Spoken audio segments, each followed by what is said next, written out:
Orders of the day. Tabling of documents. The Honourable Parliamentary Secretary to the Minister of Canadian Heritage. Speaker, pursuant to Standing Order 32.2 and consistent with the policy on the tabling of treaties in Parliament, I have the honour to table in both official languages the treaty entitled Convention relating to the distribution of program-carrying signals transmitted by satellite, then at Brussels on May 21st, 1974. Monsieur le Président, en vertu du règlement. Mr. Speaker, pursuant to Standing Order 32.2, I have the honour of presenting in both official languages the convention entitled Convention relating to the distribution of program-carrying signals transmitted by satellite done at Brussels on May 21st, 1974. The Honourable Parliamentary Secretary to the Leader of the Government House Leader. Thank you, Mr. Speaker. Pursuant to Standing Order 36.8a, I have the honour to table in both official languages the government's responses to 31 petitions. These returns will be tabled in an electronic format, Mr. Speaker. You teased us. Introduction of government bills. Déclaration des ministres. Statements by ministers. Délégation. Presenting reports from interparliamentary delegations. Honourable Member for Dalier. Thank you, Mr. Speaker. Pursuant to Standing Order 34.1, I have the honour of presenting to the House in both official languages the following report. The Internet Association of Canada-France a meeting that took place in France. Thank you. Honourable Member for Glengarry Prescott Russell. Mr. Speaker, pursuant to Standing Order 34.1, I have the honour of presenting to the Chamber in both official languages the fourth report of the Francophonie report. The first one has to do with its participation in the meeting in Rabat in March 1st to 3rd, 2023. The second has to do with the participation of the Africa region of the AFP in Niamey, Niger, from May 15 to 18, 2023. And the third one has to do with the participation to the mission of the United Nations in New York in June. And then the other one has to do with the participation to the Jeux de la Francophonie Kinshasa, Democratic Republic of Congo in August 2023. Thank you very much. Présentation de rapport de... Introduction of committee reports. Mr. Speaker, I have the honour to present in both official languages the 9th report of the Standing Committee on Public Safety and National Security in relation to Bill C-320, an act to amend the Corrections and Conditional Release Act. The committee has studied the bill and has decided to report the bill back to the House without amendment. The Honourable Member from Guelph. Mr. Speaker, pursuant to Standing Order 108.3.1, I have the honour to present in both official languages the 8th report of the Standing Committee of Science and Research entitled Government of Canada's Graduate Scholarship and Postdoctoral Fellowship Programs. Pursuant to Standing Order 109, the committee requests that the government table a comprehensive response to this report. I understand for dissenting report, the Honourable Member from Saskatoon University. Yes, sir. The Conservative Party disagrees with the recommendations in this report. We do not support unfunded spending. We agree that the important roles that graduate students and postdoctorates fellows play within our universities, and they are disproportionately affected by the carbon tax, the runaway inflation, the doubling of rent, doubling of mortgages. And we all know that if government brings forward new unfunded spending, it is just future deficits for future generations to pay back. So we disagree with the recommendations found in this report. Thank you, sir. The Honourable Member from New Brunswick Southwest. Thank you, Mr. Speaker. I have the honour to present in both official languages the 35th report of the Standing Committee on Public Accounts entitled Specific COVID-19 Benefits. There are also 3 dissenting reports to this committee report. I believe you'll hear from the official opposition on one of those in a moment. Puis aussi, conformément à l'article 109. Pursuant to Article 109 of the Standing Orders, we ask the government to provide a comprehensive answer to this report. Thank you very much. Report from the member from Edmonton West. Thank you, Mr. Speaker. I rise to present the Conservative Party's dissenting report. $32 billion. That is the cost of the political interference by this government when they ignored CRA recommendations on prepayment controls for the Canadian Emergency Wage Subsidy and the CERB instead of based a $100 billion plus program on the flimsiest prepayment controls. The head of the CRA actually testified in committee that the Liberal cabinet overrode recommendations by the CRA on setting up more stringent prepayment controls and instead forced the department to dole out taxpayers' dollars based on a mere self-attestation. Despite, as the Auditor General stated, knowing full well this would lead to very large eligibility problems. Despite the Auditor General's office stating $32 billion in questionable payments was very hugely understated, the Government of Canada, Employment Social Development Canada, and the CRA still question the feasibility and economics of pursuing ineligible claims. Thus, in order to correct this gross negligence from the Liberal government, the Conservative Party members submit 4 recommendations. Recommendation 1, that former Minister of National Revenue and the current Minister of Fisheries and Oceans apologize to the Auditor General of Canada for her politically motivated attacks on the Auditor General's integrity. Recommendation 2, the CRA immediately implement the Auditor General of Canada's methodology that calculated levels of ineligibility for the COVID benefit wage subsidy. Recommendation 3, the CRA and Employment and Social Development Canada accept the findings of the Auditor General in its entirety and perform immediate and extensive post-payment verifications to identify payments made to ineligible recipients. And finally, recommendation 4, the CRA and Employment and Social Development Canada end their post-payment verification delays and work immediately to retrieve all ineligible COVID financial aid. Thank you, Madam Speaker. Presenting reports from committees, the Honourable Parliamentary Secretary to the Minister of Canadian Heritage. Madam Speaker, I have the honour to present in both official languages the 8th report on the Standing Committee of Canadian Heritage entitled Job Cuts Announced at CBC Radio-Canada. Madame la Présidente. Madam Speaker, I have the honour of presenting in both official languages the 8th report of the Standing Committee on Canadian Heritage entitled Job Cuts Announced at CBC Radio-Canada. Presenting reports from committee, the Honourable Member for Waterloo. Madame la Présidente. Madam Speaker, I have the honour of presenting in both official languages the 54th report of the Standing Committee on Procedure and House Affairs. Into its mandate, Understanding Order 111.1, the committee has examined the proposed appointment of Mr. Eric Jantz to the position of Clerk of the House of Commons. The committee recommends that the House ratify the appointment of Mr. Eric Jantz to the position of Clerk of the House of Commons, and I personally would like to send my congratulations. Thank you, Madam Speaker.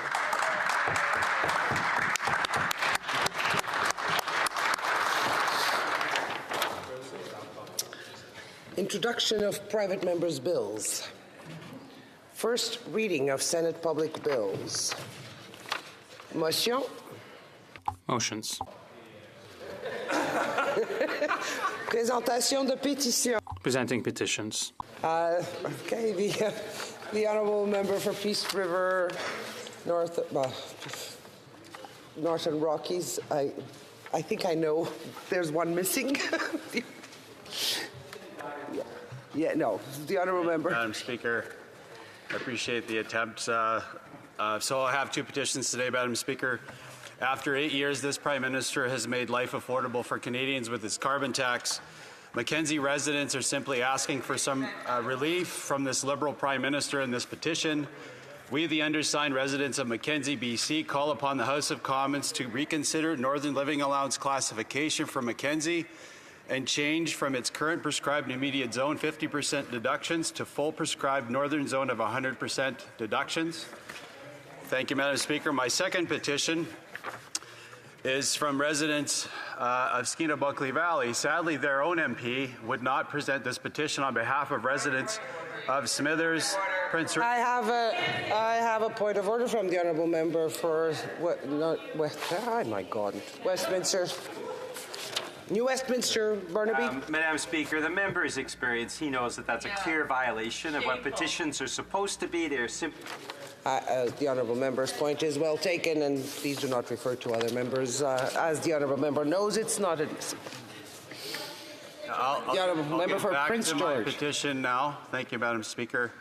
I think that the point is being made, though, is that they've tried to get their local member of parliament to do this, and they won't do it. I've already told the honourable member that is not permissible, and the honourable member should not refer to the person. And apologise, please, for making that reference. Don't apologize. Rockies. The honourable member for Kingston and the Isles on the same point of order. Madam Speaker, you'll forgive the Conservatives. They're about to have to make a very important decision on a vote coming up in a second. That's why they're on edge. But you might want to ask the member to apologize. You've asked him to apologize. He hasn't apologized, and his own members are telling him. I did ask the honourable member. He hasn't had a chance to actually do it. The honourable member for Prince George, Peace River, Northern Rockies. Well, I guess if it's the rules of the House of Commons, then I'll apologize. But I certainly won't apologize for speaking on behalf of residents of Skeena-Bulkley Valley. And I'll speak to the petition, Madam Speaker. They're trying to interrupt a very... And that is the honourable member. All that the honourable member has to do is to speak to the petition and not refer to anything else. Okay. We'll keep going. I'll finally get... A member for Vancouver East on the same point of order. Thank you very much, Madam Speaker. I am asking for the member through you to retract those comments. It is out of rules. No, he did not. Madam Speaker, he apologized, but I am asking for him to retract those comments. I will ask the honourable member to give me a few seconds.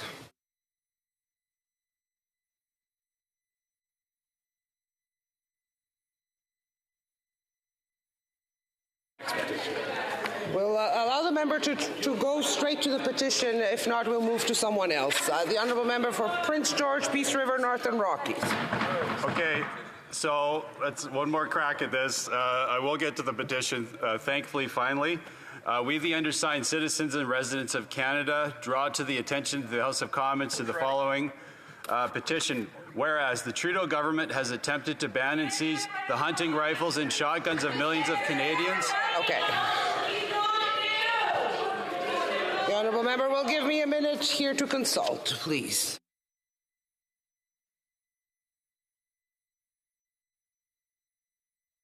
The member knows that he cannot mention, even if the petition says it, he cannot mention names of current members of the House. One more time. The Prime Minister. Okay, can I actually get this done? I mean, the truth hurts, I guess, eh? Honourable member for Prince George, Peace River, Northern Rockies has the floor, and I will allow him to present the petition without mentions of names. Okay, so from the top, we, the undersigned citizens and residents of Canada, draw to the attention of the House of Commons to the following petition.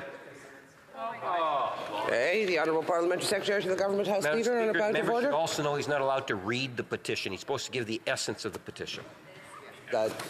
I'm just letting him read the introduction to the petition, yes. The Honourable Member for Brandon Sur is on the same point of order. If they would just calm down there, my colleague from Prince George would get to the intents of the petition. Just said, that is exactly what I just said, that the Honourable Member will get to the essence. The Honourable Member for Saskatoon University on the same point of order. The government is challenging your ruling. You've asked the member to read the petition. He's reading the petition. The essence of the petition, as is the rule for everyone. Yes. The Honourable Member for Prince George, please. Okay, so from the top, thank you, Madam Speaker. We, the undersigned citizens and residents of Canada, draw to the attention of the House of Commons to the following. Whereas the Prime Minister's government has attempted to ban... To read the whole petition, please. We're just the essence of the petition, as is the rule. You cannot read all the articles because you will read the whole petition. Yes. the essence of the petition. You just asked me to read the petition, so that's what I'm trying to do.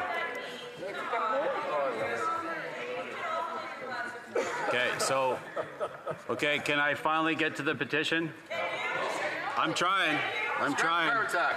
I guess the truth hurts, Madam Speaker, over there. The Liberals don't like us reading a pro-law-abiding firearms petition into the record in the House of Commons. The truth hurts.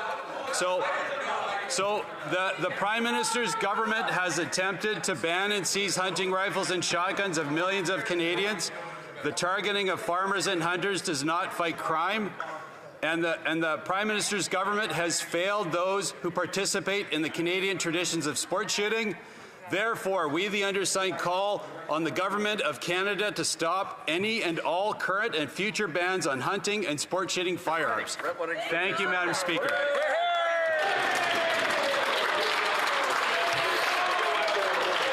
Presenting petitions, the honourable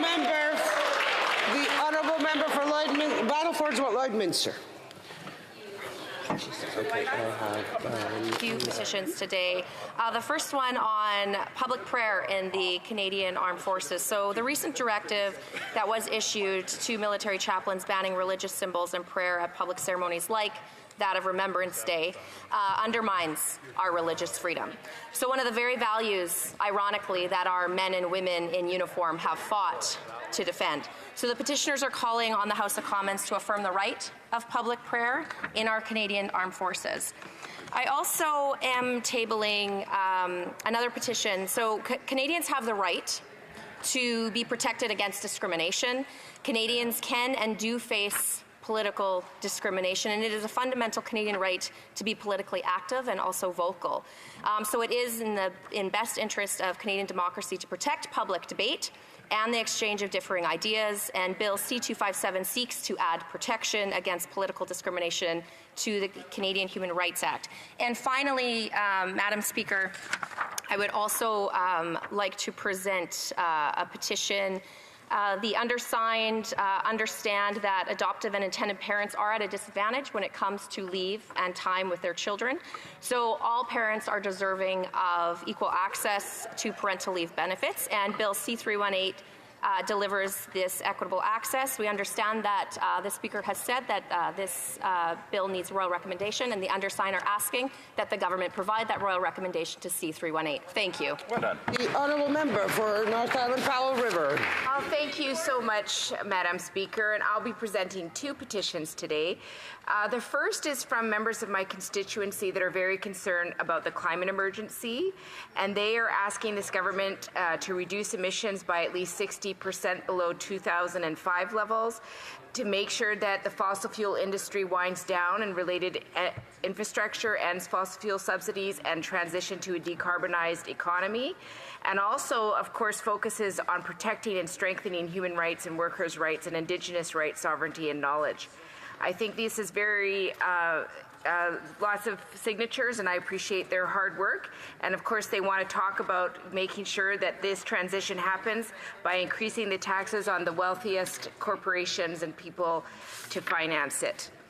Madam Speaker, the second one is a big issue in the riding that I represent of North Island Powell River around foam that is in marine infrastructure that continues to pollute Canadian beaches. They are talking about expanded polystyrene, which is commonly known as styrofoam, in the marine environment, and the harm that it causes for marine life, seafood resources, and ecosystems. Madam Speaker, these citizens are calling on the Government of Canada to prohibit the use of expanded polystyrene in the marine environment. Thank you. The honourable member for Kingston and the Islands. Thank you, Madam Speaker. I have two petitions today, both of the same petitions. One is signed by members of the North Addington Education Centre in Kingston, and the other is signed by St. Marguerite Bourgeois Catholic School Community. And these petitioners are calling on the federal government to implement a national food program, school food program through Budget 2024 for implementation in the fall of 2024. They are bringing to the government's attention Statistics Canada data from 2022 that indicates 1 in 4 children in Canada live in a food insecure household. They're also drawing to the government's attention that Canada is the only G7 country without a food school program. And finally, they're drawing to the government's attention that there are 388 million children throughout the world in developed countries who benefit from such a food program, yet we do not have one in Canada. Thank you. Member for Mission, Maskey, Fraser Canyon. Thank you, Madam Speaker. If you'll indulge me for one moment. Joy to the Lord, joy to the world, the Lord has come. Let earth receive her King. In places of worship across this country, Canadians come together to sing Joy to the World and other Christmas carols during the Advent and Christmas season. Unfortunately, the Canadian Human Rights Commission recently stated that this holiday is discriminatory, a colonial, religious, and colonialist, and it's intolerant to Canadian society. Madam Speaker, my constituents reject that notion and call upon the Government of Canada to denounce the recent report by the Canadian Human Rights Commission, which discriminates against Christianity and the freedom of religion for all Canadians. Thank you, Madam Speaker. Petitions, the Honourable Member for Calgary-Shepherd. Thank you, Madam Speaker. So I have two petitions today on behalf of my constituents. The first one draws attention to the fact that 41% of doctors with international credentials work in Canada, and 30% of nurses with international credentials work as a nurse in Canada. That's about 53,000 foreign or internationally trained professionals, many of which have a great difficulty, and we just had a case of that here in the Ottawa region where an Ottawa doctor did not get her PR status. So my constituents are calling for the following: for the Minister of Employment, Workforce Development and Disability Inclusion to create a Blue Seal program that will make processes with a 60-day standard for licensing doctors and nurses to be more streamlined in order to help fill Canada's shortages for healthcare professionals. My second petition is drawing the attention of the House to the following. The value of the energy sector is about 10% of Canada's GDP, pays over $26 billion in taxes at all levels of government, and about $48 billion in royalties and taxes in 2022. So constituents are calling for the following: for C-50, the Unjust Transition Act, to be abandoned, and a central planning agenda is not fair, not just, and not right. Instead, they would like the acceleration of Canadian energy projects and infrastructure, technology and exports, and greenlining green energy projects. Thank you, Madam Speaker. Presenting petitions, the Honourable Member for Sherwood Park for Saskatchewan. Thank you very much, Madam Speaker. I have a number of petitions to present to the House today. The first is from some great people from Skeena-Bulkley Valley. I want to thank them for signing this petition in support of Bill C-257. It's a private member's bill put forward by myself in this House to combat political discrimination. Petitioners note that it should be a protected right in Canada to be free from discrimination on the basis of political views, and yet there's no protection in the Canadian Human Rights Act against discrimination on the basis of political views. They support this bill, which would add political belief and activity as prohibited grounds of discrimination to the Canadian Human Rights Act. Next, Madam Speaker, I'm pleased to table a fairly lengthy petition about human rights in Eritrea, organized and signed by the Eritrean Canadian community who are deeply concerned about human rights, the human rights situation in Eritrea, and also about attempts at foreign interference by Eritrea here in Canada. To briefly go through the points, they note how Eritrea has been ruled by an authoritarian, brutal dictator for the last 30 years with no constitution, no elections, no parliament, no freedom of the press, no freedom of movement and association. Eritrea has been called the North Korea of Africa. How Eritreans continue to flee indefinite military conscription, religious persecution, how hundreds of thousands of Eritreans have fled the country, how those who have managed to flee still face intimidation and extortion from representatives and agents of the Eritrean regime abroad. Their families in Eritrea are harassed and forced to pay tens of thousands of dollars simply because their children have fled.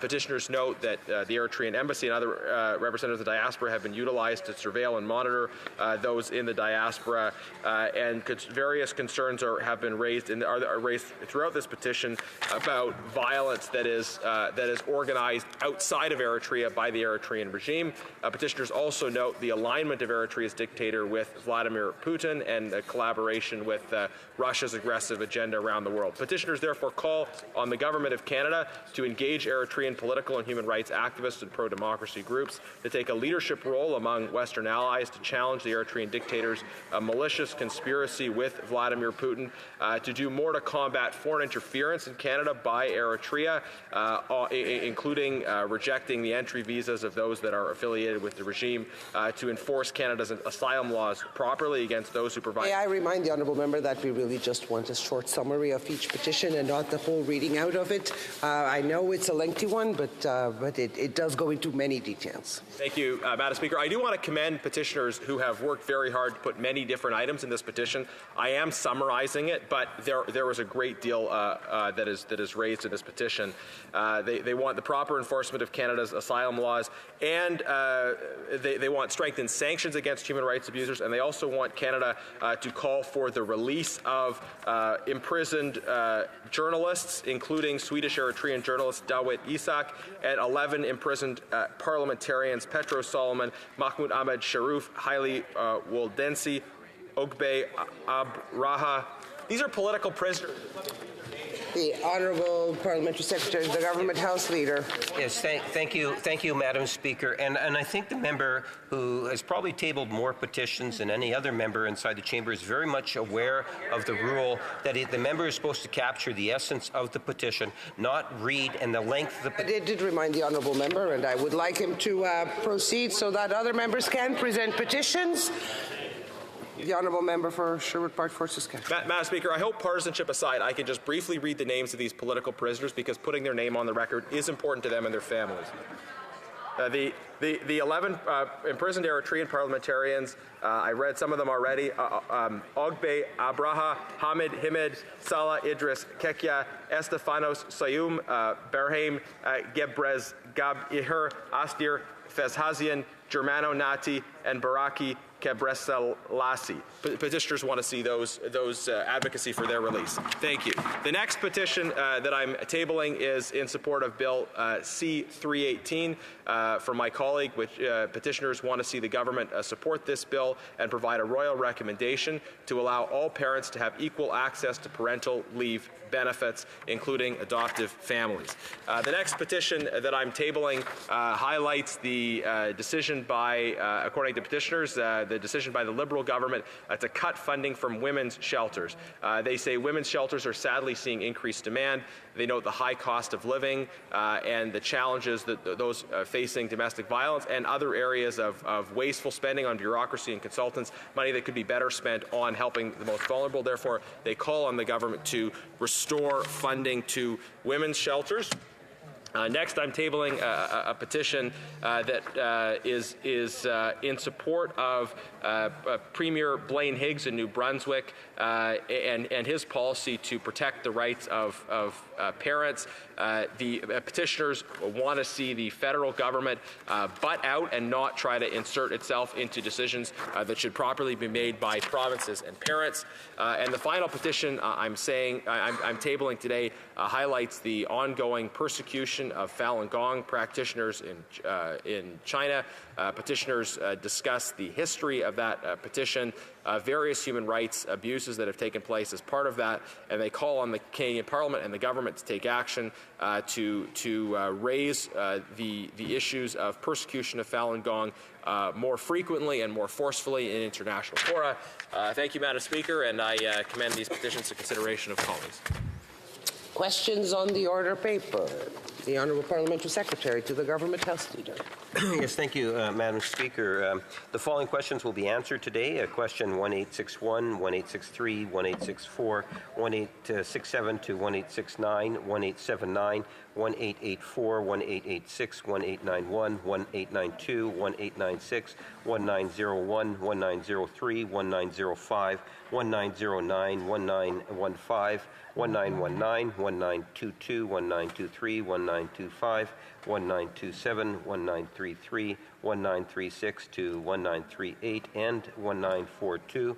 Furthermore, Madam Speaker, if the government's responses to questions number 1862, 1865, 1866, and 1870 to 1878, 1880 to 1883, 1885, 1887 to 1890, 1893 to 1895, 1897 to 1900, 1902, 1904, 1906 to 1908, 1910 to 1914, 1916 to 1918, 1920, 1921, 1924, 1926, 1928 to 1932, 1934, 1935, 1939, 1940, and 1941 could be made orders for return. These returns would be tabled in an electronic format immediately. Plaît-il à la Chambre que les questions sous-mentionnées soient transformées? It's the pleasure of the House to allow these questions to be tabled as documents to be tabled immediately. Ordered. The Honourable Parliamentary Secretary. Finally, Madam Speaker, I would then ask that all questions be allowed to stand. Agreed. Orders of the Honourable Member for Regina Capel. Thank you very much, Madam Speaker. I have a point of order pursuant to Standing Order 69.1 to ask that you treat Bill C-59, an act to implement certain provisions of the Fall Economic Statement tabled in Parliament on November 21st, 2023, and certain provisions of the budget tabled in Parliament on March 28th, 2023, as an omnibus bill and divide it for voting purposes at the second and third reading stages. This argument is, of course, without prejudice to the arguments which were made last week by myself in respect of the rule against anticipation and Ways and Means motion number 19, which preceded the introduction of Bill C-59, for which the House is still awaiting a ruling from the Speaker. Section 1 of Standing Order 69.1 provides that, quote, in the case where a government bill seeks to repeal, amend, or enact more than one act, and where there is not a common element connecting the various provisions or where unrelated matters are linked, the Speaker shall have the power to divide the questions for the purposes of voting, end quote. Section 2 of the same standing order makes an exception for budget implementation bills, quote, if the bill has as its main purpose the implementation of a budget and contains only provisions that were announced in the budget presentation, end quote. As Mr. Speaker Regan ruled on November 8th, 2017 at page 15165 of the debates, where a budget bill contains measures which were not part of the budget, this budget bill exemption applies only to those elements which were in the budget itself.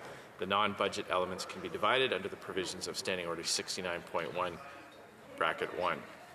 In the case of Bill C-59, calling it a budget implementation bill would be exceedingly generous. While reference to the March budget can be found in the long title, the short title ignores this, calling the bill the, quote, Fall Economic Statement Implementation Act of 2023, end quote. Not even the government House Leader, the manager of the government's parliamentary program, views it as a budget implementation bill, judging by her remarks in the last two weekly business statements. On November 23rd, she told the House, quote, it is the intention of the government to commence debate next week concerning the bill relating to the Fall Economic Statement, end quote.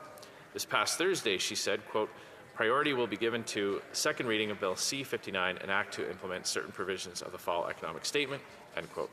Therefore, Mr. Speaker, I would argue that the evident treatment given to Bill C-59 by its own proponents would mean that its main purpose is, indeed, not the implementation of a budget. Accordingly, it would follow that the exemption found in Standing Order 69.12 cannot apply here. I would further argue that Mr. Speaker Regan's November 2017 ruling can be distinguished from the facts at hand today, namely that he dealt with a budget bill with a few extra add-ons. Here we have a bill which isn't even being treated in the main as a budget implementation bill, and therefore it cannot even benefit from a partial exemption since the main purpose of Bill C-59 is not to implement a budget. Having addressed that matter, I now wish to turn to the matter of treating a bill as an omnibus one, quote, where there is not a common element connecting the various provisions or where unrelated matters are linked. In my respectful view, the fact that a series of measures may have been previewed in a fall economic statement, that does not amount to a so-called common element. Given that fall economic statements are often popularly dubbed mini-budgets, and that the House itself recognizes that budgets often string together otherwise unrelated things, by creating the Budget Implementation Bill exemption in Standing Order 69.1, it is my submission that the mere inclusion of an item in a fall economic statement cannot be sufficient to overcome the treatment required for an omnibus bill.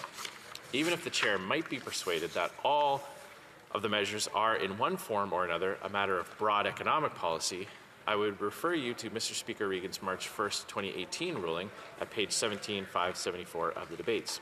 Quote, in presenting arguments relating to Bill C-63, the Honourable Member for Calgary-Shepherd raised an interesting concept from the practice in the Quebec National Assembly.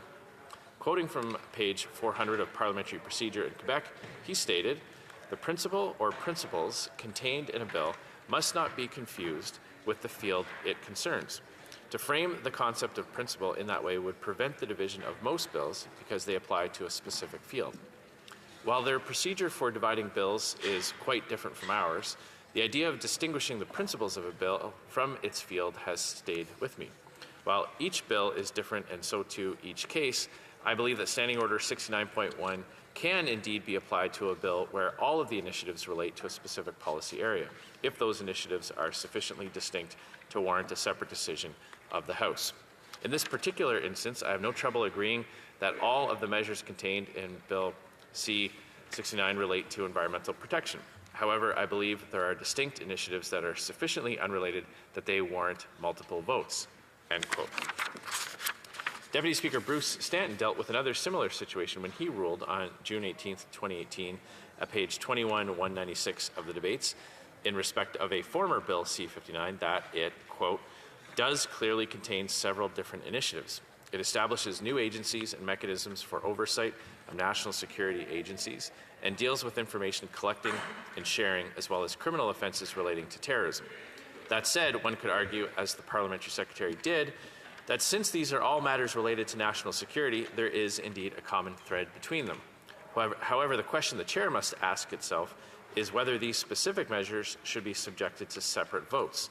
In this particular case, while the Chair has no trouble agreeing that all of the measures contained in Bill C-59 relate to national security, it is the Chair's view that there are distinct initiatives that are sufficiently unrelated as to warrant dividing the question, end quote. Therefore, I would suggest that today's Bill C-59 should also be divided for voting purposes at second reading and, if necessary, third reading. After a brief review and analysis of the bill's contents, it seems that it could actually be divided into several groupings, namely, Clauses 1 to 95, proposing amendments to the Income Tax Act and consequential amendments to other enactments, as well as the bill's short title. Clauses 96 to 128, proposing the creation of a digital services tax. Clauses 129 to 136, 138 to 143, and 145 to 167, proposing amendments concerning excise and the excise tax, other than the exemption of GST from mental health services, which is also contained in Bill C-323, a matter on which I will return later. Clauses 168 to 196, proposing amendments to the laws governing financial institutions. Clauses 197 to 208, proposing to create a leave entitlement related to pregnancy loss and to amend the law concerning bereavement leave. Clauses 209 to 216, proposing the creation of a Canada Water Agency. Clauses 217 and 218, proposing amendments to the Tobacco and Vaping Products Act. Clauses 219 to 230, proposing amendments to the Canadian Payments Act. Clauses 231 to 272, proposing various amendments to competition law. Clauses 273 to 277, proposing amendments exempting post-secondary schools from the laws concerning bankruptcy and insolvency. Clauses 278 to 317, proposing various legislative amendments concerning laundering, terrorist financing, and sanctions evasions. Clauses 318 and 319, concerning the information which is published by the government respecting certain transfer payments to the provinces. Clauses 320 to 322, proposing amendments concerning the Public Sector Pension Investment Board, and Clauses 323 to 341, proposing the creation of a Department of Housing, Infrastructure, and Communities. Additionally, I would propose that Clauses 137 and 144, concerning the exemption of GST from mental health services, mirroring the provisions of Bill C-323, as well as Clauses 342 to 365, creating employment insurance and job protection benefits for adoptive and surrogate parents, replicating the substance of Bill C-318, should also be separated out from Bill C-59. However, in this instance, I would suggest that instead of a separate vote, these provisions would simply not proceed further, given that the House has already taken a decision on the principle of those matters when it adopted the common sense conservative private members' bills at second reading. Approaching it in this fashion might be an elegant solution to square the circle in the ruling which remains pending on Ways and Means Motion number 19.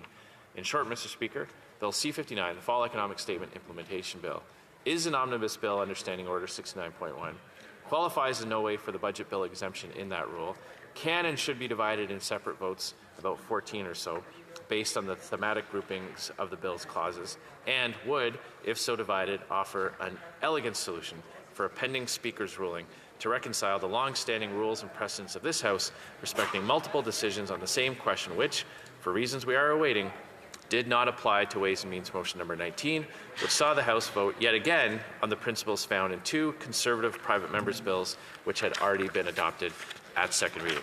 Thank you very much, Madam Speaker. Thank the honourable member for all the elements brought forth, and they will be taken into deliberation. Orders of the day. Orders of the day, Government Orders, Government Bills Commons, consideration at report stage of Bill C-57, Canada-Ukraine Free Trade Agreement Implementation Act 2023. The sponsor of the motion, as well as the member who had submitted an identical notice, have indicated to the Chair that they do not wish to proceed with motion number 1. En conséquence, la Chambre. Accordingly, the House will now proceed without debate to the putting of the question on the motion to concur in the bill at report stage. Pour Mr. Duclay, for Ms. Ng, seconded by Mr. Wilkinson, proposes that Bill C-57, an act to implement the 2023 Free Trade Agreement between Canada and Ukraine, be approved at the report stage. If a member participating in person wishes that the motion be carried or carried on division, the honourable member for Kingston and the Islands is rising. I'm very glad to see that the Conservatives chose not to debate the short title, so I would ask for a recorded division. I think it's in for. Oh. And just a correction, it's Mr. Wilkinson and not Mr. Williamson. My apologies. So call in the members. Yeah, call in the members.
6 minutes to go. Hopefully this goes quick.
Yeah, I'm not 100% yet as to what they're doing.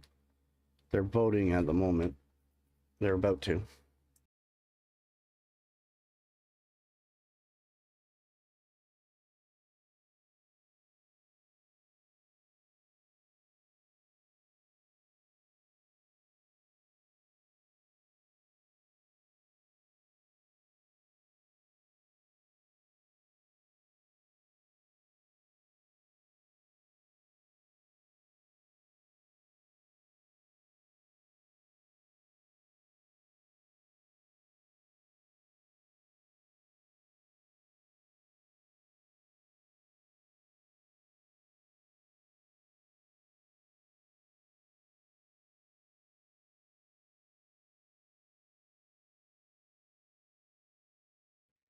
This has got to be the worst part, just sitting here and waiting forever.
Don't forget to like, share, and subscribe.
Bon. La question est la suivante. The question is as follows. Mr. Duclos for Madam Ng, seconded by Mr. Wilkinson, moves that Bill C-57, an act to implement the 2023 Free Trade Agreement between Canada and Ukraine, is accepted at the report stage. And the House will now proceed to vote for members participating in person. All those in favor of the motion will please rise. Mr. Trudeau. Mr. Macaulay-Cardigan. Mr. Macaulay-Cardigan. Mr. Sajjan. Mr. Sajjan. Mr. Blair. Mr. Blair. Mr. O'Regan. Mr. O'Regan. Mr. Holland. Mr. Holland. Monsieur Duclos. Monsieur Duclos. Miss Ng. Miss Ng. Monsieur Rodriguez. Mr. Rodriguez. Miss Gould. Miss Gould. Miss Freeland. Miss Freeland. Monsieur Champagne. Monsieur Champagne. Miss Anand. Miss Anand. Mr. Fraser. Mr. Fraser. Monsieur Boissonneau. Monsieur Boissonneau. Miss Hutchins. Miss Hutchins. Miss Tassie. Miss Tassie. Mr. Varani. Mr. Varani. Miss Sachs. Miss Sachs. Miss Suds. Miss Suds.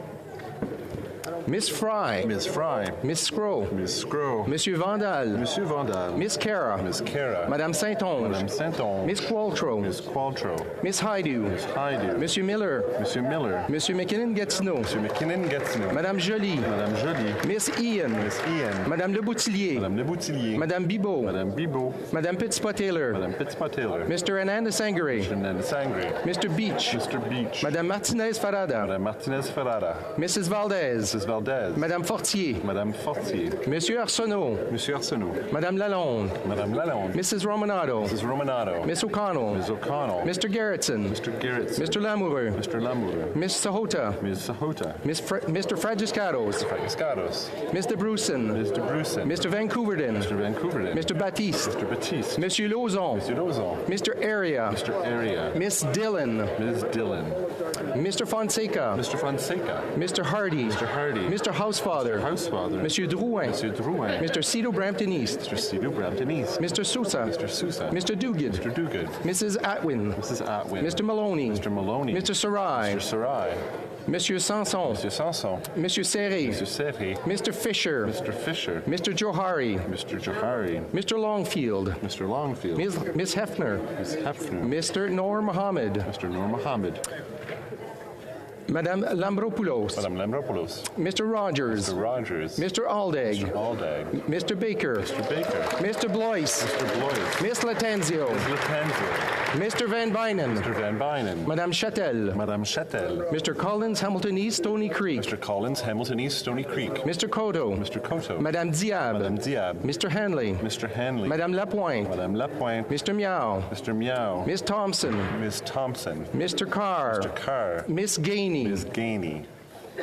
Monsieur Simard. Monsieur Simard. Monsieur Perron. Monsieur Perron. Madame Vignola. Madame Vignola. Madame Chabot. Madame Chabot. Madame Bérubé. Madame Bérubé. Miss Kwan. Miss Kwan. Mr. Garrettson. Mr. Garrison. Miss Blaney. Miss Blaney. Miss Idlow. Miss Idlow. Mr. Cannings. Mr. Cannings. Monsieur Boulris. Monsieur Boulris. Mr. Angus. Mr. Angus. Mr. Desjarlais. Mr. Desjarlais. Miss McPherson. Ms. McPherson. Mr. Morris. Mr. Morris. All those opposed to the motion will please rise. Mr. Ellis. Mr. Ellis. Mr. Kimmich. Mr. Kimmich. Mr. Perkins. Mr. Perkins. Mr. Barlow. Mr. Barlow. Mr. Moore. Mr. Moore. Mr. Kelly. Mr. Kelly. Mr. Cooper. Mr. Cooper. Mr. Bazan. Mr. Bazan. Mr. Order. Mr. Richards. Order. Let the vote continue. The Honourable. Yeah. Monsieur Berthold. Monsieur Berthold. Mr. Workington. Mr. Workington. Mr. Chong. Mr. Chong. Mr. Seaback. Mr. Seaback. Miss Ferrari. Ms. Ferrari. Mr. Viss. Mr. Viss. Mr. Lloyd. Mr. Lloyd. Mrs. Vecchio. Mrs. Vecchio. Mr. Tucker. Mr. Tucker. Miss Gladue. Ms. Gladue. Mr. Patzer. Mr. Patzer. Mr. Lobb. Mr. Lobb. Mr. Muse. Mr. Muse. Mr. Waugh. Mr. Waugh. Monsieur Lou. Monsieur Lou. Mr. Mazer. Mr. Mazer. Mrs. Falk, Battleford's Lloydminster. Mrs. Falk, Battleford's Lloydminster. Monsieur Gould. Monsieur Gould. Mr. Currick. Mr. Currick. Mrs. Gallant. Mrs. Gallant. Mrs. Wagenthal. Mrs. Wagenthal. Mr. Bragdon. Mr. Bragdon. Mr. McGuire. Mr. McGuire. Mr. Shields. Mr. Shields. Mr. Falk Provencher. Mr. Falk Provencher. Mr. Arnold. Mr. Arnold. Mr. Leipert. Mr. Leipert. Mr. Leslie. Mr. Leslie. Wow.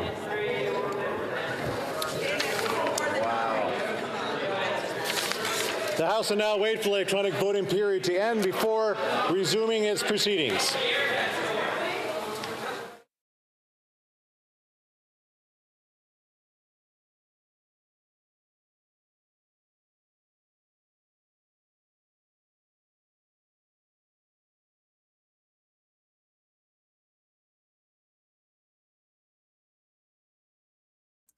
The Liberals aren't very happy that the Conservatives are voting against it.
Yeah, I can honestly say I agree with the Conservatives. I don't think our country can afford to have a carbon tax agreement that we're buying to with Ukraine.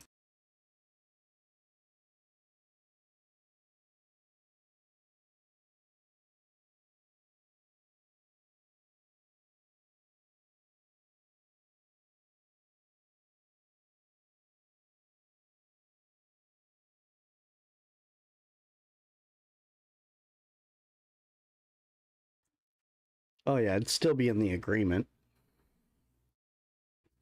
We can't afford to do this agreement. We already have a trade agreement with Ukraine anyway.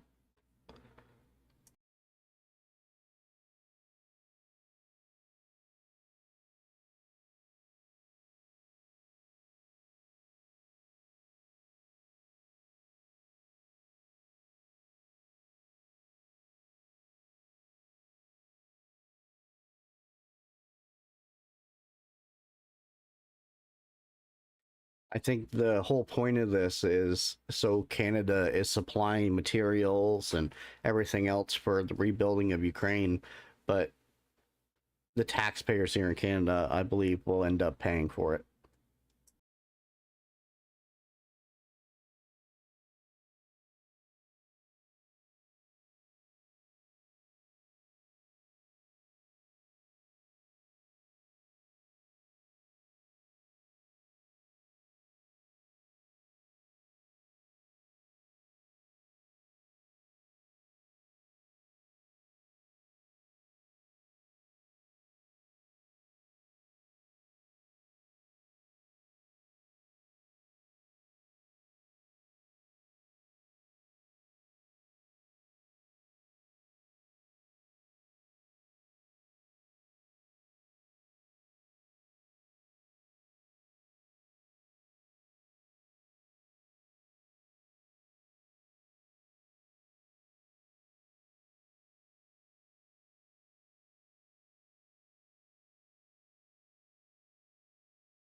I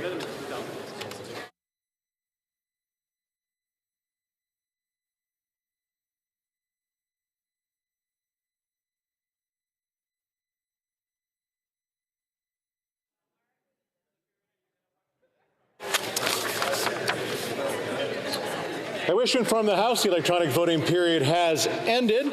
If members were not able to vote due to technical difficulties, they may now use the raise hand function and the chair will recognize them. Tout le monde est bien. The table will now compile the results of the vote. Yeas pour 209, 209. Nays contre 112, 112. I declare the motion is carried. When shall this bill be read a third time? Now. Agreed. Ms. Ng, seconded by Ms. Anand, moves that Bill C-57, an act to implement the 2023 Free Trade Agreement between Canada and Ukraine, be now read a third time and do pass. Debate. The Honourable Parliamentary Secretary to the Leader of the Government in the House of Commons. Yes, thank you very much, Mr. Speaker. And you know, the words that come to my mind right away is the issue of saying all MAGA all the time, Mr. Speaker. To me, that's what this vote was all about. I think that the vast majority of Canadians, if they truly understood what we just finished witnessing, and this is not the first time, Madam Speaker, is a Conservative Party today that has gone so far to the right. A Conservative Party today. For Selkirk Interlate Eastman is rising on a point of order. I believe that standing orders are not allowed to reflect on a vote that's been taken in this House, and the member of Parliament, Parliamentary Secretary, is doing this. And also, I would just say this Parliamentary Secretary consistently rises in this place and extols, it's very toxic rhetoric. When we have the Minister of Trade sitting right here, and should she not be addressing this instead of the Parliamentary Secretary? Well, that is definitely not up to the opposition to decide. The Honourable Member for Kingston and the Islands on the same point of order. Madam Speaker, the issue of reflecting on a vote and talking about how one has voted previously is something that we all do in this House all the time. I don't know where the member is coming from, other than the fact that he doesn't want to hear the truth about how. Okay, we're not going to go to debate on this. I will make sure that that is the case in just a moment, please. Yes. Just a moment, please.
Okay, so we do have a ruling about, oh my God, a standing order 18 on page 12. That does say, no member may reflect upon any vote of the House except for the purpose of moving that such vote be rescinded. So this is in the standing orders, and I remind the Honourable Parliamentary Secretary to retract, please. Speaker, I am going to continue to reflect on the behavior of the Conservative Party when the Conservative Party consistently, Madam Speaker, votes against Ukraine. The Honourable Member was told that that is not allowed by the standing orders. Well, yes, it's the votes. The Honourable Member for Mission Mashpee Fraser Canyon. Madam Speaker, not only do I take great offense to the fact that he referred to the Conservative Party as being far right, I would also note that according to the standing orders, that is not according to the subject of the debate at hand today, Madam Speaker. Yes, and I've reminded the Honourable Member that we shall not refer to votes taken in the House. Madam Speaker, I can appreciate that the Conservative Party is a little sensitive right now. Because at the end of the day, more and more Canadians are going to come to the realization, just to the degree in which the Conservative Party of today is so far to the right that in fact the leader of the official opposition's office, and it is about a pattern, Madam Speaker. It's a pattern that we have seen now for months, where the Conservative Party is becoming as much as possible to the extreme right, and I think it is appropriate, Madam Speaker, to point... The Honourable Member for Mission Mashpee Fraser Canyon on a point of order. Madam Speaker, we all know that the Liberal Party members do not like to participate in debate, that they refer to the member from Winnipeg to do their dirty work all the time. No, we are not going to enter on that debate. The Honourable Parliamentary Secretary has the floor. The Honourable Member for Kingston and the Islands on a point of order. On a point of order, Madam Speaker. Now, we've seen this happen before in terms of procedure in this House, and I know that sometimes when this member speaks, sometimes when I speak, there is a coordinated effort amongst Conservative members to stand up on points of order, quite often points of order that are not even anywhere near points of order, as the member just did. I'm looking for you for guidance, Madam Speaker, as to how you will deal with this procedurally if this continues and if they continually get up on points of order, especially when they are not relevant or not actually real points of order. How will you ensure that the member has the opportunity to properly debate in this House? Speech, absolutely. The Honourable Member for Selkirk Lake Eastman on the same point of order. My point of order was Standing Order 18, as you definitely ruled on. I still not heard the member from Winnipeg North retract his inflammatory statements. Well, the Honourable Parliamentary Secretary on that specific issue. On that point of order, Madam Speaker, I've been a parliamentarian for 30 years, and to say that a member cannot reflect on a vote, one has to take a look at the traditions. It's not just what is in the book, it's also on the traditions, Madam Speaker. And traditionally... Well, the Honourable Parliamentary Secretary knows that if another member feels that it is disruptive or offensive, that we have to act on that. And the standing order does say that we do not reflect on votes, so I would ask the Honourable Parliamentary Secretary kindly to retract.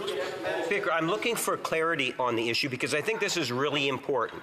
At the end of the day, I can't imagine how a member of Parliament or any parliamentarian would not be able to challenge a member for the manner in which their Conservative or the caucus is actually voting. I can't imagine a world where that would be unparliamentary to do that, Madam Speaker. They do it all the time. Every political party that I am aware of has done that throughout my 30 years of being in Parliament, whether it's here or the Manitoba legislature, Madam Speaker. And I would ask that, with all due respect, that we reflect in terms of the traditions of the House. And just because one opposition party is sensitive to the truth, Madam Speaker, I should not be denied or censored from being able to express what is the reality on the floor of the House of Commons in Canada today. Well, the Honourable Parliamentary Secretary may be right in terms of traditions, but I have to refer to the standing orders as they stand. And the Honourable Member for Selkirk Lake Eastman, he rose on a point of order, and there is a standing order that reflects that we cannot refer to votes, so I have to apply it. And I ask the Honourable Parliamentary Secretary to retract it. Speaker. Yes, the Honourable Parliamentary Secretary. Madam Speaker, I suspect that if we were to go through the standing orders today, that you will find that there's a number of standing orders that are somewhat redundant and not necessarily having a value. I would suggest to you that this is one of those standing orders, and I would ask... I would agree with the Honourable Member, but it is not up to me to change one at a time, please. I would not be the one to changing orders as we go. We have a process for that, and it's not up to me to change it. The honourable member for Kingston and the Islands. There's also another standing order, Madam Speaker, that says you're not allowed to sing in the House, yet the member from Mission Mascot Fraser Canyon, when introducing a petition earlier today, was singing. Yes. So I think that it would only be appropriate that that petition be removed from the record because he did it in a way that goes against our standing orders. And there was nobody who raised it, but nobody raised it at the time, and so it was passed. The honourable member for Brandon Surrey's on the same point of order, I'm presuming. Madam Chair, but I'll get to my point in a moment. If the member that just spoke calls the member from Mission Matsqui singing today, then he's pretty loose with what he calls singing. I just want to say. Okay, we're judging artistic capacity here. Okay, the honourable member for Brandon Surrey has the floor. Thank you, Madam Speaker. The member from across the way from Winnipeg North has challenged the Speaker's ruling. I think the honourable member is trying to see if tradition has overrides the standing orders, if I understand correctly the point the Honourable Parliamentary Secretary was making. The same point of order, Madam Speaker. When I talk about the traditions, all one needs to do is to take a look at question periods, any aspect of debates that I have witnessed where the way in which members have voted is constantly being reflected on. And all I'm asking, Madam Speaker, is that there be some clarity, and I don't think that clarity can be decided instantaneously, Madam Speaker. I think it's something in which should be brought back and thought through, because I think it's a very important ruling that you're about to make, Madam Speaker, given the very nature of what I'm asking for. And it will be taken under advisement because it has been raised. The honourable member for Mission Mascot Fraser Canyon. Understanding Order 11B, in the event of a member disregarding an order of the chair made pursuant to paragraph A of this section, the Speaker shall order the removal of the member. Madam Speaker, not only did the member from Winnipeg disregard your order, he then went on to state that the standing orders were not relevant. The standing orders under the Parliament of Canada Act are the rules by which we govern democracy in Canada. They are relevant, Madam Speaker. I take the honourable member's point, and that's exactly why I stated what I did, and I invite the honourable Parliamentary Secretary to go back to his speech and avoid creating more dissenting. Yes, the honourable member for, sorry. Hearn Bruce? Yes, Hearn Bruce. I'm sorry. Madam Speaker. I would just ask that the Parliamentary Secretary retract his comments and apologize. And if he doesn't want to, then I would suggest we move on to the next speaker and continue debate on today. Thank you. Well, since we are taking under advisement his comments on the standing order, I will not be able to proceed on that, but I did invite the honourable member to retract. The honourable Parliamentary Secretary.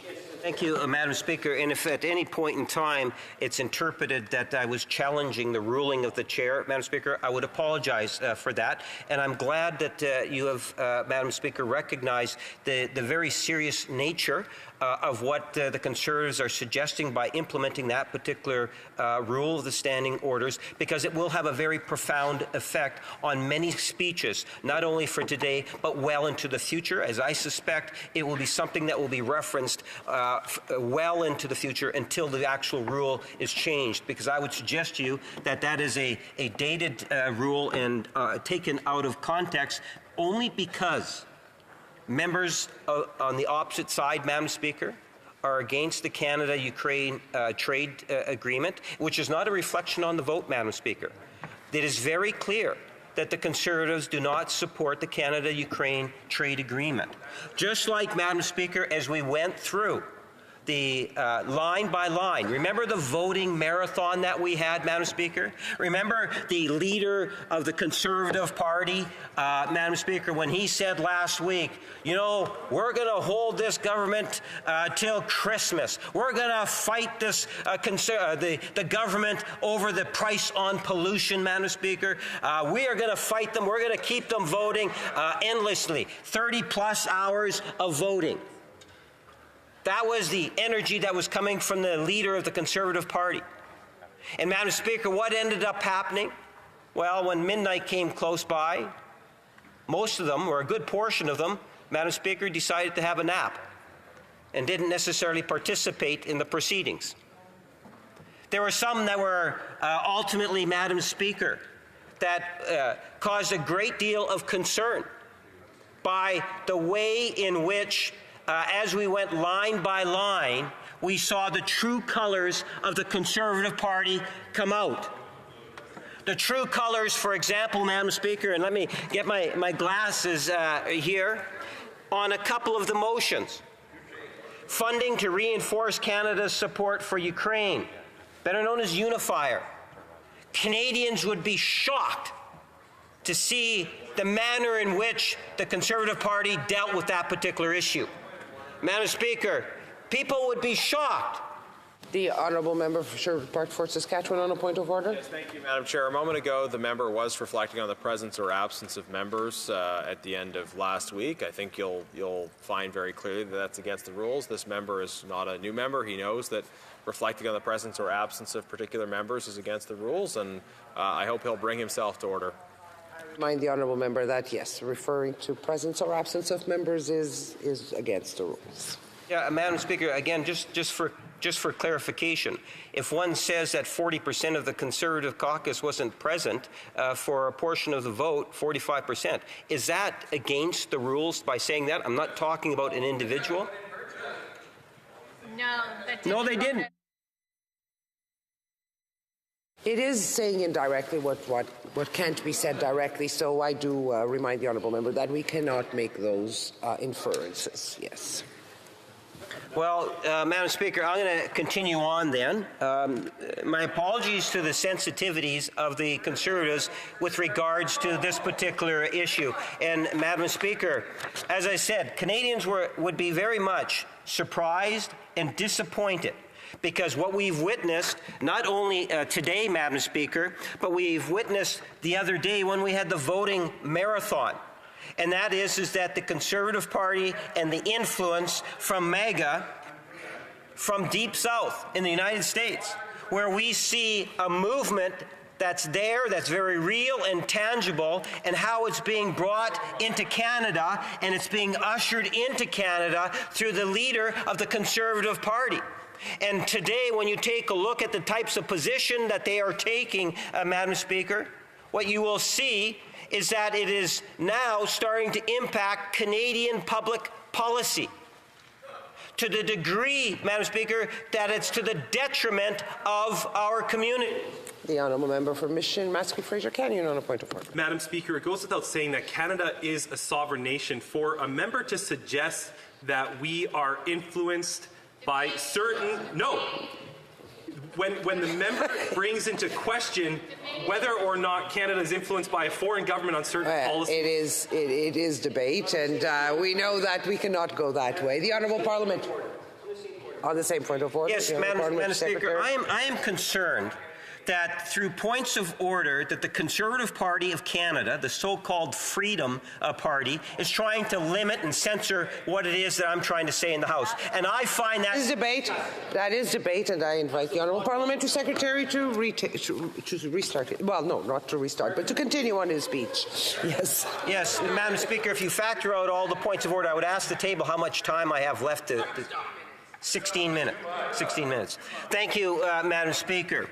And where I was at was explaining that at the end of the day, we have the MAGA Conservative that has actually infiltrated the leader of the Conservative Party's office, and we see that, Madam Speaker. I have another point of order. Please, I'm standing. The honourable member for Mission Matsqui Fraser Canyon. According to Standing Order 18, I would consider that to be disrespectful and offensive language. Thank you, Madam Speaker. I'm sorry, but I didn't hear it, so I'll... I'm not a MAGA. I don't refer to myself. Well, that is another point of debate. The Honourable Parliamentary Secretary. Little sensitive on the other side, Madam Speaker. You know, at the end of the day, take responsibility for your behavior. And the Conservatives, on the one hand, want to take certain actions, and then when they get called out on it, Madam Speaker, they get a little sensitive. And they say, well, geez, we don't want the member from Winnipeg North to be talking about this. We don't want the member from Winnipeg North to be talking about that. How they try to censor what it is that I'm saying. This is the first time, Madam Speaker, in which I've seen in 30 years where they're saying you can't tell people how we voted, Madam Speaker. Have I got news for you? Whether they try to prevent me from telling how they voted inside the chamber, they might be limited success inside the chamber, but I am going to be letting it known that the Conservative Party of Canada and their behavior and the influence that's coming from MAGA, the movement in the United States into Canada, that is very serious stuff, Madam Speaker. And they're not going to stop me from talking about that issue. It is shameful the way in which the Conservative Party today is playing a destructive force, not only on the floor of the House of Commons in terms of preventing legislation from passing, Madam Speaker, but from their behavior, as I have witnessed and others have witnessed, in terms of limiting the types of things that I can actually say. Think about it, Madam Speaker. They don't want me to tell Canadians on the floor of the House of Commons how they actually voted on legislation. They're embarrassed. Because they're embarrassed, Madam Speaker. And I'm not talking about any specific piece of legislation. I'm talking about the principles of me being able to tell Canadians through this platform how they behave inside this chamber. And they will not allow me to say the Conservative Party voted X on any piece of legislation or any motion, Madam Speaker.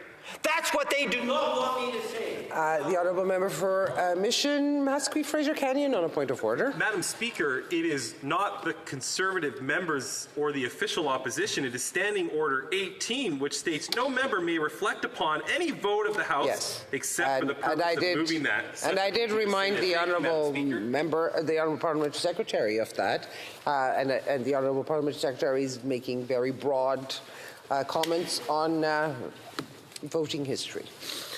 Thank you, Madam Speaker. To the member opposite, cry me a river. At the end of the day, you can cry all you want, but Canadians are going to know in terms of how it is the Conservative Party is behaving inside the House of Commons, how they're trying to limit debate, Madam Speaker, and the freedom of individuals like me to be able to tell Canadians specifically how the Conservative Party is voting inside the House of Commons. They find a standing order, and for the first time in 30 years, Madam Speaker, I see an opposition party that is so scared to be pointed out, to be told how they're behaving, to be in and I think, Madam Speaker, it's because they don't like what it is that they're hearing. I believe that there's a number of members of the Conservative caucus that feel very uncomfortable with the manner in which they have been forced to vote, Madam Speaker. And let me talk about some of the issues in which the Conservative Party of Canada demonstrates very clearly to the degree in which the MAGA movement in the United States has influenced them. When you think in terms of the Ukraine trade agreement, Madam Speaker, never before, no other trade agreement that I can recall where the Conservatives were actually in opposition to, Madam Speaker. This is the only trade agreement where they seem to be in opposition to, Madam Speaker. And I am being very generous when I say seem to be in opposition, because their actions clearly show over the last number of weeks, in fact months, that they've taken that far-right stand in support of Russia and against Ukraine, Madam Speaker. And all one needs to do is take a look at that so-called voting marathon in which the Conservative caucus was said that they were going to challenge the government of the day on, where we went line by line, discussions and votes had actually occurred, Madam Speaker, line by line. And I won't say how the Conservatives will voted, because after all, they don't want Canadians to know how they voted, Madam Speaker, but I can tell you that Canadians would be very disappointed It's consistent with what we saw today on this particular legislation when the Conservatives, Madam Speaker, when the issue of funding to reinforce Canada's support for Ukraine, or better known as Unifier, they'd be very disappointed to see how the Conservatives voted. I can't tell you, Madam Speaker, because apparently the Conservatives are super sensitive and they don't want Canadians to know. They didn't vote the same way we did. Well, I don't know if I could say that. They might jump up. You know? Yeah. Well, Madam Speaker, one member says that I can say that he voted no. Well, Madam Speaker, I don't want to be called for being out of order, but it was a Conservative member that said that I could say that. So I had permission to say that, Madam Speaker. At the end of the day, Unifier is something that supports Ukraine in a very real and tangible way. And I think, Madam Speaker, that when you take... Interrupt the honourable member. The honourable member for Sherwood for Saskatchewan on a point of order. Yes, Madam Chair. You've made a ruling very clearly with respect to a standing order on reflecting on a vote. And this isn't a matter of what individual members want or prefer. It's simply a matter of enforcement of the rule. Absolutely. Made. This member is continuing to show disrespect for the chair, which is another standing order, by doing everything he can to make a point that you have said he can't make. Now, it's not for me to say what the standing order should or shouldn't be, or what the chair should or should not have ruled. But this member is showing. Okay, I'm going to refer to the to our Bible, to our book, the Bosch-Gagnon book on procedure. On page 590, chapter 12, and it says, it is not in order for members to reflect upon, i.e. to reconsider or comment upon, votes of the House. And when this has occurred, the chair has been quick to call attention to it. Members have also occasionally called attention to the rule. So just to remind the Honourable Parliamentary Secretary that it's not only a standing order, it has been also treated in the standing orders in the Procedure and House Affairs. Madam Speaker, and I look forward to the report back from the chair. And just on that particular point, and I'm rising on a point of order, I would like to emphasize that the member from Louis St. Laurent, and I use this as an example, Madam Speaker, when he stood up, and I'll quote what he had indicated. The Liberals voted against that request, and even the Bloc Quebec voted against it. It is outrageous. The Bloc voted in favor of Bill C-234, but it voted against asking the Senate to adopt it. Madam Speaker, there you will find endless examples, and that's the reason why I think it's important that we... I agree with the honourable member. There have been many, many examples of references to votes. But today, it was, the article was invoked, and that is what we're dealing with. And until such time as the chair comes back with a decision, I think we have to abide by it. And Madam Speaker, at the end of the day, I was continuing to go through what it is that had taken place during the voting marathon, in which the Conservative Party continued to demonstrate its lack of support for Ukraine. When you think of Unifier, Madam Speaker, that is something that literally trained tens of thousands of Ukrainian soldiers, Madam Speaker, and contributed positively to the war. The way in which Canada contributes can be found in many different ways. One of those was on that particular vote, and that was actually vote 54. I would encourage Canadians that want to find out exactly how the Conservatives vote, that they would have to look it up, and it was vote 54. Madam Speaker, there was another vote, funding to reinforce Canada's support for Ukraine, which again complemented Unifier, and that was on vote 55. Again, I won't say how parties voted, but I would indicate that Canadians might want to take a look at our votes and proceedings to see how it is that the Conservative Party voted.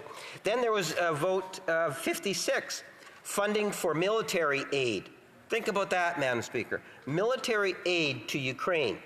This item received funding from the Treasury Board, vote 5, which is government contingency, funding for the expanded contributions to the North Atlantic Treaty Organization, which is budget 2023, funding to reinforce Canada's support for Ukraine.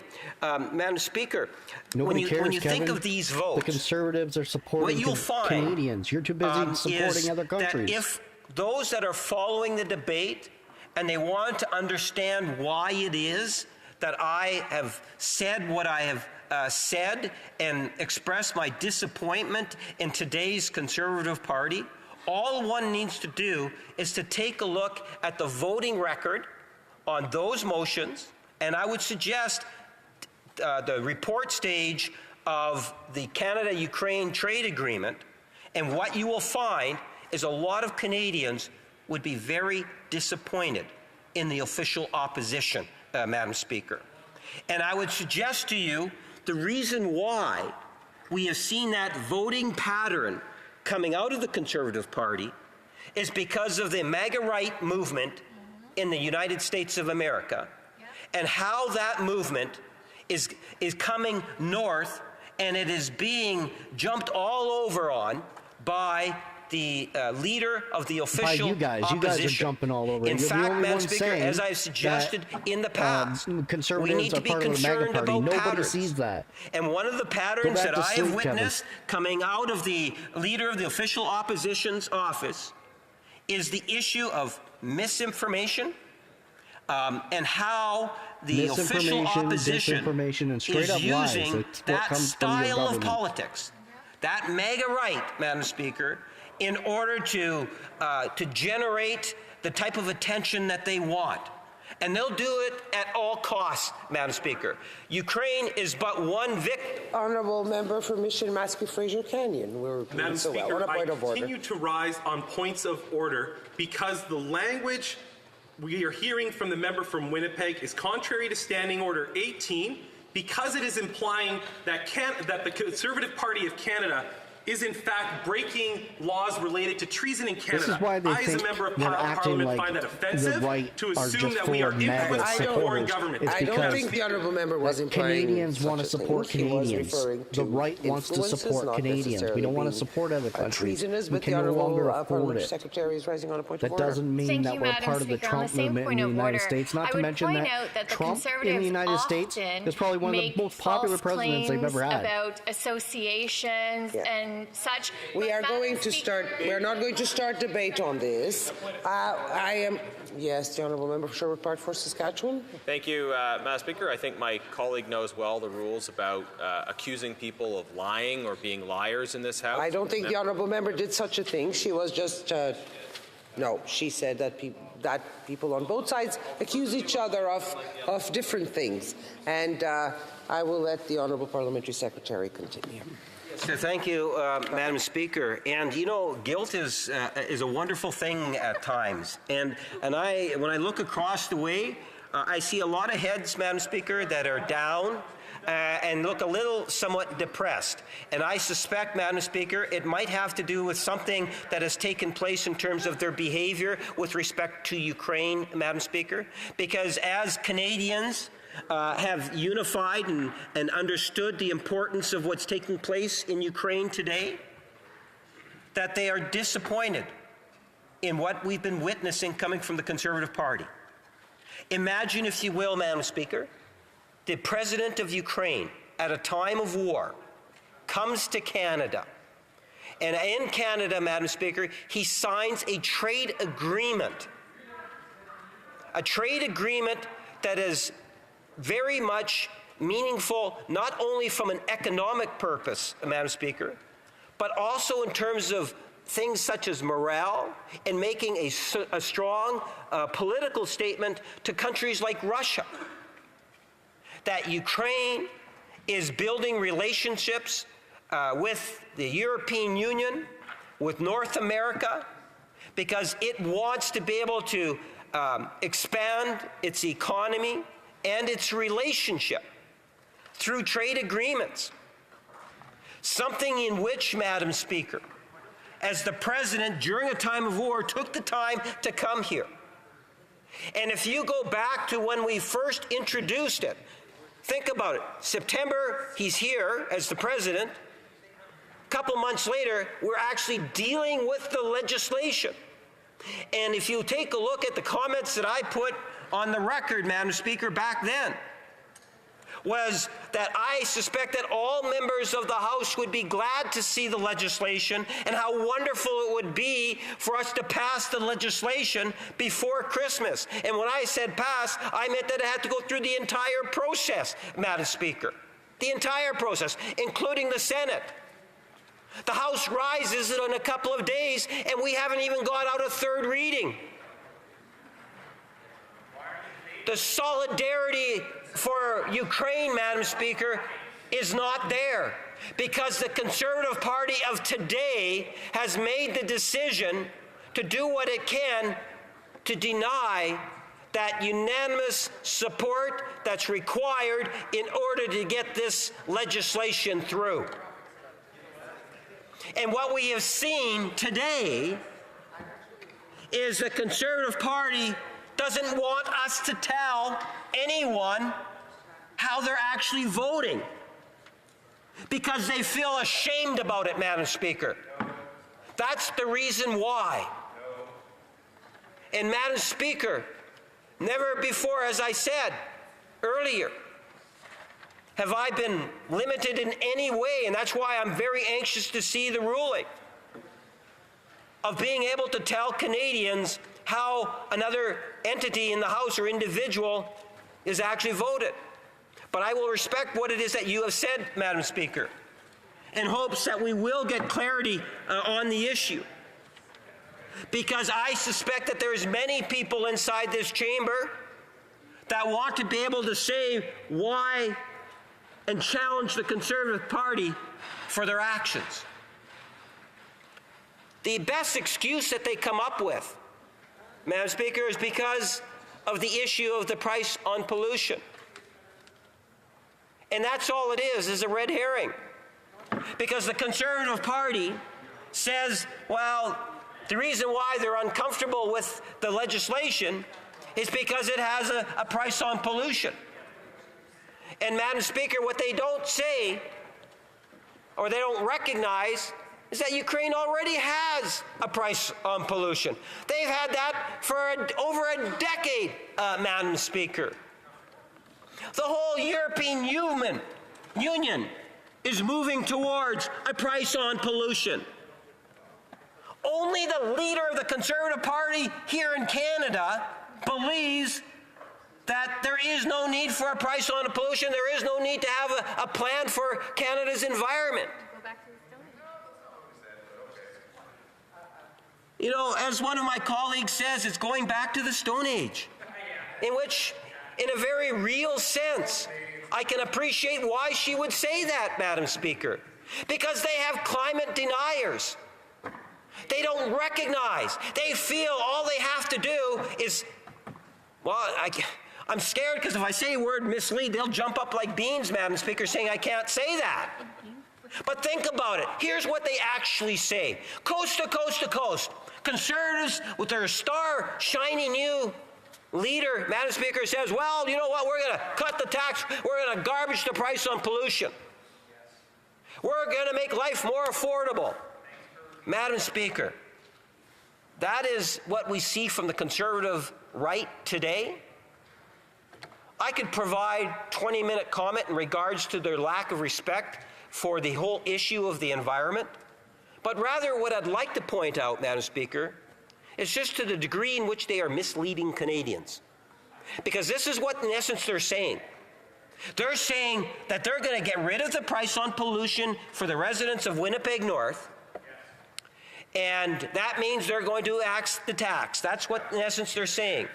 And they're saying that they're making life more affordable, Madam Speaker.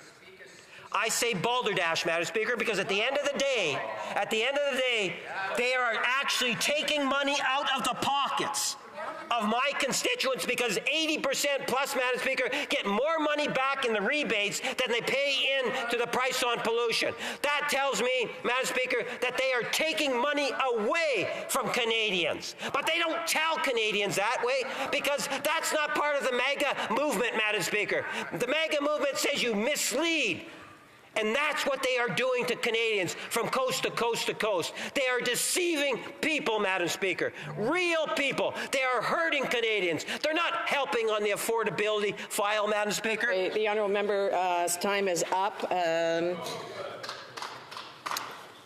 Questions and comments? Questions et commentaires. The honourable member for Dufferin-Caledon. Thank you very much, Madam Speaker. Oppositions oppose. And they oppose legislation that they think is bad. And that doesn't cause harm to anyone.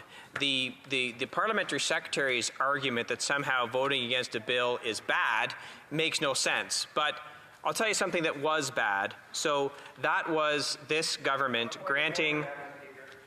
Order. The Honourable Parliamentary Secretary, the Government House Leader. Madam Speaker, the member just told Canadians on the floor of the House of Commons that the opposition party voted against the bill, and that was just... I'm sorry, that's not a point of order. That's a point of debate. The Honourable Member for Dufferin-Caledon. Madam Speaker, on that point of order, order on the question.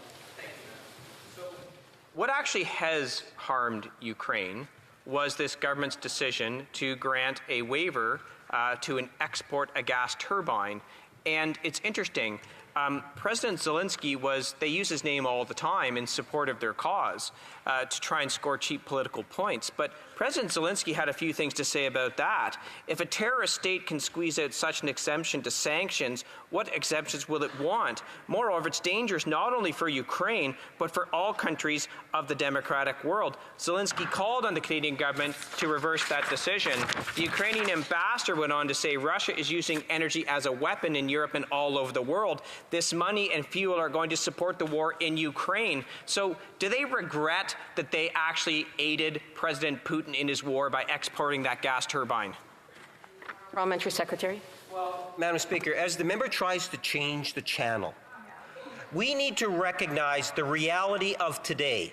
And the reality of today is that there's one political entity, better known as the Conservative Party of Canada, that seems to want to take the side of Russia over Ukraine. And that has been clearly demonstrated, Madam Speaker. The member had an opportunity to ask his question. Now, whether he likes the answer or not, he needs to take the opportunity to listen. And if he has other questions, he can wait until I ask for questions and comments. The Honourable Parliamentary Secretary. Madam Speaker. A point of order, the Honourable Member for Dufferin-Caledon. For the member to suggest that I support Russia is despicable, and I want to. He should. No. The honourable member actually, in his question, seemed to indicate that on the other side as well. So I would just ask members to please refrain from doing that. We know that everybody in this House does not support Russia, and that has been. That has been reaffirmed in the House, and I would ask members to please refrain from using that during their questions and during their comments. The Honourable Parliamentary Secretary. Thank you, Madam Speaker. And I see some individuals on the other side, and just as well they should be, very ashamed of the way in which they have conducted themselves when it comes to issues with respect to Ukraine, where there should have been a unanimous support for Ukraine at a very difficult time in their history. We see the Conservative Party under its current leadership going and looking south to be inspired by mega politics, Madam Speaker, and that is to the detriment of Ukraine. They have to take responsibility for their actions, and by that, Madam Speaker, I mean their votes. Don't try to hide behind the Speaker's back. Questions and comments? Yes. Or is it a point of order? I guess point of order, Madam Speaker. Point of order. The Honourable Member for Pitt Meadows, Maple Ridge. Yes, thank you, Madam Speaker. I'd like to seek unanimous consent from the House to change my vote last night from a nay to a yay. That was on Bill C-56, Division 606. I ran out of time, and I was unable to make that change then, and I'm hoping that the House will allow me to change my vote. Does the Honourable Member have unanimous consent? Agreed? Agreed and so ordered. Questions and comments? Questions et commentaires? L'honorable député. Honourable Member for La Prairie. Point of order. Honourable Member for La Prairie. Thank you, Madam Speaker. I just want to comment on the exchange that we've just heard when it comes to the member from Winnipeg South North, who referred to the way the Conservatives voted on Friday among all the votes we voted on that day. He just reminded us how the Conservatives voted. They, I think, referred to Article 18. I will make this quick. I just want to know if this is a point of order. It looks like a point of debate. If you can come to the point of order, please. So the deputy for Winnipeg North mentioned that Article 18, which was mentioned by the Conservatives, that said it prevented them from going to a vote. You can invoke the vote. You can talk about the position that was taken during the vote. And the member for Winnipeg North did not criticize the vote. He just reminded that the Conservative Party had that position on a specific vote, and the chamber, the House, should not object to that, to what member from Winnipeg North mentioned. I just wanted to add my comment to what was being said about the article invoked by the Conservatives. Okay, we will consider that, and we will come back to the House if necessary. Questions and comments. Honourable Member for Berthier-Maskinonge. Thank you very much, Madam Speaker. If it is okay with you, we are now going to talk about maybe the bill that's before us. So the member for Winnipeg North, can they please explain to me their vision in terms of the free trade agreement with Ukraine? Because there are still shortcomings. Because we have been asking for this as Bloc Québécois for a long time, that private enterprises should be able to also get in the mix and get involved. We believe that this is a shortcoming that needs to be corrected. I'd like to hear him on that. Would he be open to improving that aspect of the bill? Parliamentary Secretary. Yes, thank you, Madam Speaker. As the member likely is aware, is that there's very serious limitations in terms of what it is that you can do in terms of making changes. For the simple reason is that you have an agreement that's actually signed off, and it's more of a ratification process. I don't know the great details to what kind of modifications would in fact be acceptable without having to sign a different agreement. Having said that, the real benefits of both Canada and Ukraine deal with everything from infrastructure to high-tech companies to many agricultural benefits. It in essence enhances opportunities for both countries to be able to develop stronger and healthier trade links. Questions and comments. The Honourable Member for Nunavut. And I'd like to thank the member for his intervention. The other thing that I very much appreciate about this free trade agreement is Chapter 7, which talks about trade and Indigenous peoples. I understand that in modernizing this important agreement is an important aspect, and ensuring that Indigenous peoples are allowed economic opportunities through this trade agreement is particularly important. But I would like to ask the member if he can make sure that his party, when they're creating the bilateral committee, will include Indigenous representation from all Indigenous groups. The Honourable Parliamentary Secretary. Thank you, Madam Speaker. And I'm confident in knowing that when we talk about trade agreements and economic development and the social impacts of these trade agreements, that a wide spectrum of things are taken into consideration, including the absolute critical role, as the Prime Minister himself has indicated, of ensuring that we operate as two governments, making sure that Indigenous and Canadian interests are being served well. Questions and comments. The Honourable Parliamentary Secretary. Thank you, Madam Speaker. My honourable colleague spoke about the obsession that the Conservatives have around pricing pollution, and that will actually take money out of the pockets of his constituents. And he also spoke about the influences from the Trumpist MAGA Republicans in the U.S. Is the member at all concerned that the Conservatives seem to be advocating for the far right in this country that support Russia, as well as big oil, instead of constituents? The Honourable Parliamentary Secretary. Madam Speaker, I appreciate the question, and that's the reason why I would reference a pattern. And what we have actually seen is the Conservative Party of today is not the same Conservative Party, even of Stephen Harper, as this party, under the current leadership, continues to move further to the right. The MAGA right is very real. It is a movement that's in the United States, and it is coming north, and the one that's selling it the most, Madam Speaker, is today is the leader of the Conservative Party. And the price on pollution is an excellent example of that, because on the one hand, they travel the country as a bunch of Conservatives saying that they're going to get rid of the price on pollution and make things more affordable, when in fact, it's just not true.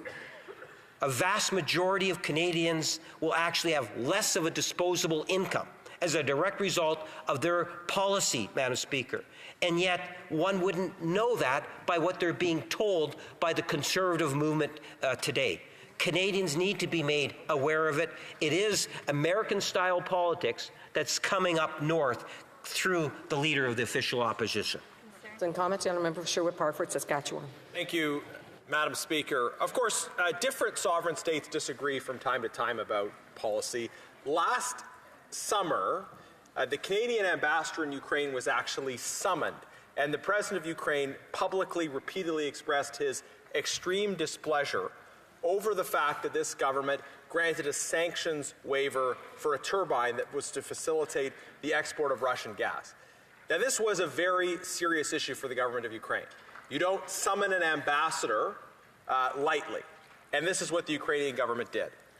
I want to ask specifically, the member sort of on his high horse about how somehow you should never disagree with a country that you are friends with. Of course, Canada supports Ukraine, Conservatives support Ukraine, but this member is up on his high horse now saying we should do exactly what this government wants. I want to just ask him, where was he last summer? Did he make any statements about the sanctions waiver? Did he have anything to say when the Canadian ambassador to Ukraine was summoned by President Zelensky to express his displeasure? Where was this member, and what did he have to say when that happened? The Honourable Parliamentary Secretary. Well, Madam Speaker, I'm not going to accept the changing of the channel.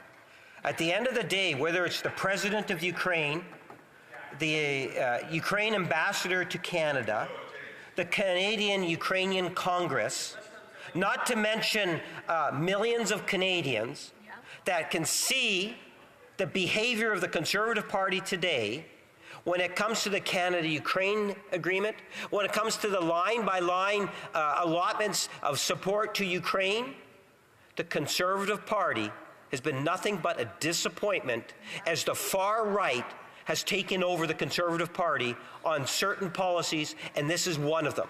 I say shame on them, the Conservative Party, for not getting behind and continuing to have that unanimous support, but rather catering to the far right, Madam Speaker. I think that does a disservice to all of Canada. Resuming debate. Reprise de débat.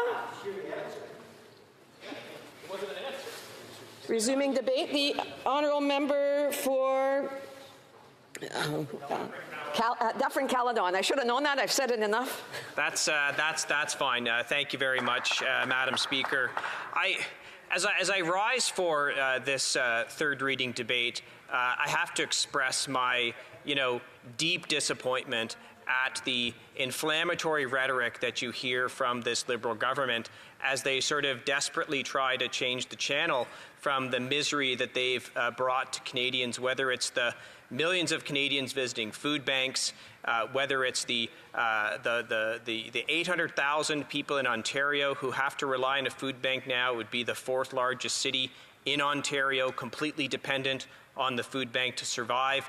That's the result after 8 years of this Liberal government. So they try to change the channel about a principled decision by the Conservative Party to vote against this free trade agreement. And there are many reasons why to vote against this free trade agreement. Of course, we've talked about the fact that there is a reference to carbon price and carbon leakage.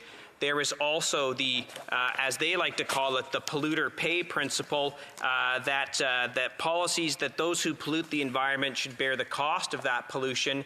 And of course, most Liberals say that emitting carbon, therefore, is pollution. So as Ukrainians are in the middle of a war and they are trying to heat their homes, this government is saying that they are polluters because most Ukrainians are using carbon-based fuels to heat their homes. So we get to have a principled objection to this free trade agreement on that basis alone. And there are many other reasons why we would be opposed to this free trade agreement that we haven't debated in great detail, but there are. And opposition parties get to vote against what they consider to be bad legislation. They say, oh, it's no big deal, there's some references to carbon pricing and carbon leakage, but what will they do in the next trade agreement they try to sign, Madam Speaker? This is the first time this has ever been in a trade agreement, carbon pricing and carbon leakage. Is it in the free trade agreement with the European Union? No. Is it in CPTPP? No. Is it in our trade agreement with the United States? No. Is it in any other trade agreement that Canada has ever signed? No. So this is the first time they've put it into a trade agreement. And what will be the next time? Will they mandate a certain carbon tax within a trade agreement? That's what they're trying to do. They are desperately trying to entrench the carbon tax and their version of carbon pricing now into international trade agreements. And what will be the next step that they take on that? So we get to oppose that on principle. But the really despicable thing that's happened as a result of that, Madam Speaker, is that they suggest that this is somehow the Conservative Party not supporting Ukraine and in fact somehow supporting Vladimir Putin and Russia. That kind of rhetoric, that kind of toxic rhetoric is actually, it's quite despicable. They should be ashamed that they are using that kind of rhetoric for a very principled position that we've taken on this free trade agreement. And as we know, there are 2 other parties in this House that have supported this free trade agreement. So this is actually going to pass. Our vote will actually cause no harm to Ukraine as we voice our principled opposition to this Liberal government's obsession with carbon taxes and carbon pricing. Now, but when we look at... Point of order, the Honourable Parliamentary Secretary, the Government House Leader. Seriously? Wow. Order. I have recognized the Honourable Parliamentary Secretary for a point of order. Let's hear what he's got to say. Madam Speaker, as a member is not, if not directly, indirectly talking about how the Conservative Party has voted, and it was earlier ruled that you can't do that. On the same point of order. Same point of order, the Honourable Member Sherwood Parkford, Saskatchewan. Madam Speaker, these far-left mega disruptive tactics in the House have no place from this member, and he should be ashamed of himself. The member in question was talking about his own decisions, which the member has done, and the member says should be allowed. So again, I encourage these far-left importing tactics. Again, I think we're starting to go down the road of what was order.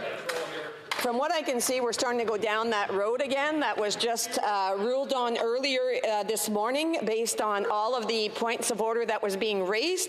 I would just say that, you know, I would recommend members go back and look at the rules of orders that we already have in place, and if they have a point of order, make sure that it fits within that point of order. That is, it is one that we can actually take in. The Honourable Member for Dufferin-Caledon.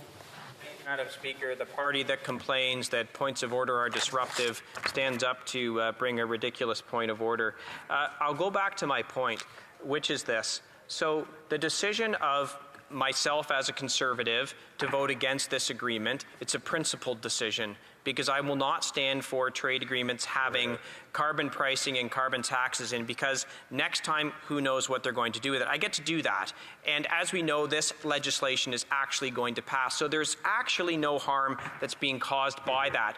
But when you look at, for just one instance, what happened with the waiver for the export permit that this government granted for a gas turbine, that actually caused significant harm to Ukraine. We know this. And why do we know this? Because President Zelensky said it. He said, if a terrorist state can squeeze out such an exemption to sanctions, what exemptions will it want tomorrow the day after? It is dangerous not only for Ukraine, but for all countries of the democratic world. And President Zelensky called on this Liberal government to change its decision. So they say we should listen to President Zelensky on the trade agreement. We get to disagree with him on that. We think it's not a good trade deal, not good for Ukraine, not good for Canada. But somehow President Zelensky saying that they should not grant the export waiver and it's actually aiding Russia, that's no big deal. Nothing to see here. So their hypocrisy on this is really astounding. And then for them to turn a principled vote in the House of Commons against including carbon taxes, carbon leakage, carbon pricing in a trade agreement for the first time ever, that somehow is aiding Russia or Vladimir Putin. I think that language, not only is it despicable, it's completely unhelpful. It's unhelpful for the debate. It's actually them saying that we're supporting Russia is actually giving Russia some kind of a win. Now, we, of course, are not saying that. We're saying it's a terrible decision, and the decision actually helped Russia pump gas, which has helped fuel their war. Now, who said that? President Zelensky, who also said that, the Ukrainian ambassador. That's their words, not ours. So if we look at who's actually causing harm to Ukraine, it is this government by the decision to grant that export waiver. Now, many members here stand up and claim that we're doing terrible things to Ukraine as a result of our principled decision. Where were they on this decision, Madam Speaker? Where were they on that? They aren't there, which to me is deeply, deeply hypocritical. And Ukrainian Canadians know exactly which government, which party supported the export of that gas turbine. But if that was enough, Madam Speaker, I would say it's pretty bad, but, you know, it's not absolutely awful. But when you look at what else has happened, we now have media reports that Canadian detonators are in Russian mines. Now, that is a complete lack of export control by this government. We know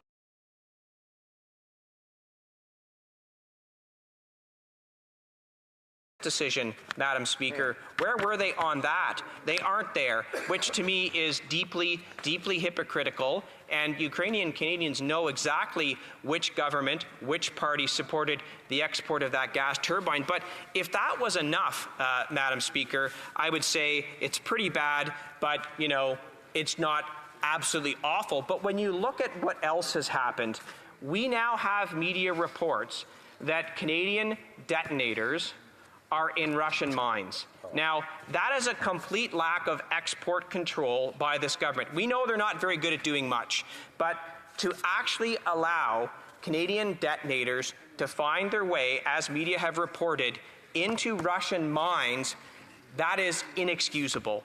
And to somehow say that our vote, our principled vote against the bad things they put in this trade agreement is somehow aiding Russia and Vladimir Putin, but they exported a gas turbine that was used to pump Russian gas to fund the war, and Canadian detonators have found their way into Russian mines that are used during the war. I think if you compare these things, some things are desperately harmful to Ukraine. Other things don't cause any damage whatsoever. Now, if that were enough, Madam Speaker, we would say, well, that's terrible, but it's not absolutely awful, is it? But guess what? There's more. There's actually more. Canada is the only G7 country that is not offering wartime insurance to businesses. Now, what does that mean? They say Canada's there to help rebuild Ukraine. Well, but they won't put wartime insurance in place for those businesses right now. So any businesses in Canada that want to help Ukraine during the war, they don't have wartime insurance. Every other G7 country has done it. Now, again, this causes real damage to Ukraine. And they have the audacity to say that our principled vote against the trade agreement is somehow aiding Vladimir Putin. No, these three things, these three decisions they made is exactly what's aiding the Russian war effort. So their hypocrisy on this is really stunning. Now, Madam Speaker, what we tried to do at committee was to actually improve the trade agreement. Now, one thing that the Ukrainian ambassador actually said recently was we could use in the future cooperation on energy security. And as we pointed out at the committee, there's nothing in this trade agreement on energy security. It's shocking. What they need is energy security. Why wouldn't they include a chapter on energy security? Well, I know the Liberals say, and all their proxies say, well, that's never been in a trade agreement before, so you can't put it in. Carbon pricing, carbon leakage was never in a trade agreement before either. Right. So very clearly, you can put things into trade agreements that have never been in there before. Now, they're going to say, well, why isn't it in there? Well, because when you negotiate a trade agreement, two sides decide what they're going to put in there. This Liberal government's priority was carbon taxes, carbon pricing, carbon leakage. We know the Ukrainians want energy security. The ambassador just said it recently on the news. So why wasn't there a chapter on energy security in the trade agreement? You have to only conclude it's because this Liberal government didn't want to put in anything in the trade agreement on energy security. You can come to no other conclusion. And Madam Speaker, we tried to fix that. We brought forward a motion at committee to expand the scope of what could be included in the review of this trade agreement to allow for, guess what? Yes, energy security. And guess how every single Liberal member on that committee voted?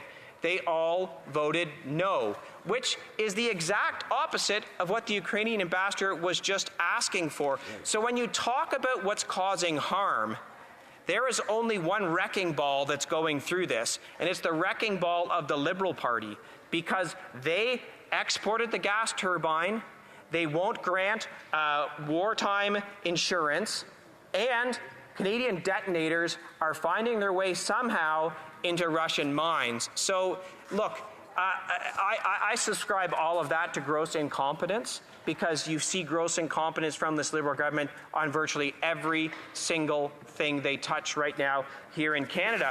Now, if that was all, Madam Speaker, you could say again, well, you know, that's not such a big deal. But in fact, there were 8 amendments at committee, 8 amendments that we tried to improve the free trade agreement so that we could actually find a way to support it. In fact, Madam Speaker, one of the amendments that I put forward would have delayed the coming into force of the agreement until they removed the references to carbon pricing and carbon leakage. And if they had done that, well, I would have found a way to vote in favor of it. But again, they voted that down, like they voted down every single amendment that we put forward to make this trade agreement better, including to strengthen cooperation on matters relating to nuclear technology, including the export of Canadian nuclear equipment, expertise, and uranium to Ukraine. Ukraine has lost 50% of its electrician generating capacity as a result of this war from Russian bombing. So wouldn't it have been great to put in this free trade agreement cooperation on expanding nuclear capacity? Now, guess what? I know everyone's saying, well, surely they voted for that. It's what Ukraine needs. It's what the Ukrainian ambassador asked for. No, you would be wrong. They, of course, voted against it. So they want to include their ideological obsession with carbon pricing and carbon leakage, but they don't want to vote for cooperation in nuclear technology, cooperation on energy to provide energy security. Now, The other issue, of course, is this. There could have been cooperation on LNG capacity in Ukraine and increasing Canadian LNG exports because, as everyone knows, Russia's war machine is primarily funded by the exports of gas. Now, what did we do? I just want to explain a little bit. Ukraine is sitting on the third largest proven reserves of LNG in all of Europe. Imagine a Europe that is getting their LNG exclusively from Ukraine as opposed to getting LNG from Russia. Imagine if Ukraine got the revenues from being able to export LNG to Europe and to other parts of the world to help them fight the Russian invasion. This is a double win. It cuts off the blood money that's going to Russia, and it would increase the revenues of Ukraine. They would have more money to fight the war. So surely they voted for the trade agreement to include LNG cooperation, right? I mean, it's a win-win for everyone. No, they of course did not. They voted against it. Now, why did they vote against it, Madam Speaker? Again, because the Prime Minister and the Liberal Party has an ideological obsession with carbon taxes and carbon prices and carbon emissions, even to the detriment of a country in the middle of a war, a country fighting for its very survival. What's the most important thing for this Liberal government? Carbon tax, carbon price, carbon leakage. So even in this context, they can't get out of their obsession with the carbon tax, something that absolutely would have helped Ukraine. Now, to go on with some of the amendments that were put forward. Now, we put in an amendment on the donation of Canadian military equipment because we have equipment that is somewhat past its functional life, but it's not completely unusable. This could actually be exported to Ukraine, refurbished, so they could have more Canadian military equipment to help them in their war. Again, Madam Speaker, surely they voted for that because it's a direct benefit to Ukraine. No, of course, they did not. And then they have the audacity to say to us that our vote, that if we vote against this free trade agreement, somehow it's a win for Russia and Vladimir Putin. I mean, the hypocrisy is really, it's unbelievable. And there are more and more and more amendments that were put forward. Because I do think it's important that we get a ruling. Recognize anybody else except for the parliamentary secretary. If anybody else has to add something, they should wait until they see what the parliamentary secretary has to say.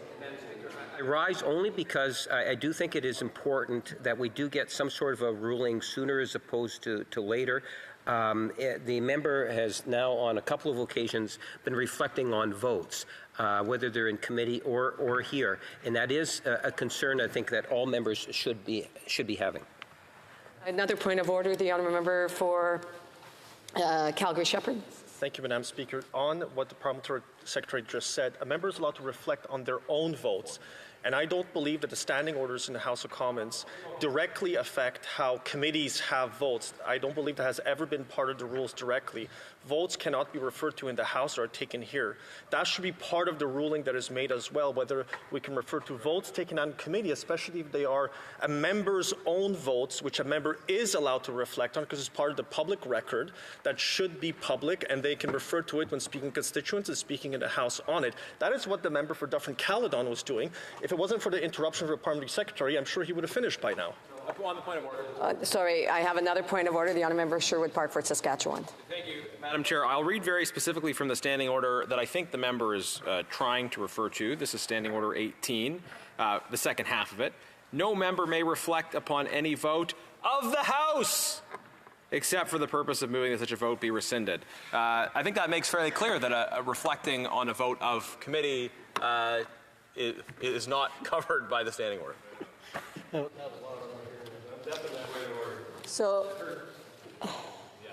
So again, as we've indicated before, I appreciate the additional information that the honourable members have put forward. Come back to the House if need be. I do want to remind members that yes, they are not, according to the standing orders, they are not to reflect on votes that are in the House, that have been held in the House about other members. And so I will allow the honourable member from Dufferin-Caledon to continue his speech. He has just a little under about 4 minutes to continue. Well, thank you very much, Madam Speaker. It's amazing to me the member who complains about points of order during his speech continues to rise to interrupt me when I'm giving my speech, to continue to talk about motions that were brought forward to try and make this trade agreement better. Again, a motion was brought at the committee in order for expanded munitions productions in Canada and increasing munitions exports to Ukraine, and to support the development of weapons and munitions manufacturing capabilities in Ukraine by Canadian industry. A country in the middle of a war that's using thousands of shells a day needs expanded munitions. So of course we brought forward this to say we want to directly support Ukraine, because despite the desperate attempts by the Liberal government to say, and Liberal members to say we don't support Ukraine, we absolutely do. And Madam Speaker, of course that motion was defeated with all Liberal members at the committee voting against it. So when you try to talk about actual support for Ukraine, Conservatives have put forward real motions, real amendments to actually help Ukraine, to improve the trade agreement to help Ukraine. We've done that. What this Liberal government has done is export a gas turbine, be so incompetent and negligent to allow for Canadian detonators to end up in Russian mines. They don't provide wartime insurance for Canadian businesses so they can help rebuild Ukraine, the only country in the G7 not to do it. And then they have the audacity to stand here and somehow suggest that we are supporting Vladimir Putin. I mean, it's a disgraceful comment to make.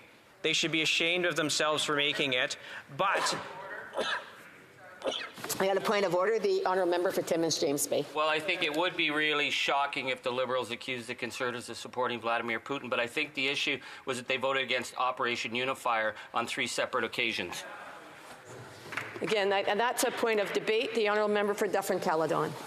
So thank you very much, Madam Speaker. So what we find is that the hyperbole coming from the Liberals doesn't match reality. Their criticism is deeply hypocritical. We all know it. They have done things that have directly harmed and continue to directly harm Ukraine with their decisions. And I can tell you this, Madam Speaker, they have become the party of disinformation. Disinformation to suggest we don't support Ukraine, disinformation that somehow our opposition to this free trade agreement is not supporting Ukraine. We tried to make the trade agreement better so that we could support the trade agreement and, of course, support Ukraine. This Liberal government did everything they could to make sure that wasn't possible. Why? Because they want to use the trade agreement in a desperate attempt to score cheap political points here in Canada with an incredibly false narrative. Now, Madam Speaker, I move, seconded by the member for Calgary-Shepherd, that the motion be amended by deleting all the words after that and substituting the following. Bill C-57, an act to implement the 2023 Free Trade Agreement between Canada and Ukraine, be not now read a third time, but be referred back to the Standing Committee on International Trade with the view to amend the coming into force provision to allow it to be fixed by order of the Governor and Council after the removal of all references to carbon pricing and carbon leakage. On s'attendait-tu à ça, oui?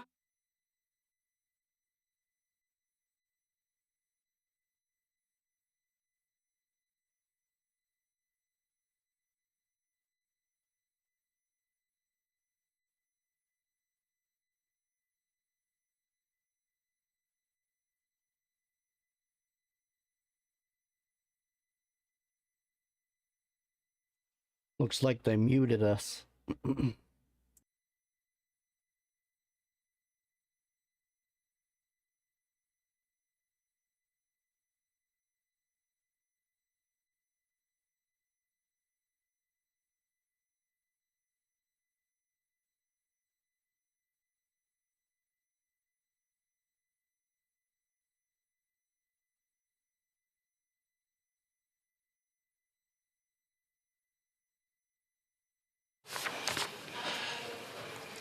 Mr. Seaback, seconded by Mr. Bazan, moves the following amendment. By Mr. Genius. So Mr. Seaback, seconded by Mr. Genius, moves the following amendment. That the motion be amended by deleting all the words after the word that and substituting the following. Bill C-57, an act to implement the 2023 Free Trade Agreement between Canada and Ukraine, be not now read a third time, but be referred back to the Standing Committee on International Trade with the view to amend the following into force provision to allow it to be fixed by order of the Governor and Council after the removal of all references to carbon pricing and carbon leakage. The amendment is in order. Questions and comments? Questions et commentaires? The honourable member for Thunder Bay Rainy River. Are we debating the amendment, or are we still in the original debate? It's questions and answers on these. Okay. The member spoke of the principled approach of the Conservative Party to this agreement. So let's talk about principles. This isn't about the carbon tax, but today the Ukrainians are running out of ammunition. Today, President Zelensky is in Washington, D.C., desperate to get military support from the United States, which is being blocked by the American far right. Today, more than ever, is a day where Ukraine needs the political support. And where is the Conservative Party? They voted against the free trade agreement today. On Friday, they voted against any military assistance to the Ukraine. Today, of all days, is a day where Ukraine really needs political support around the world. Why do they continue to oppose support for Ukraine? The honourable member for Dufferin-Caledon. So of course we support Ukraine. That's absolutely true. We vote against the fall. We vote against the fall economic statement because we have absolutely no confidence in this incompetent, corrupt Liberal government. But the member's talking about munitions. That's great. Good for him. We had a motion at committee to support expanded munitions productions in Canada and increasing munitions exports to Ukraine and support the delivery of weapons and munitions manufacturing capabilities in Ukraine by Canadian industry. How did Liberal members of the committee vote, Madam Speaker? They voted against it. This member should perhaps get off his PMO talking points that he just read into the House and actually understand what his party's done with respect to munitions. Thank you, Madam Speaker. Questions and comments? Questions et commentaires? The honourable member. The honourable member for Mirabel. Thank you, Madam Speaker. I'd like to thank my colleague for his speech. The colleague mentioned the amendments that were proposed by the Conservatives at committee. Most of these amendments we disagreed with, but we think we should have been able to debate them because we have a parliamentary system and it's a democracy, but the way these treaties are negotiated in Canada, it's very special. This was done behind Parliament. We weren't aware of the content of the treaty, and parliamentarians do not have all of their tools to amend the treaty, either at committee or in the House. They're only able to pronounce their opinions on the rules of the way it's enforced. I don't think this is parliamentary. It's not what happens in the U.S. or Europe. It seems very anti-democratic, the Canadian way of proceeding. So I'd like to know, does my colleague think that this Canadian way of negotiating treaties is anti-democratic and it prevents Parliament from debating amendments? Thank you, Madam Speaker, and I want to thank my colleague for an actually a good question. Look, when you come to Parliament and table drop a 700-page trade agreement and expect Parliament to just immediately rubber stamp it, that's the kind of arrogance that you get with this Liberal government. They believe that somehow they are so infallible, so perfect, that they brought to us, as we approach Christmas, like the birth of Christ. Here it is, the perfect child. And in fact, we get to have real criticisms of this bill. And yes, the challenge is, of course, this. There is a process to bring treaties and trade agreements to members so that they have an opportunity to have input. They did none of that. They brought it here, said it's perfect, and now criticize people for criticizing it. It's an embarrassing way for them to behave. Questions and comments? Questions et commentaires?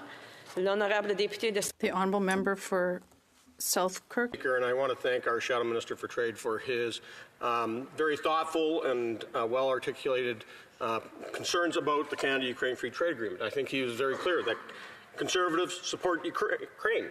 Conservatives are the party of free trade. But unfortunately, the Liberals have stuck in carbon taxes into this trade agreement, which is the first time in history. It's unprecedented, and we cannot accept that. We're the party that's opposed to carbon taxes.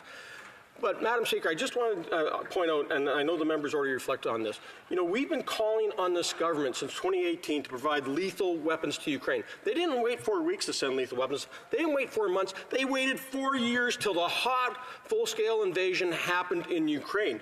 And the member was very clear to say that. We've been asking for the government to do more in support of Ukraine. This free trade agreement does not provide the opportunity for Canadian defense industry to do business in Ukraine. There's no war insurance provided. And I just want to ask them, we have right now, the Canadian Armed Forces are decommissioning old light armored vehicles. They're Bisons, Coyotes, and Tracklabs, the M113s. Why are the Liberals sitting around? We've been asking since March of last year to actually export them and send them to Ukraine to help in the fight against Russia, and they haven't. Why haven't they? Honourable Member Dufferin-Caledon. Look, it's a great question. And this is actually where you get to where the rubber hits the road. There are real and concrete things that this Liberal government could have done and could be doing to help Ukraine. Instead, they wrap themselves in this free trade agreement to somehow suggest this is the only way that you can support Ukraine. And of course, they put a poison pill in it so that they knew that Conservatives couldn't support carbon pricing and carbon leakage, but real measurable things that would have made a difference. And we had a motion on the exact issue that the member has just raised to do that. And of course, that was defeated. So again, exporting a Russian gas turbine to Russia, the Canadian detonators in Russian mines, no wartime insurance, not sending these armored vehicles, not increasing munitions production. These are things that are actually harming Ukraine. Our vote does not. They should stop talking the way they are. It's disgraceful. Hear, hear. Questions and comments? The Honourable Member for Etobicoke Centre. In the member's remarks, he spoke about why all Conservatives oppose the Canada-Ukraine Free Trade Agreement. He cited two things. He cited that there's the mention of carbon pricing in it, which is, of course, not a legitimate reason because Ukraine already has carbon pricing since 2011. They need carbon pricing to enter the EU, which they're desperately trying to do. And the agreement doesn't even force Ukraine to do anything on carbon pricing. So that is not a reason to oppose the agreement. We already know that. The other reason he said is because the government is somehow imposing this language about carbon pricing on Ukraine or imposing something on Ukraine that they don't want. President Zelensky signed this agreement. He came to Canada to do that. He's asked all parliamentarians to vote for it. The Ukrainian ambassador has asked all parliamentarians to vote for it. The Ukrainian Canadian Congress has asked all parliamentarians to vote for it. We had Ukrainian MPs visit Canada and ask all parliamentarians to vote for it. So the Conservatives seem to believe that they know better what Ukrainians want than the Ukrainians themselves. My question to the member is why is the Conservative Party and Vladimir Putin the only people out there who seem to think that they know better what Ukrainians want or need than Ukrainians themselves? Hear, hear. Again, and I want to remind members, if they don't have the floor, they shouldn't be yelling across. They shouldn't be trying to answer. I know that the members that have the floor and are able to answer, the honourable member whose responsibility is to answer is very well able to do that without the help of his colleagues. The honourable member for Dufferin-Caledon. Thank you, Madam Speaker. The logical gymnastics that member just had to do is something that could probably have gotten a gold medal at a gymnastics competition at the Olympics. So President Zelensky actually asked them to not send the gas turbine. Did this member stand up against his government and say it shouldn't happen? No, he did not. There are currently no export controls that are in place to stop Canadian detonators from getting into Russian landmines. Has he stood up to criticize his government for doing that? No, he has not. But somehow, voting against a trade agreement, that is the cardinal sin. It's one of the 7 deadly sins. It's ridiculous. It's pathetic. pathetic. They should be stopping the things that I've raised. They should be including the things I've raised. That's how you show support for Ukraine, not this fake straw man argument they're building up about voting against a trade agreement, which includes languages that we would never support, because the next trade agreement, they'll actually mandate a carbon price in it if we let them get away with it this time. Canadians know the misery of the carbon tax. We're against it in Canada. We're against it in trade agreements. We'll be against it forever. Thank you, Madam Speaker. We have time for a quick question. For a brief question, the honour member for Brandon Souris. There's no doubt that we're in favor of Ukraine. I want to go back to 1991 and December 2nd, when former Prime Minister Brian Mulroney was the first country in the world to recognize the independence of Ukraine, and so I would ask my colleague to elaborate on those kinds of dedication that this country has provided to our Ukrainian cohorts and friends and families in the Ukraine today, and just to justify some of the great comments that my colleagues have made, and to further denigrate, I guess, what the Liberal government has done in regards to putting a carbon tax into a trade agreement when a country's at war. Answer from the honour member for Deferred Caledon. This could be a meme, right? Send a gas turbine that Russia uses to pump gas and make money to fund the war, no big deal. Allow Canadian detonators to end up in Russian mines that are killing Ukrainian soldiers, no big deal. Don't give businesses wartime insurance, no big deal. None of this is a big deal. But vote against a free trade agreement that we think is a bad trade agreement, oh my God, you're supporting Vladimir Putin. Look, their arguments on this are pathetic. They're embarrassing. Canadians have always supported Ukraine. Conservatives have always supported Ukraine, just like when we were almost the first country in the world to recognize an independent Ukraine. I think Poland beat us by something like 25 minutes. That's the Conservative record. We support Ukraine. Don't listen to the misinformation and disinformation these despicable Liberals are trying to spread. Hear, hear. Resuming debate, the Honourable Member for Saint-Hyacinthe-Bagotte. Thank you, Madam Speaker. We are at this time to debate at third reading with respect to the implementation of the 2023 Canada Free Trade Agreement with Ukraine. We were able to debate it at committee, and several of my colleagues were there during the study.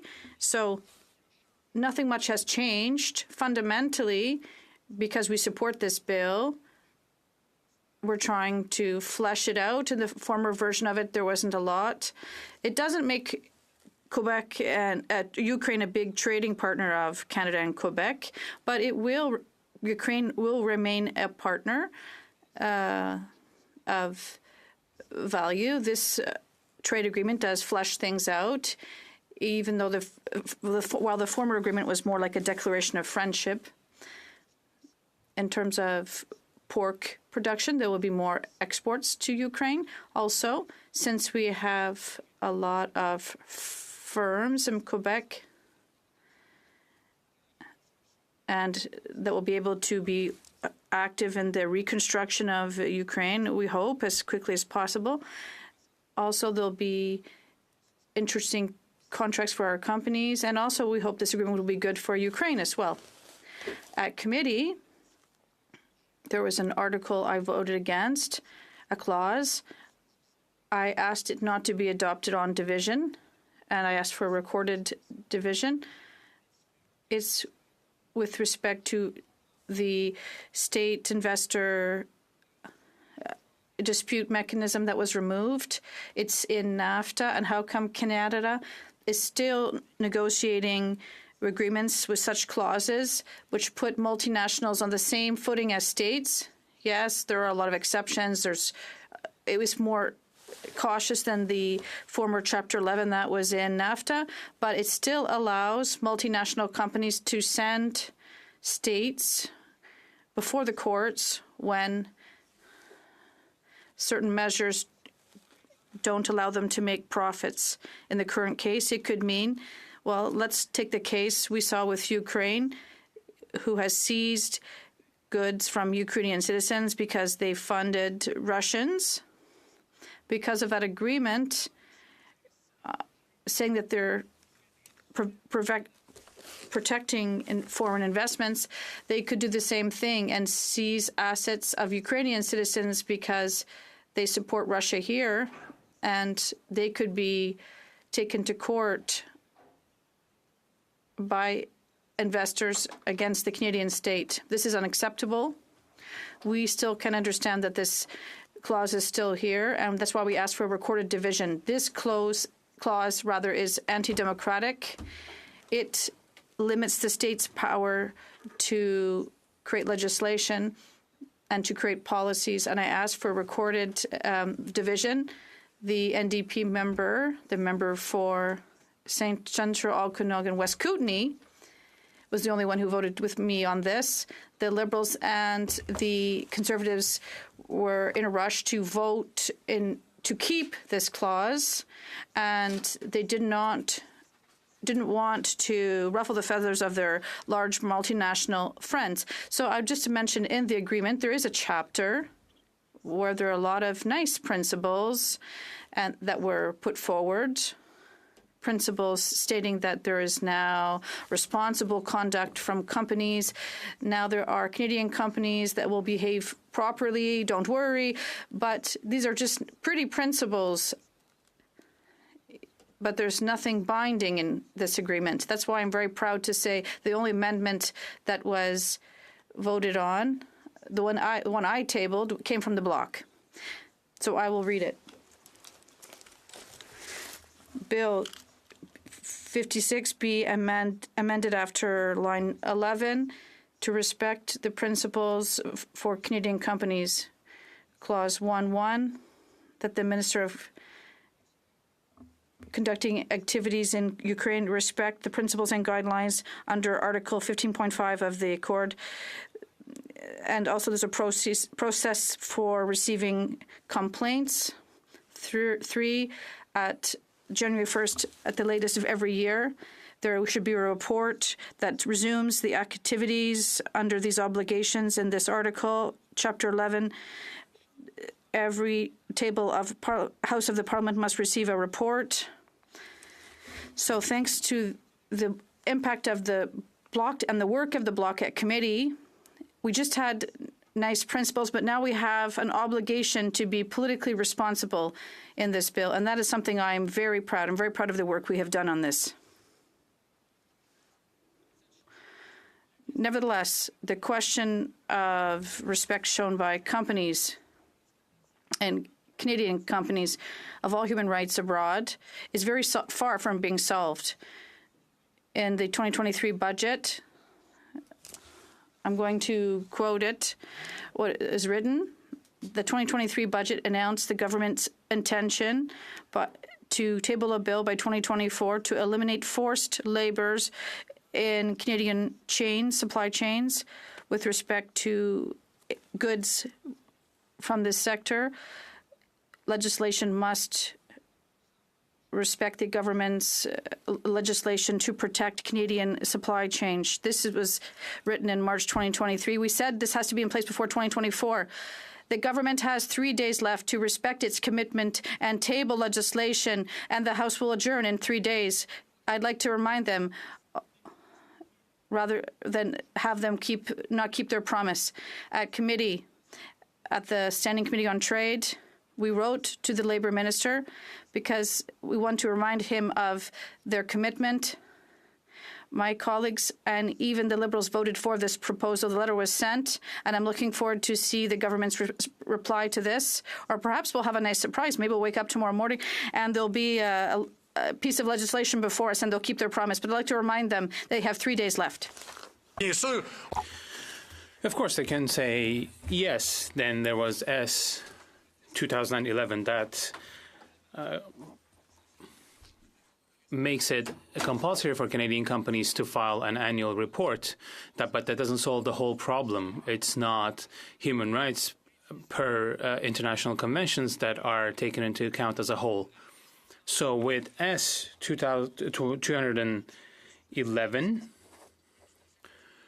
companies that actually make no substantial efforts might still be in compliance with the law without any consequences or punishment or fines to pay. So the company can say, I declare I haven't taken any measures. That's it. See you next time.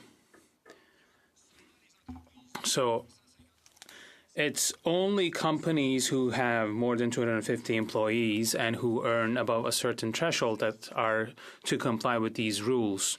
So this was moved by the NDP, but I co-signed it as well. And the idea here is to impose these rules on companies of all sizes, and it should also give concrete remedies to victims. There's a point of order. Falkirk, Interlake Eastman. Sorry. Madam Speaker, I believe the member speaking right now inadvertently referred to the Prime Minister by his name. Okay, je sais pas si... I did not hear it myself, but if the honourable member mentioned by name the Prime Minister, I did not even speak about the Prime Minister during my speech, Madam Speaker. Okay. So the honourable member thought the honourable member mentioned something, but the honourable member did not mention it, so honourable member, back to you. Well, I will invite my colleague to listen before making points of order. So we come then to the question, and we come back to the agreement actually itself. So I mentioned this every single time that I was against because all of the Conservative amendments were deemed to be inadmissible, and I was against all of them. There was really irresponsible and dangerous things among them. For instance, the sale of arms was mentioned in one. We want this agreement to be a reconstruction and peace agreement, not an agreement within the text of which we imply that the war will be forever. But every single time the amendments were deemed inadmissible, I voted so that we could debate and hear them, because there's a significant transparency problem when it comes to defining these commercial agreements, trade agreements. We have to acknowledge that Ottawa is not transparent vis-à-vis its own elected representatives. We have to debate of different positions in this House, and whatever the color of the government of the day is, the government does not appreciate that the proponents of certain initiatives scrutinize things too closely. This takes us back to the culture of monarchy of Canada, because in agreements that are signed, we see this trace. And as a member of this House, I witnessed this in November and December 2020. Our committee was studying the free trade agreement between Canada and the United Kingdom without the text. So this was a piece of absurd theater, if you will. We had witnesses and experts appearing before us telling to us, okay, we like this, we don't really like this aspect that much, but each of these people, or rather none of these people had actually seen the actual text of the draft agreement. So what is the meaning of all this, Madam Speaker? The Minister of Foreign Affairs, a Canadian minister in 1909, made it compulsory for the ministry to report on its activities. So this concerned the discussions and engagements of Canada at the international level. In 1995, this act was amended, and the department was also given international trade as part of its mandate. The annual reporting obligation was removed at that point in time, but in 1926, the House of Commons actually had adopted a motion saying that the ministers, before ratifying the signing of an agreement or a convention affecting Canada or imposing military or economic sanctions, will make sure that it has approval from the Parliament.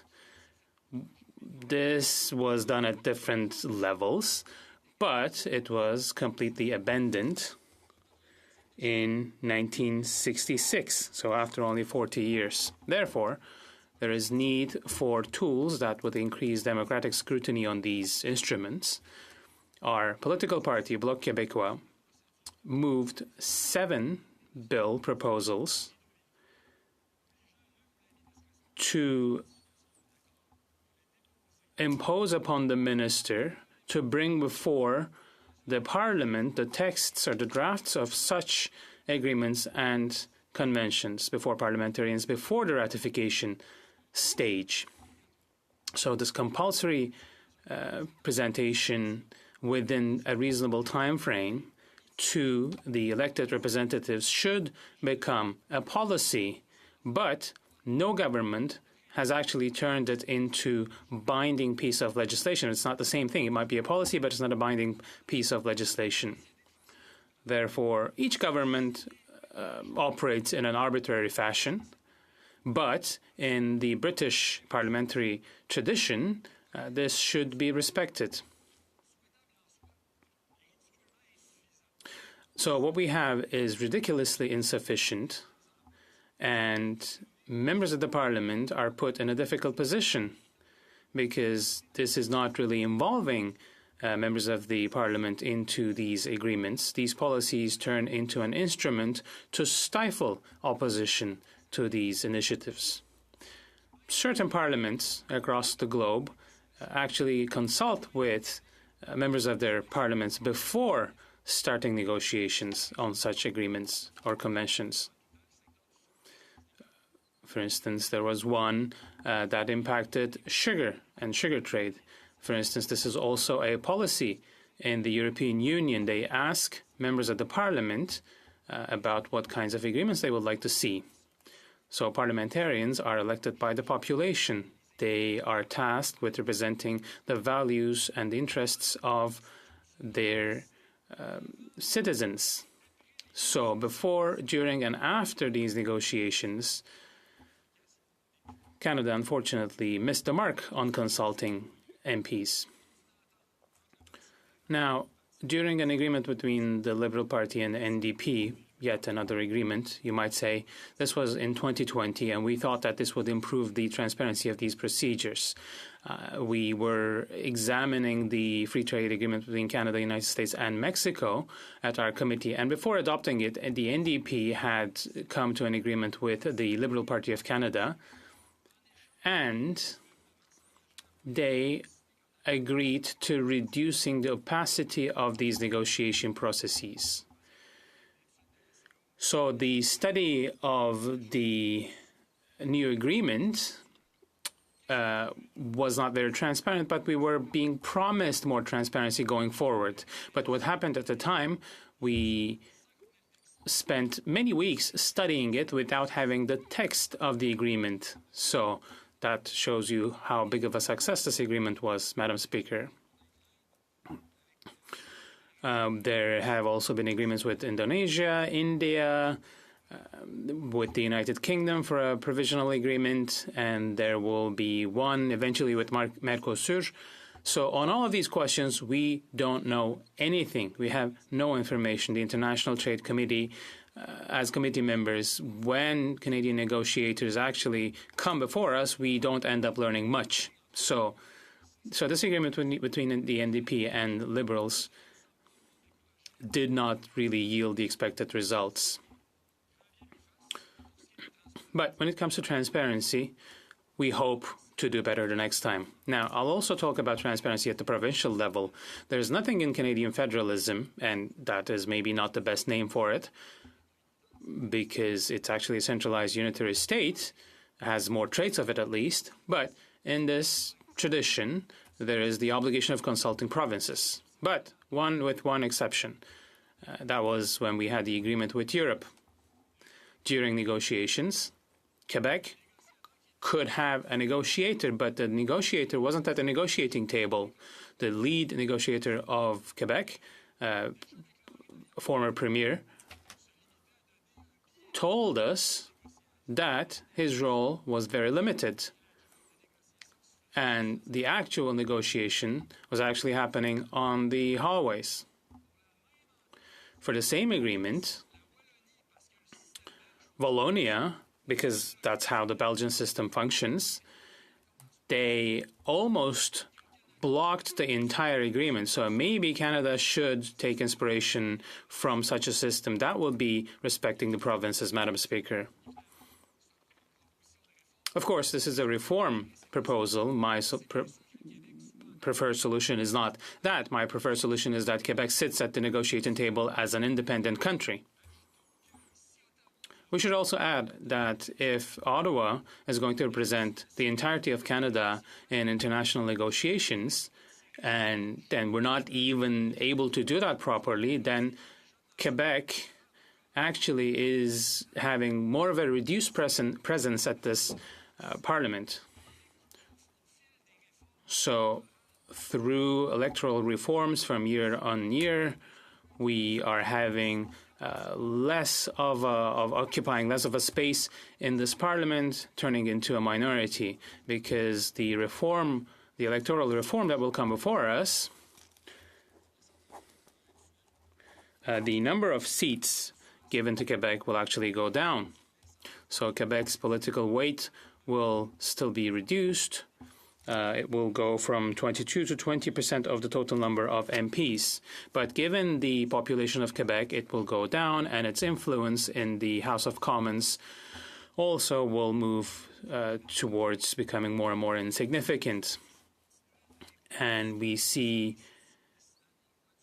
the reduction of the presence of Quebec in this institution that's key for the country. That is a dire problem, because our values are being diluted more and more in favor of the values of the rest of Canada. And these are the real consequences of our presence in this regime, the outcome of which is turning us into a minority as days go by. French Canadians should have an equal number of seats, but as soon as we started having smaller numbers, we magically somehow switched to a proportional system. So, Madam Speaker,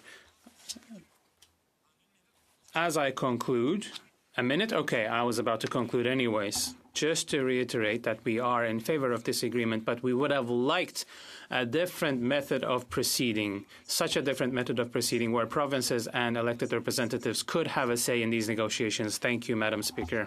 Comments, questions et commentaires. The honourable member for Etobicoke Centre. I would like to thank the member for his speech, for his comments, and for his support, for the support of his party by voting in favor of the free trade agreement between Canada and Ukraine. I'd like to ask the member if he could talk to why this agreement is important for Canada and for Ukraine. Honourable member for Saint-Hyacinthe-Bagot. Well, as I've said, this will be an agreement that will be good, economically speaking, especially for Quebec when it comes to the sports industry, engineering industry. I think it will open interesting doors, and it will increase commercial exchanges, of course, and it will do good for Ukraine and for Ukrainian people. But again, I don't really understand why we are bringing multinationals to the same level as sovereign states. Since the change in the free trade agreement with the U.S. and Mexico, we actually saw different examples of this, so I voted against this aspect. Thank you, Madam Speaker.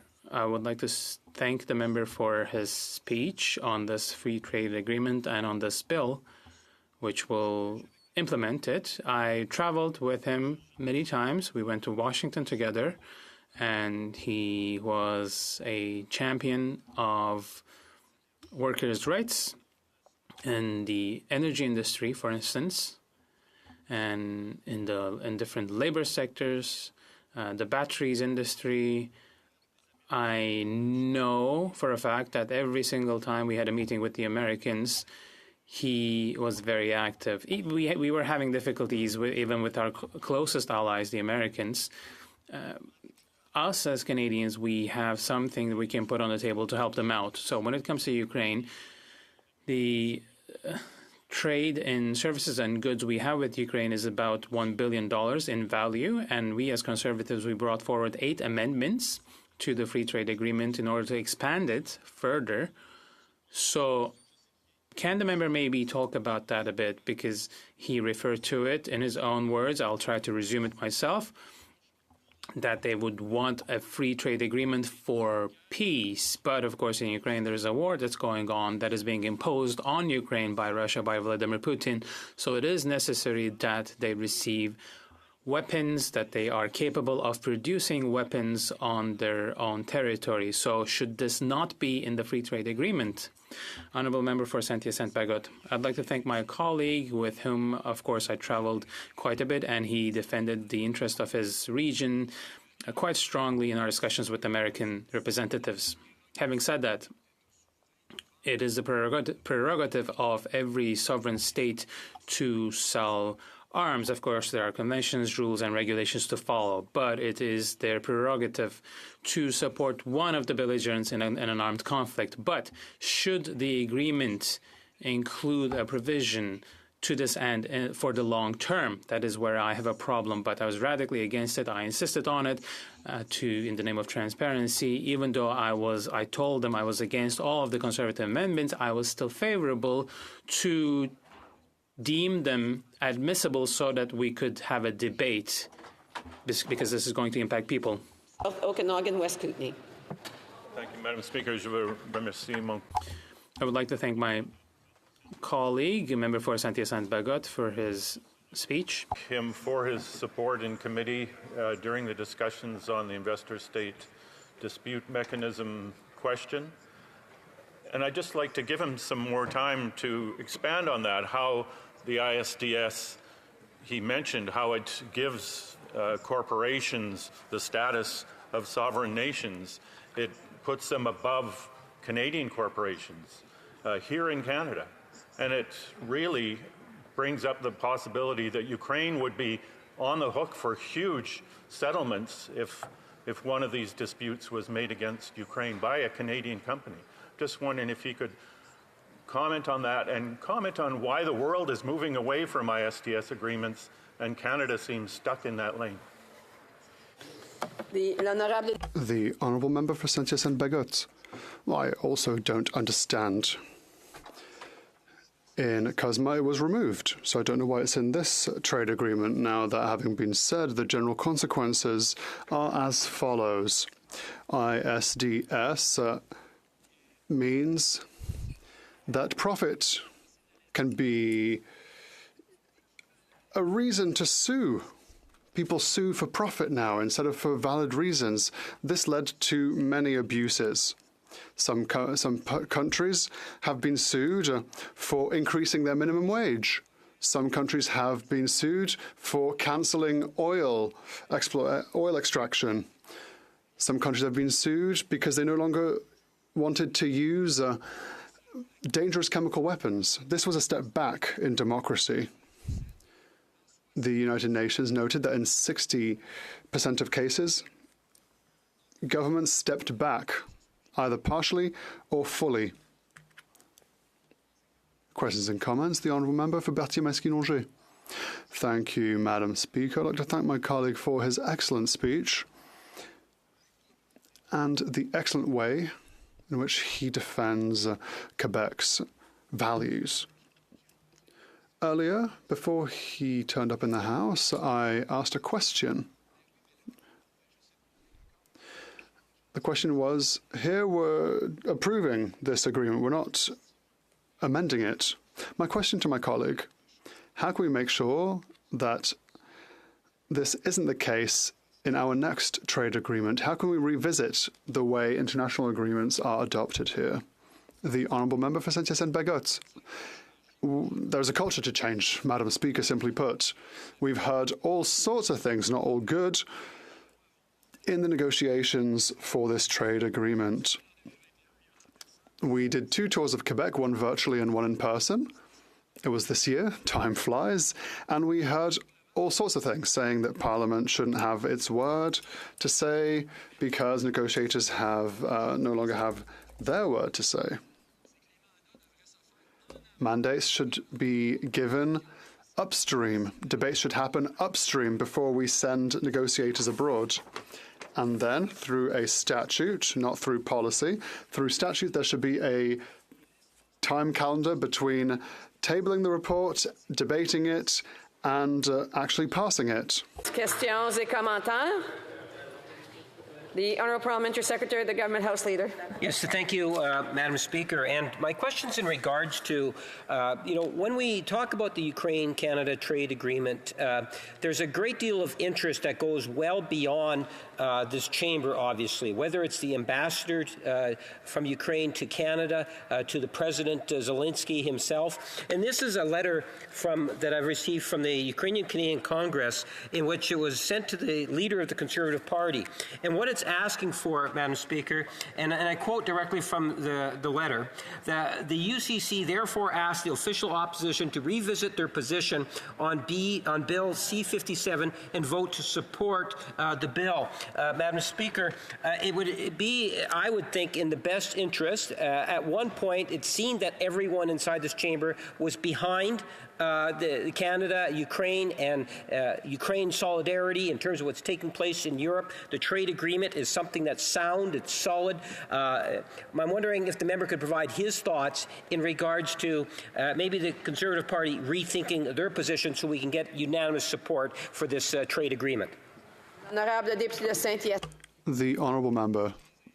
I also invite them to revisit their position, and I am fully against their arguments. Many things could be dismantled by facts. That being said, let us be clear on one thing. A trade agreement isn't a religion. We should be able to question it, to be against certain aspects, and if we are against most of them, we can be against. I don't want to go against the Conservatives because of their position. That being said, their arguments have some issues, and I would invite them to revisit their position. South Okanagan, West Kootenay. Well, thank you, Madam Speaker, and I'm proud to rise here today to once again speak to Bill C-57, the new Canada-Ukraine Free Trade Agreement. And we're at third reading now, the final stage of debate. The Canada-Ukraine friendship is very special. Over 1 million Canadians are very proud of their Ukrainian heritage. And in fact, when Ukraine declared its independence from the Soviet Union in 1991, Canada was the first Western country to recognize that act. And shortly after that recognition, in 1995, Canada signed an early Foreign Investment Protection Agreement, or FIPA, with Ukraine. So we've always supported attempts to strengthen our trade with Ukraine. In 2017, Canada signed the first version of this free trade agreement. And it was recognized at the time, and remember at that time Ukraine was already involved in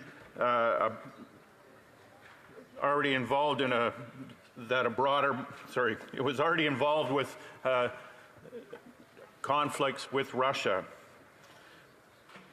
And it was recognized that a broader, more complete agreement would be needed, and the two countries agreed in 2019 to begin that process to create this new agreement. That treaty was completed early this year, early 2023, and signed at the end of September when President Zelensky visited Ottawa.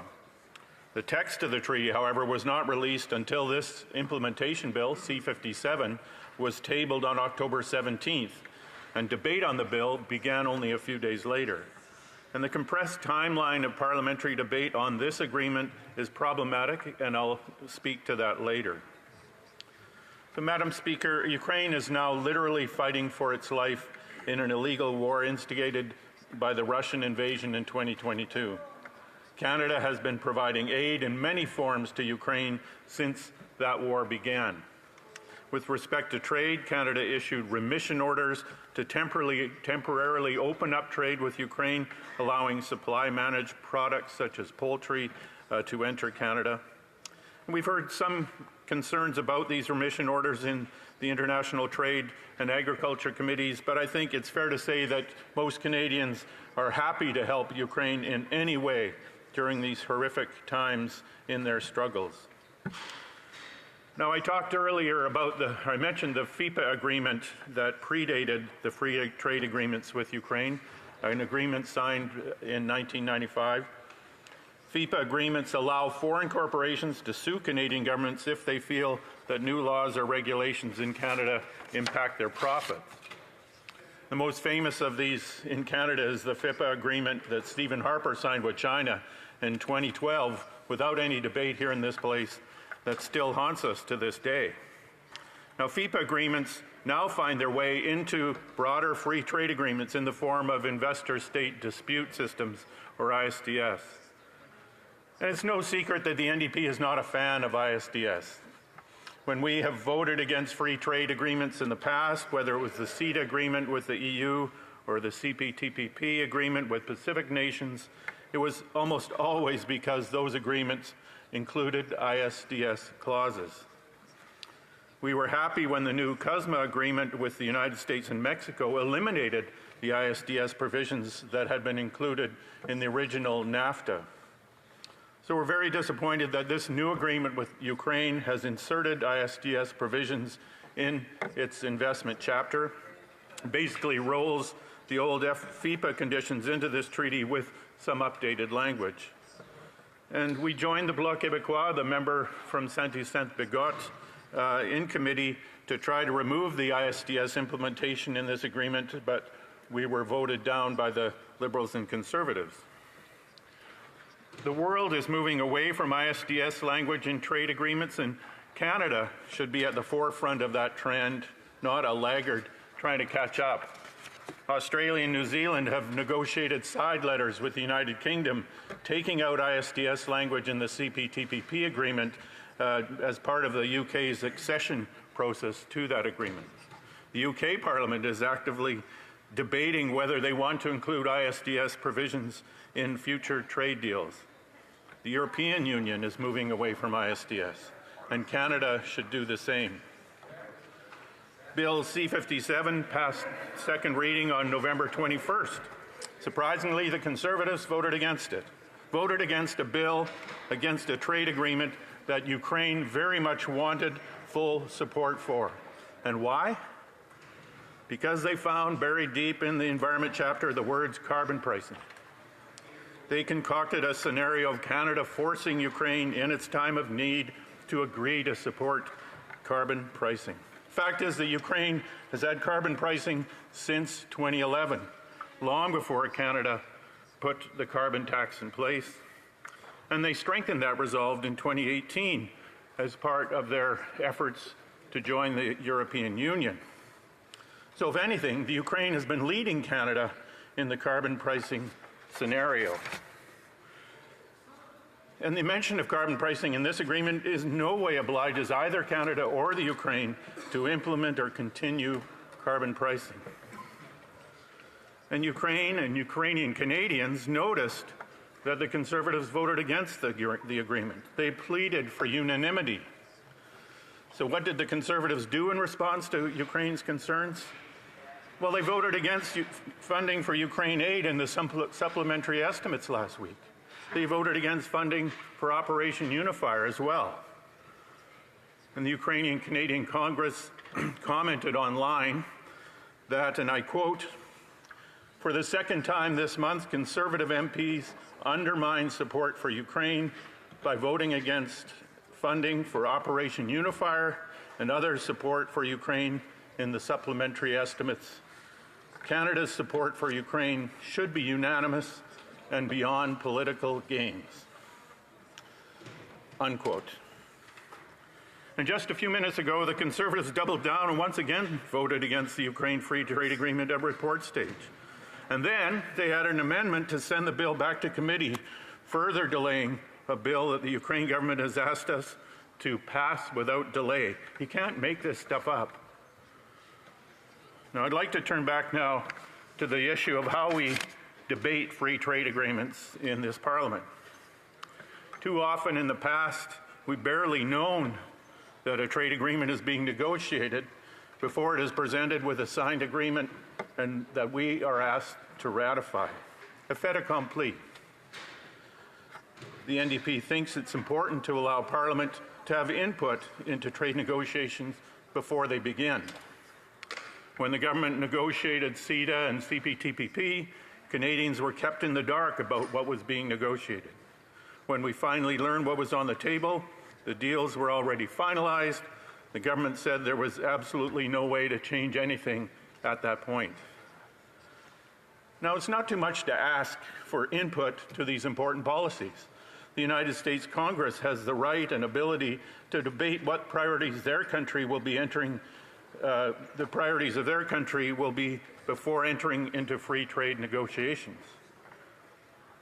Now, the member for Elma-Transcona wrote a letter in December 2019 to the Minister of International Trade, who's now the Minister of Finance, regarding increased transparency around the negotiations for the new Canada-US-Mexico Free Trade Agreement.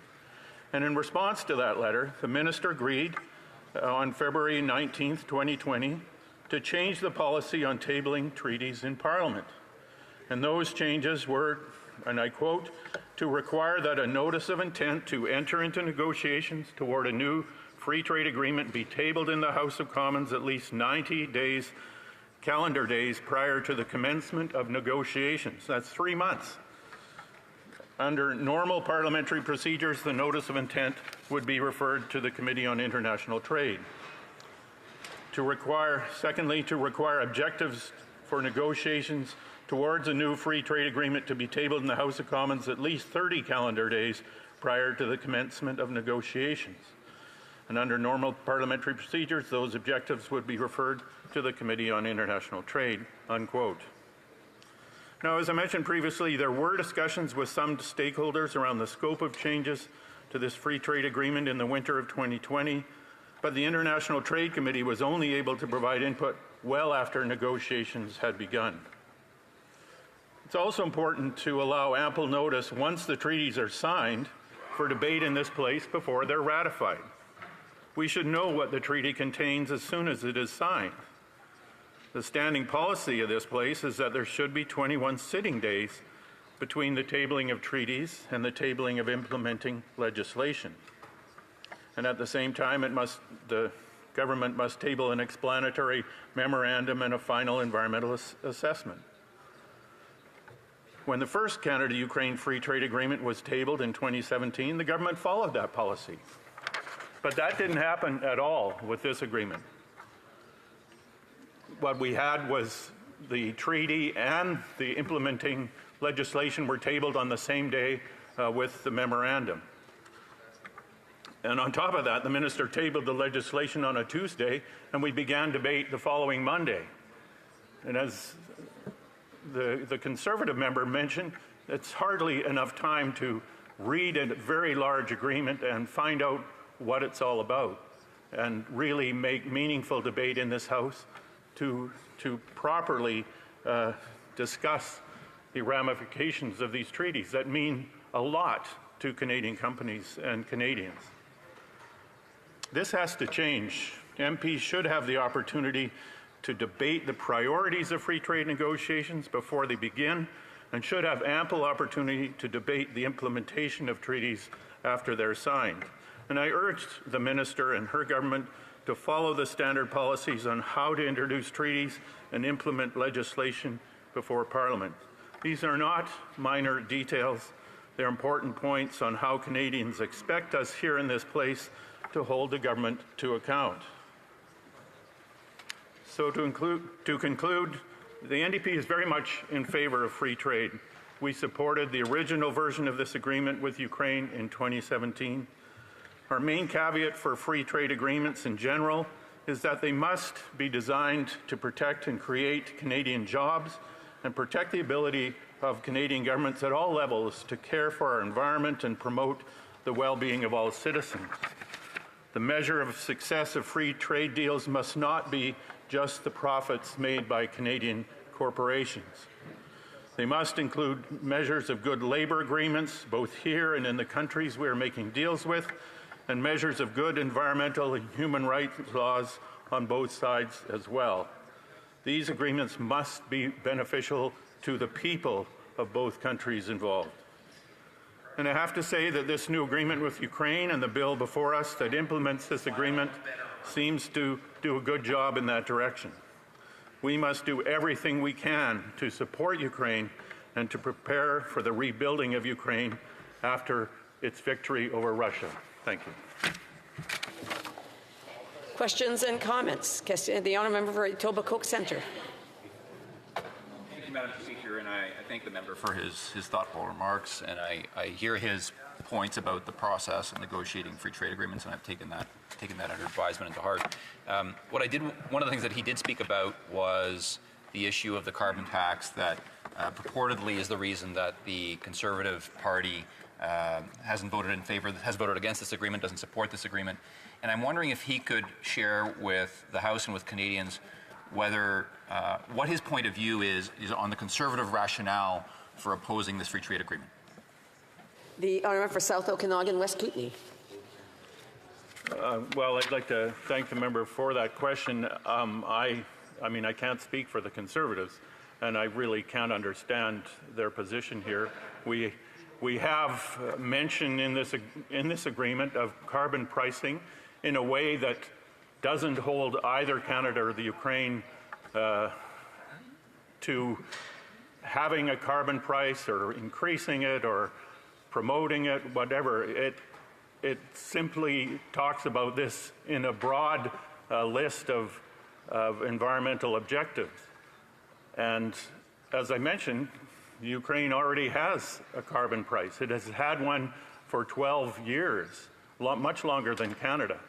So I think, and then we heard in debate here today, the Conservatives think that this is some poison pill. I can't imagine that Vladimir Zelensky would sign an agreement that had a poison pill in it.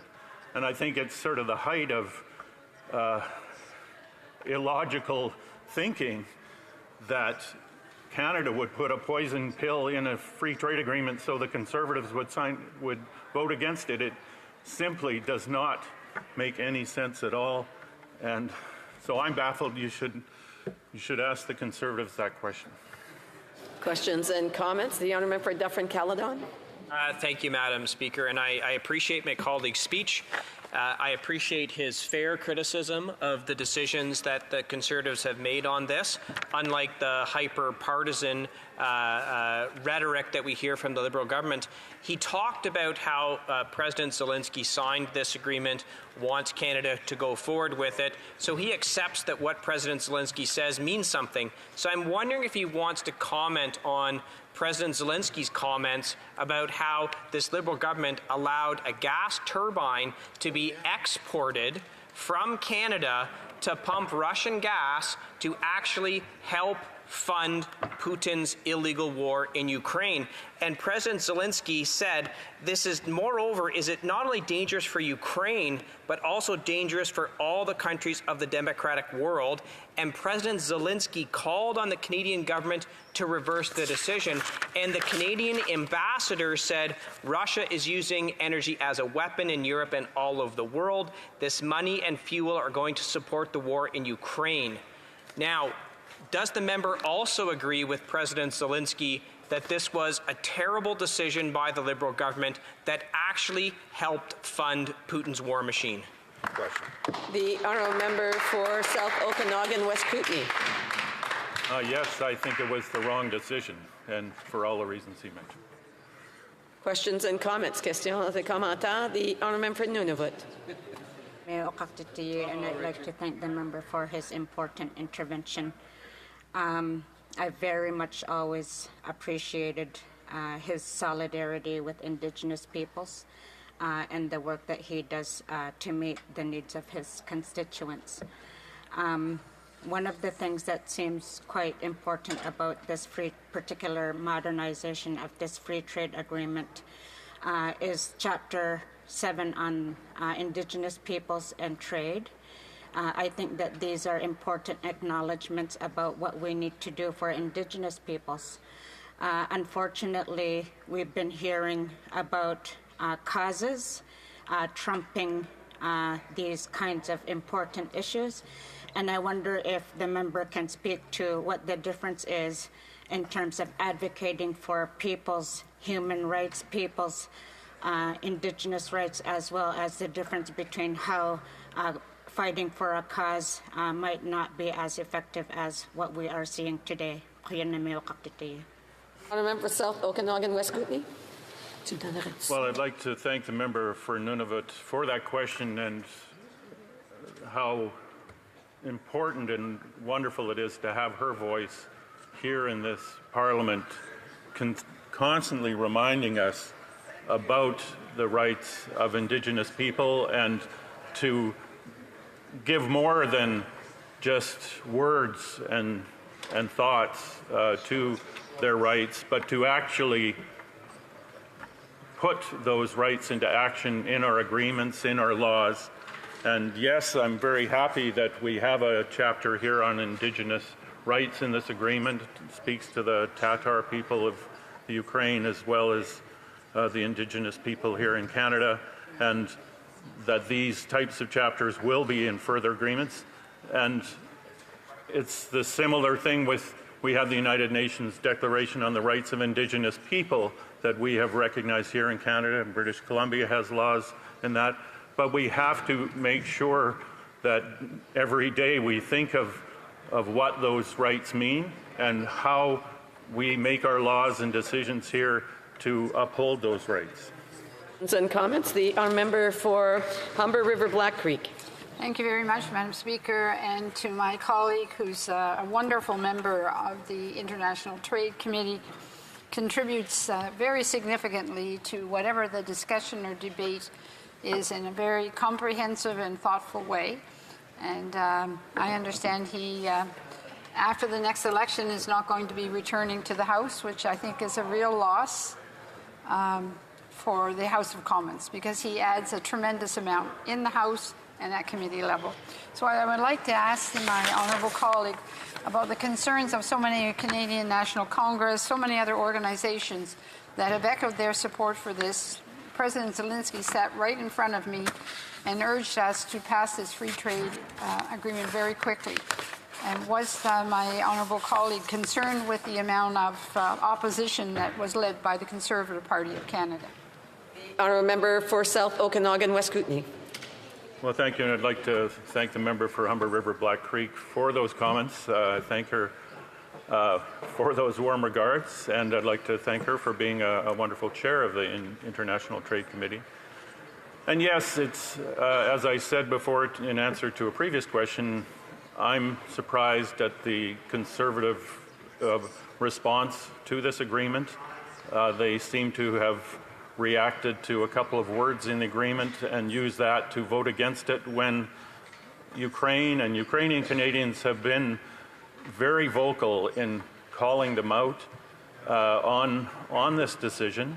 We should be unanimous in our support for Ukraine, and I was surprised they doubled down today and have done a couple of more things to try to slow up this bill when Ukraine wants it passed right now. Comments, questions et commentaires. The honourable member for Dufferin-Caledon.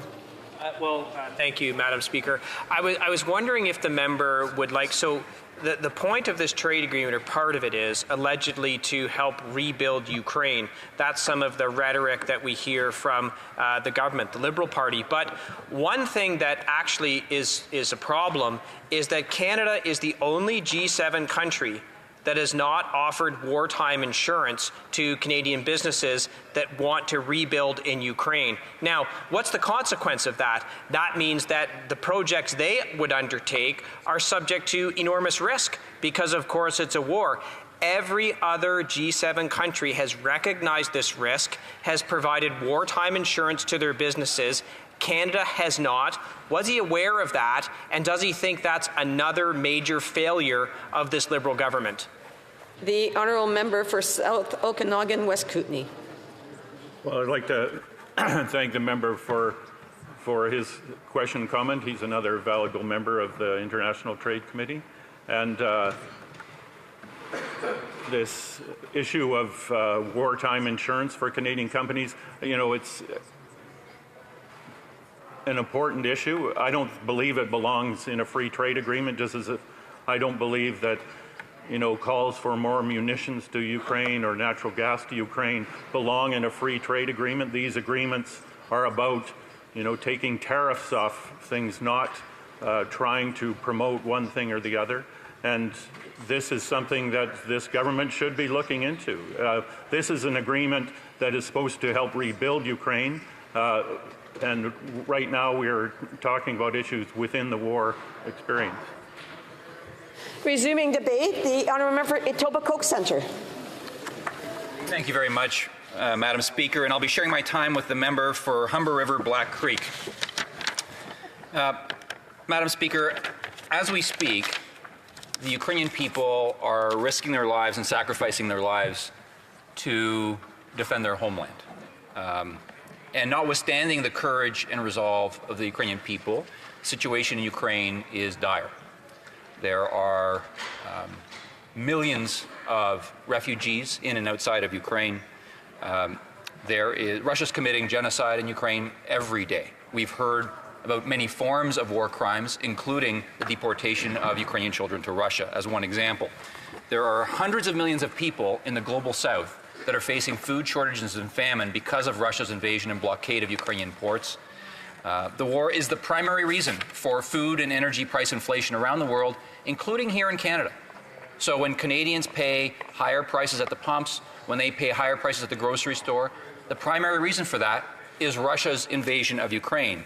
And this is an existential threat to global security and to Canada's security. So it is critical that Ukraine win this war, not just for the sake of the Ukrainian people, not just because it's the right thing to do, but because it's important to us. So Ukrainian people are not just fighting for themselves, they're also fighting for us, and I believe we should be fighting for them. And Canada, the government of Canada, has been fighting for them. Canada has been a leading country in supporting Ukraine. We've provided over $5 billion in financial aid to Ukraine. That is the largest amount of financial aid per capita of any country in the world. And my Conservative colleague is heckling me as I speak, clearly doesn't support that. We've provided about $2.4 billion in military support.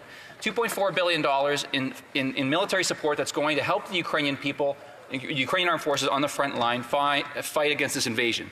Over $350 million in humanitarian assistance, $127 million in development assistance, over $102 million in security and stabilization assistance, and implementation of the Kuwait visa program that's allowed about 200,000 Ukrainians fleeing the war to come here for temporary refuge in Canada. We've been a leader in supporting Ukraine's entry into NATO. We've been advocating for Ukraine's entry into the EU. There was some talk earlier in this debate about the ways and what we can do to help Ukraine rebuild. Well, the reality is that Canada's a leading country in making sure that we're seizing Russian assets that are here in Canada, and other countries are looking to our leadership on that to make sure that we can seize sanctioned Russian assets here in Canada and use them to help rebuild Ukraine. We're leading in terms of working with Ukraine in the International Criminal Court and others to make sure that Russia's war crimes are prosecuted. And we have trained 40,000 members of the Ukrainian armed forces through Operation Unifier. Just imagine that, Madam Speaker, 40,000 Ukrainian men and women who are fighting and giving everything to defend their homeland were trained by Canada. I think that's something that, as Canadians, we can be very proud of. And one of the things we can be very proud of is the Canada-Ukraine Free Trade Agreement, which I would note was negotiated in record time at the request of the Ukrainian government while they were under attack by Russia. So these are steps that we can be very proud of. These are important steps, material steps to help Ukraine win the war. But the reality is that this won't be enough until Ukraine achieves a decisive victory. And to me, a decisive victory means that they win the war, but they also win the peace. Winning the war means they recapture all of their territory, and that includes eastern Ukraine, Donetsk, Luhansk, and Crimea. But it also includes winning the peace, and winning the peace means, to me, means many things. But it means that Ukraine is secure as a member of NATO, that that we secure reparations from Russia to help rebuild Ukraine, that there's justice for Russian war crimes, and that we help rebuild Ukraine's economy, which means not just helping to rebuild the physical infrastructure that's been destroyed in Ukraine, but helping Ukraine's economy rebuild so that it can be prosperous and so the Ukrainian people can achieve the freedom, the democracy, but also the prosperity that they're fighting for every minute of every day, and that countless tens of thousands of Ukrainians have given their lives to defend. And so that's where this Canada-Ukraine Free Trade Agreement comes in. It is actually incredibly important, not just to Canada's economy, but also to Ukraine's economy. Ukraine's economy, when the invasion happened, since the invasion happened, declined by over 30%, Madam Speaker. Imagine a 30% decline in the economy of your country. And the reality is that that is why signing free trade agreements with countries like Canada, who are interested in not only trade, but also investing in Ukraine, is so critical, especially at this time. If Ukraine's going to be able to fight this war, it's going to have an economy that's functioning, that's allowing them to fund that war, to collect the taxes, to be able to pay for the munitions and everything else that they need to pay for. So I think it's very, very important that we appreciate the importance of this agreement for that purpose. The other reason this agreement is important, Madam Speaker, is because the earlier Canada-Ukraine Free Trade Agreement that we currently have in place covers goods. It covers a trade of physical material, physical stuff that goes back and forth, which is very important. But the bigger economic opportunity is actually trade in services and allowing investment to flow between our countries. And so just from a purely Canadian perspective, it is good for Canada to have this trade agreement with Ukraine. It's an economic opportunity for our workers and our business people. So this is something that should be unanimously supported. But it's also equally important for Ukraine from an economic perspective to trade services and to allow investment to flow. It is critical and urgent for Ukraine, not just because we need to help Ukraine's economy, but because the flow of investment is what's critical to help Ukraine rebuild. And Ukraine can't rebuild without that investment from individuals and businesses who want to invest, build businesses, and help rebuild Ukraine. Now, it was asked for, it was signed by President Zelensky and the Prime Minister, and it is supported by the Ukrainian Canadian Congress, it is supported by the Ukrainian ambassadors, Ukrainian MPs have traveled to Canada to ask MPs of all parties to support it. It is widely supported. It is beneficial to Ukraine, it is beneficial to Canada, but there's a problem. The Conservative Party, every single Conservative MP, continuously votes against it and just voted against it just an hour or two ago here in this House again. Now, the argument they've put forward is that there's a mention of a carbon price in the agreement. First of all, the mention of the carbon price doesn't require Ukraine to do anything. It's just a mention. The second thing is that Ukraine has had a carbon price in place since 2011. Wow. They had a carbon price before Canada had one. Wow. And they need one because they need it to be able to join the EU. So Ukraine committed to a carbon price long ago and has committed to a carbon price for the future. So there's nothing here that is being imposed on Ukraine. The other thing that's a little odd is to suggest that somehow President Zelensky, that Canada somehow imposed this on Ukraine. This is the government and the leader and the people that are fighting to defend themselves from the second largest military in the world, and somehow Canada imposed something on them? Like, I've never heard a more ridiculous argument in my life from the Conservatives. And the Conservatives are argued here in this debate that they know better than President Zelensky, that they know better than the Ukrainian government what Ukraine needs. They've said, we should delay this agreement, we should amend this agreement, we should remove segments of the agreement. All of those things, because this would be better for Ukraine. You know who knows better what Ukraine needs? Ukrainians do. And we should be listening to them. And they've asked us to pass this agreement, and we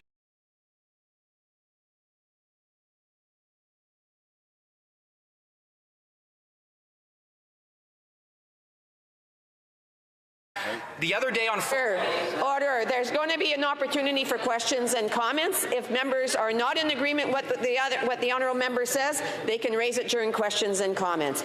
The honourable member for Etobicoke Centre has just a little over a minute. Thank you, Madam Speaker. He has echoed, the leader of the Conservative Party has echoed false narratives about the war, suggesting it doesn't affect this war doesn't affect us, that it doesn't affect inflation in Canada. He said that in his House multiple times, which is of course not true. We know that not to be true. The Conservative Party put forward specific, they specifically challenged spending in our budget and voted to cut Operation Unifier, Canada's training mission of Ukrainian soldiers, of which we traded 40,000. They voted to cut military aid to Ukraine on Friday. Now they voted again against the Canada-Ukraine Free Trade Agreement. Every single Conservative MP did that. This is part of a pattern. This is a Conservative party under this leader that doesn't support Ukraine. It is very obvious and apparent. I think it's important that we all support Ukraine. Ukrainians are fighting for themselves, but they're also fighting for us. Let's unify. Let's support Ukraine. Slava Ukraini. All right. Right on. Questions and comments? The honourable member for Deferred Caledon. Hypocrisy of that member is astounding. He says we should listen to President Zelensky. Well, here's what he said on Canada exporting the gas turbines. Absolutely unacceptable. Moreover, it is dangerous not only for Ukraine, but for all countries in the democratic world. Ouch. And President Zelensky called on the Canadian government to reverse the decision. Where was this member when that was going on? Was he condemning his government? Was he standing up and saying, we have to listen to President Zelensky? No, he was quiet as a church mouse on an issue that's actually serious. A gas turbine used to pump Russian gas to actually fund the war in Ukraine. He didn't listen to President Zelensky then, but somehow it's outrageous that we disagree with President Zelensky on a trade agreement. How does he square his hypocrisy, Madam Speaker? The honourable member for Etobicoke Centre. Madam Speaker, during this debate and during their consistent opposition of measures to help Ukraine over the last few weeks especially, Conservatives focus on the past. They focus on nostalgia. What Mulroney did, what Diefenbaker did, what somebody did 10 years ago, what somebody did 2 years ago. What the Ukrainian people need is not nostalgia. They need help.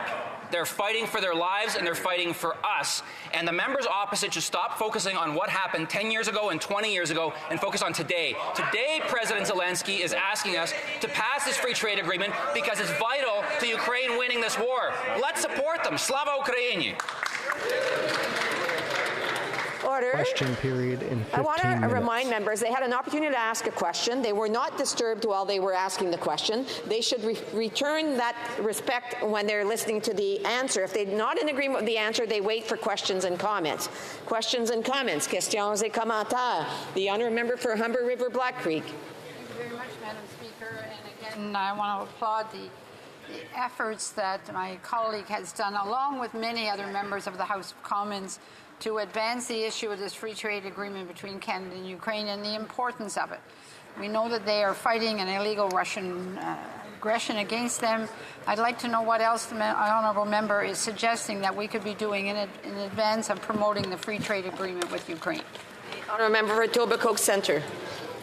Thank you, Madam Speaker. Well, I think it's critical that we continue to work with our allies to encourage them to support Ukraine until they win. I think that's a critical step. We've seen some wavering of support among some in the United States. I think it's important that we buffer that support. But I think Canada can continue to help Ukraine by continuing to send military aid to Ukraine, by continuing to train the Ukrainian armed forces. We continue to send humanitarian aid. But also to expand our economic relationship with Ukraine and work towards Ukraine's rebuild after the victory. I think if we stay resolved and we work with our allies to stay resolved, then Ukraine will win. And if Ukraine wins, then we all win. Thank you. Member will have 2 minutes the next time that this matter is before the House. I want to remind members, if they want to have conversations, to please take it out into the lobby, because we are going to statements by members. The honourable member for Kitchener South, Heffler. Madam Speaker, last week the Conservatives tried to cut funding for over 30 critical programs for Canadian families, specifically childcare. Every child deserves a chance to dream big, and every parent deserves the opportunity to build their careers without worrying about childcare costs. We've heard the struggles, felt the worries, and understood the juggle of balancing work and raising children. I personally experienced that myself as a single mother, raising 3 children on my own. That's why I'm glad our government committed to reducing childcare fees by an average of 50% this year, with the goal of just $10 a day by 2025. Childcare empowers parents, especially mothers, to realize their full potential, promotes gender equality, and increases the size of the workforce. The Conservatives talk a big game about having Canadians' backs, especially when it comes to Canadian families. But when it comes to supporting mothers and our children, they don't believe in it. Our government will continue to fight for children, mothers, and families all across Canada. Member for Regina Louvain. 'Twas the week before Christmas, just before the House break. 8 long years with the government on the take. The economy was stalled, Liberal spending was high. Canadians were struggling just to get by. No one can afford a house or pay rent. The carbon tax quadrupled is making a dent. Canadians struggling, having to choose between heating and eating. It was only bad news. For families lined up at the food banks to eat, the costly coalition was making Christmas look bleak. But alas, there was hope from the opposition side. A new Conservative leader was sure to provide. With the common sense plan geared for all people, he'd axe a tax and end the upheaval. With a common sense plan, his housing policy would fix what the Liberals had broken. He would ensure there would be no need for food tokens. After 8 long years of wasteful spending, he'd stop the debt from ever ascending. The member for Carleton will soon be PM, and his costly coalition will long come to an end. I will hear him exclaim as he rolled out of sight, "Your home, my home, our home. Let's bring it home, and to all a good night." Honourable Member for Pontiac. Madam Speaker, the full and equal participation of women in the economy is not only the right thing to do, it's also the smart thing to do. And indeed, by promoting women's participation in the economy, did you know that we could add up to $150 billion to our GDP? But at the moment, we have only 17% of small and medium-sized enterprises that are owned by women. That is why I was very proud to vote in favor of women's entrepreneurship strategy. Of course, it was in the middle of the night, this vote, and while half the Conservatives were asleep and the other half voted against. Am I surprised, Mr. Speaker? No, because a party made up of only 18% women cannot represent women in Canada. No, Mr. Speaker. Honourable Member for Beauport-Limoilou. Thank you, Mr. Speaker. The Carrefour Jeunesse Emploi of Montmorency is celebrating its 25th anniversary this year. For Beauport, this organization has become a must for young people aged 15 to 35. The CJE Montmorency offers these young people a range of free services to accompany and support them on their path to employment or when they go back to school, as well as when they want to create their own businesses and start up projects. In 25 years, thousands of young people have received help thanks to the extraordinary work of the entire team. And at the head of this team is a formidable woman who is the general manager, Sonia Noel. Sonia is open, direct, frank, dedicated. She's just extraordinary. She has been managing this organization with mastery. Her understanding, her empathy, determination have enabled the CJE of Montmorency to flourish and expand its activities. So congratulations to the entire team, and on behalf of the young people, thank you. The honourable member for Davenport. Mr. Speaker, Toronto has always been a safe city. Yet over the last year, there's been a marked increase of stabbings and shootings. And in my riding of Davenport, residents have really begun to worry about their safety, and the safety of their children. After meeting with a number of the local police superintendents, one of the things that they asked is for us to continue to focus on stopping guns from illegally entering our country. Our Liberal government has stepped up with more funding to keep Canadians safe. Yet last week, the Conservatives voted no to funding that will crack down on firearms from illegally entering Canada, no to additional dollars to keeping the Canadian border secure, no to enhancing the RCMP's work to combat gun and gang violence. Mr. Speaker, on this side of the House, we will continue the important work to keep Toronto and all Canadian cities safe, while the Conservatives continue to play partisan games and obstruct important legislation. They are not worth the risk. The honourable member for Edmonton Riverbend. Mr. Speaker, Alberta and Canada lost a giant recently. A man who was known around these halls during his time as a Member of Parliament for 12 years, but certainly around the Alberta Legislature as a member of the Legislative Assembly from 1986 to 1993, and then Chief of Staff to Premier Ralph Klein. Peter Elzinga has left us in person, but certainly left many of us better off for knowing him. He remarkably left his life in government to donate a kidney to his friend, which just characterized the spirit of Peter and his public life. Always filled with generosity and kindness, I will cherish my many conversations with him and his committed guidance to me during my time in public life. He's lovingly remembered by his wife, Patricia, sons Gregory, Roger, and Peter Burrell, his 5 grandchildren, and 3 great-grandchildren, Mr. Speaker. Rest in peace, Peter. Canada, as a country, is better off for having you served with distinction. The honourable member for Hamilton Mountain. For most of our history, people who menstruate have been expected to fend for themselves and always carry hygienic supplies in case their monthly visitor arrives by surprise. There are plenty of euphemisms for menstruation because we've been taught this bodily function is somehow embarrassing. In consequence, those who experience period poverty have an exacerbated inability to access menstrual products. They face more inequity at school and at work, and in some cases, they decline to participate in society. And that's why so many celebrated the $18 million investment to distribute menstrual products to our most vulnerable through Food Banks Canada, as announced by the Minister for Women and Gender Equality. This is the kind of forward-thinking policy you get when women are in positions of power. And the Conservatives voted against the Menstrual Equity Fund last week, against helping more than 570,000 people access free menstrual products every week. Conservatives are not worth the risk for all we've accomplished for women's equality.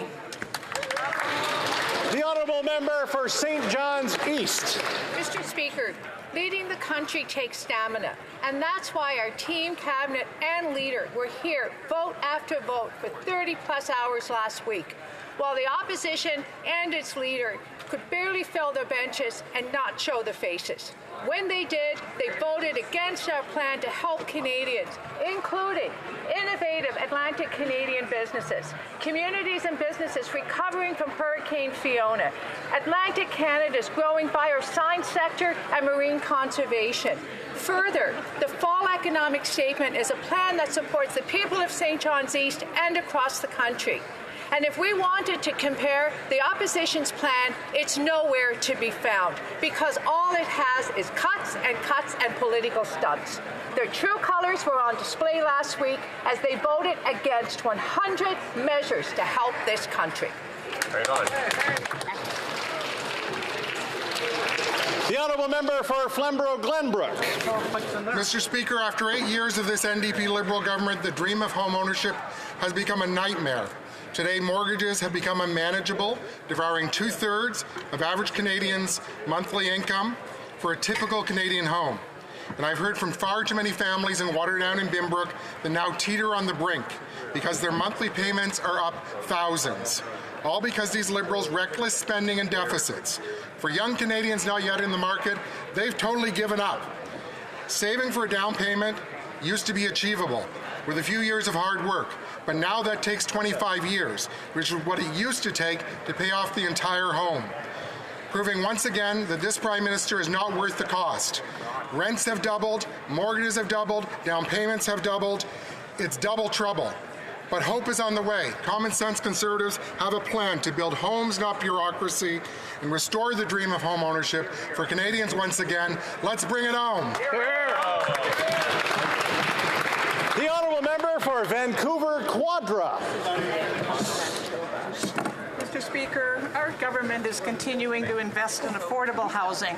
In 2017, our Prime Minister launched a badly needed $80 billion national housing strategy to fill the big gaps left by the previous Conservative government's denial of federal responsibility for housing. Countless Canadians remember what life was like during Prime Minister Harper's decade of darkness. Last week showed today's Conservative leader is cut from the same cloth. On Thursday and Friday, Conservative MPs voted against funding Indigenous housing, against funding 15,000 permanent affordable homes, against constructing 71,000 rental homes, and so much more. Our government is working to strengthen the economy by supporting the middle class and those seeking to join it. While in Mr. Harper's cabinet, today's Conservative leader worked to undermine Canada's electoral democracy and shred our social safety net. Mr. Speaker, this Conservative leader is simply not worth the risk. Oh, great job. The Honourable Member for Beauce.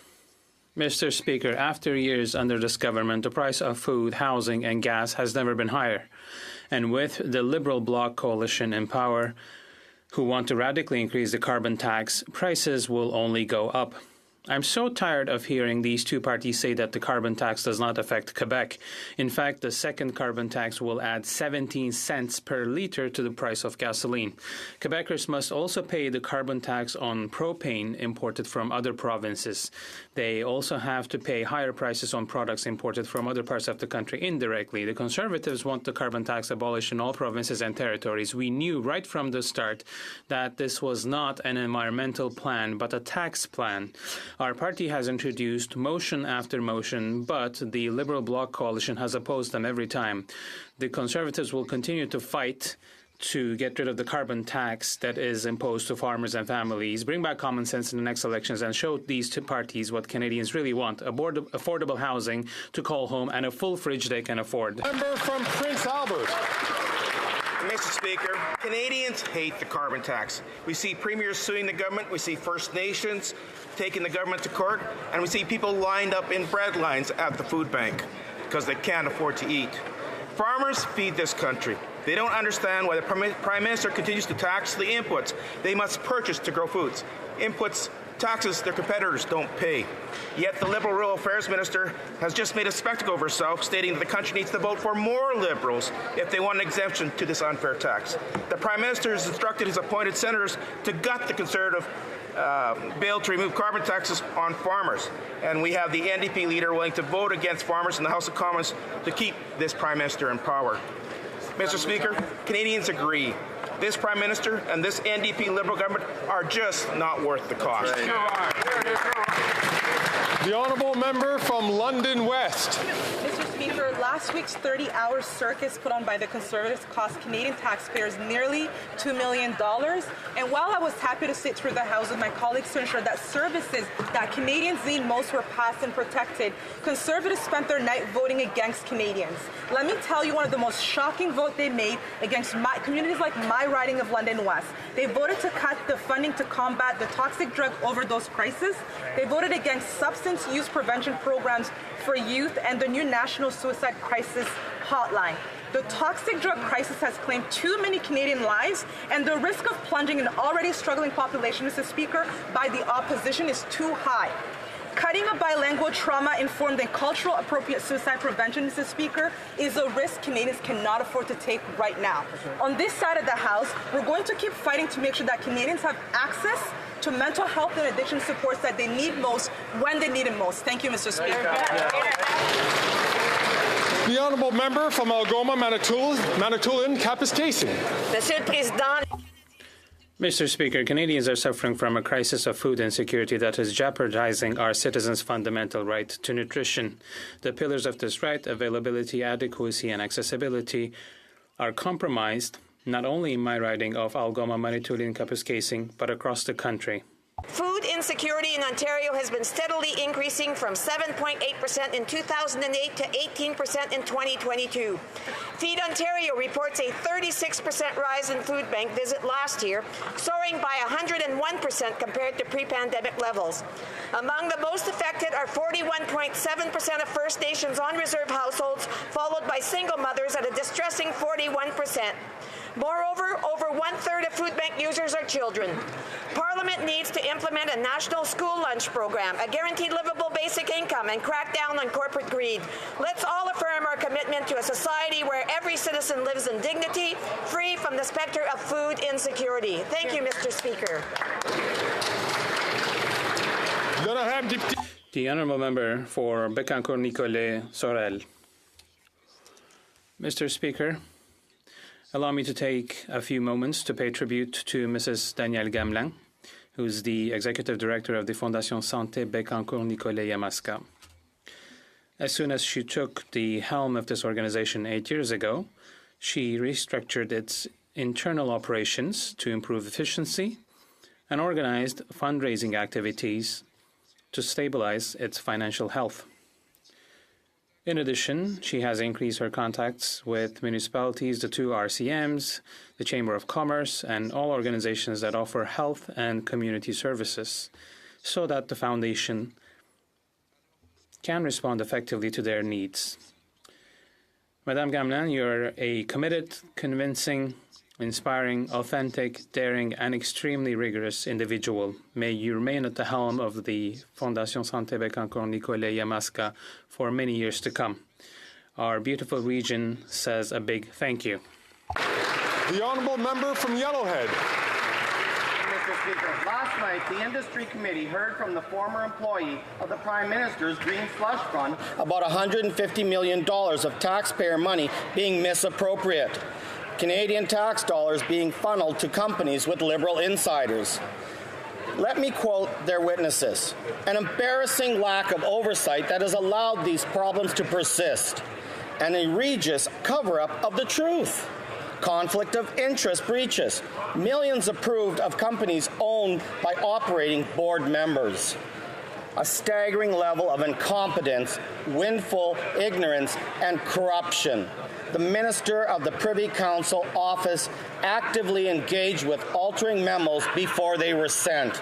After 8 years of this NDP Liberal government, it's obvious that they are not worth the cost. These Liberals will take care of their friends. Conservatives will continue to push for accountability and answers.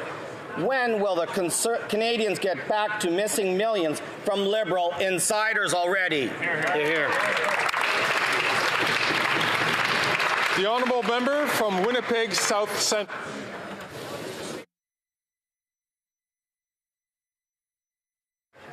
My dad had a deep respect for our institutions. He believed in the possibility born from civil yet rigorous debate, hard work, and confidence in what we can accomplish when working together. His morals and values were guided by a faith in people. The proudest of his accomplishments was the last one, where in his final days he stood in this chamber just a few seats away from the seat that I occupy today to advance the greening of the prairie economy. He said during debate on the bill that if he had a favorite part, it was that which required a report back to Parliament. Yesterday, the bill's framework was tabled in the House.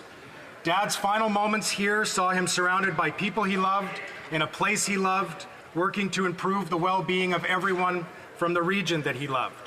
He lived by the words of our dear Auntie Fran. It all comes down to attitude, she would say. The glass must always be half full, be full of life. That he was.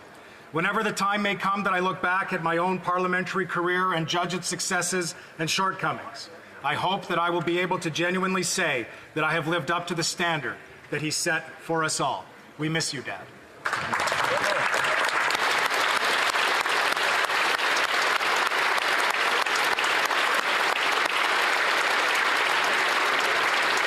Oral questions, questions orales, none orales. The Honourable Leader of the Opposition.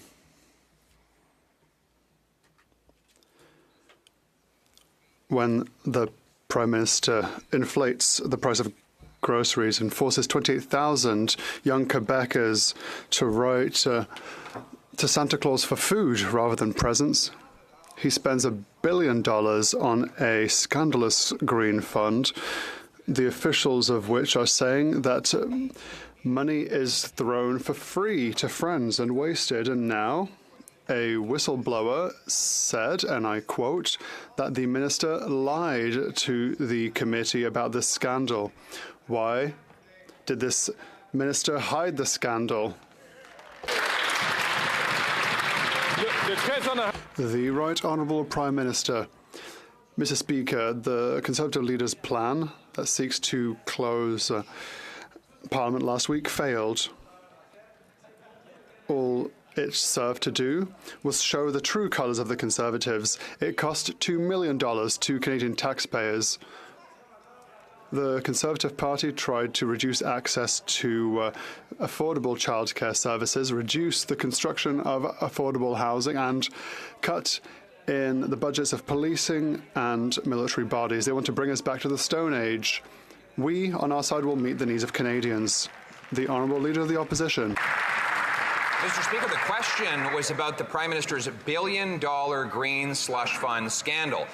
We already know while he forces 2 million Canadians to a food bank and doubled housing costs, is quadrupling the carbon tax, he has a billion-dollar fund whose own bureaucrats say reminds them of the sponsorship scandal, whose executives give money to their own companies. Yesterday, a courageous whistleblower testified the Prime Minister's Innovation Minister lied, and I quote, lied to the committee. Why is this minister and his boss, the Prime Minister, covering up this scandal and waste of Canadian tax dollars? The Right Honourable Prime Minister. It's not surprising that the Conservative leader doesn't want to talk about his failed Republican-style plan to shut down Parliament last week.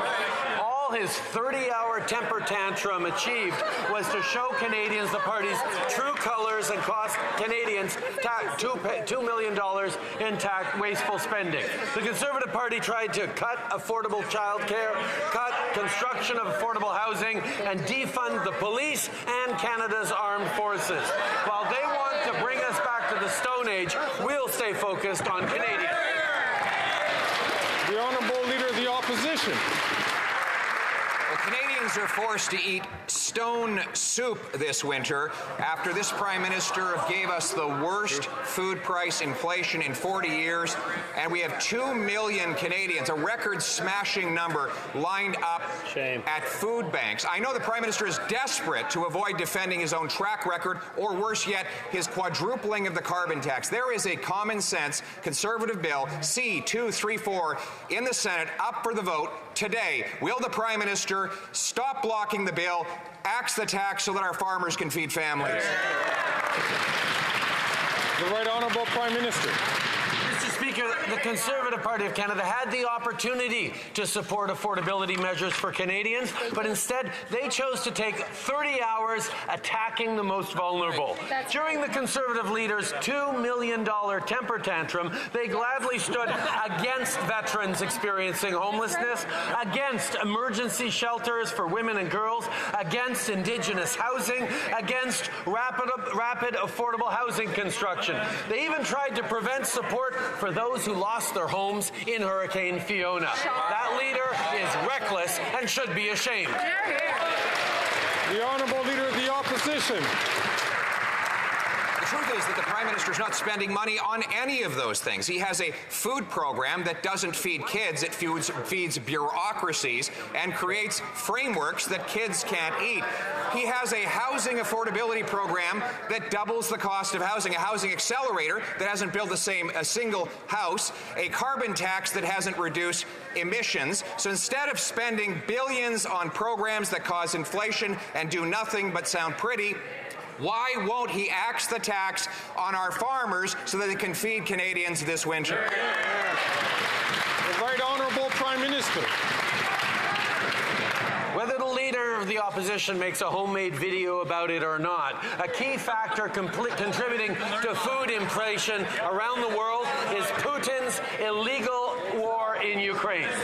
That party has been playing right into the Kremlin's hands by voting against Operation Unifier, by voting against funding for military aid to Ukraine, and by voting at every opportunity, including again this morning, against the Canada-U-Trade free trade agreement that Ukrainians have been asking for.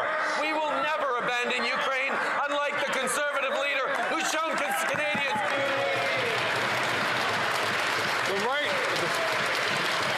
The Honourable Leader of the Opposition.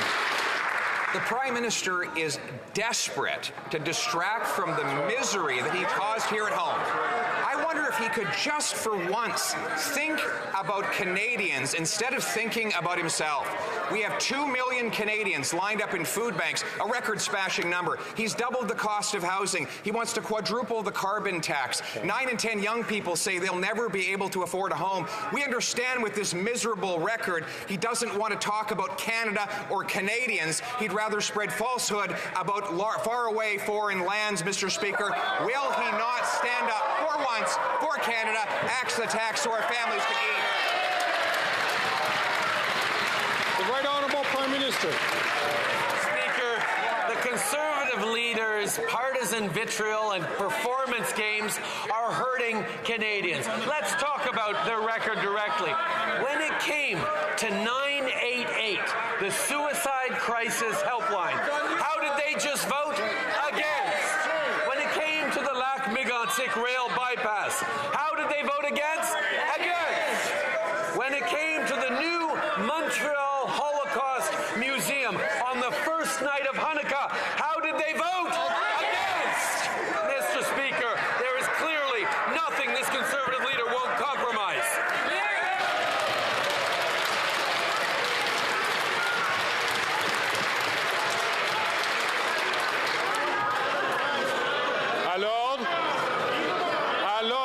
Order.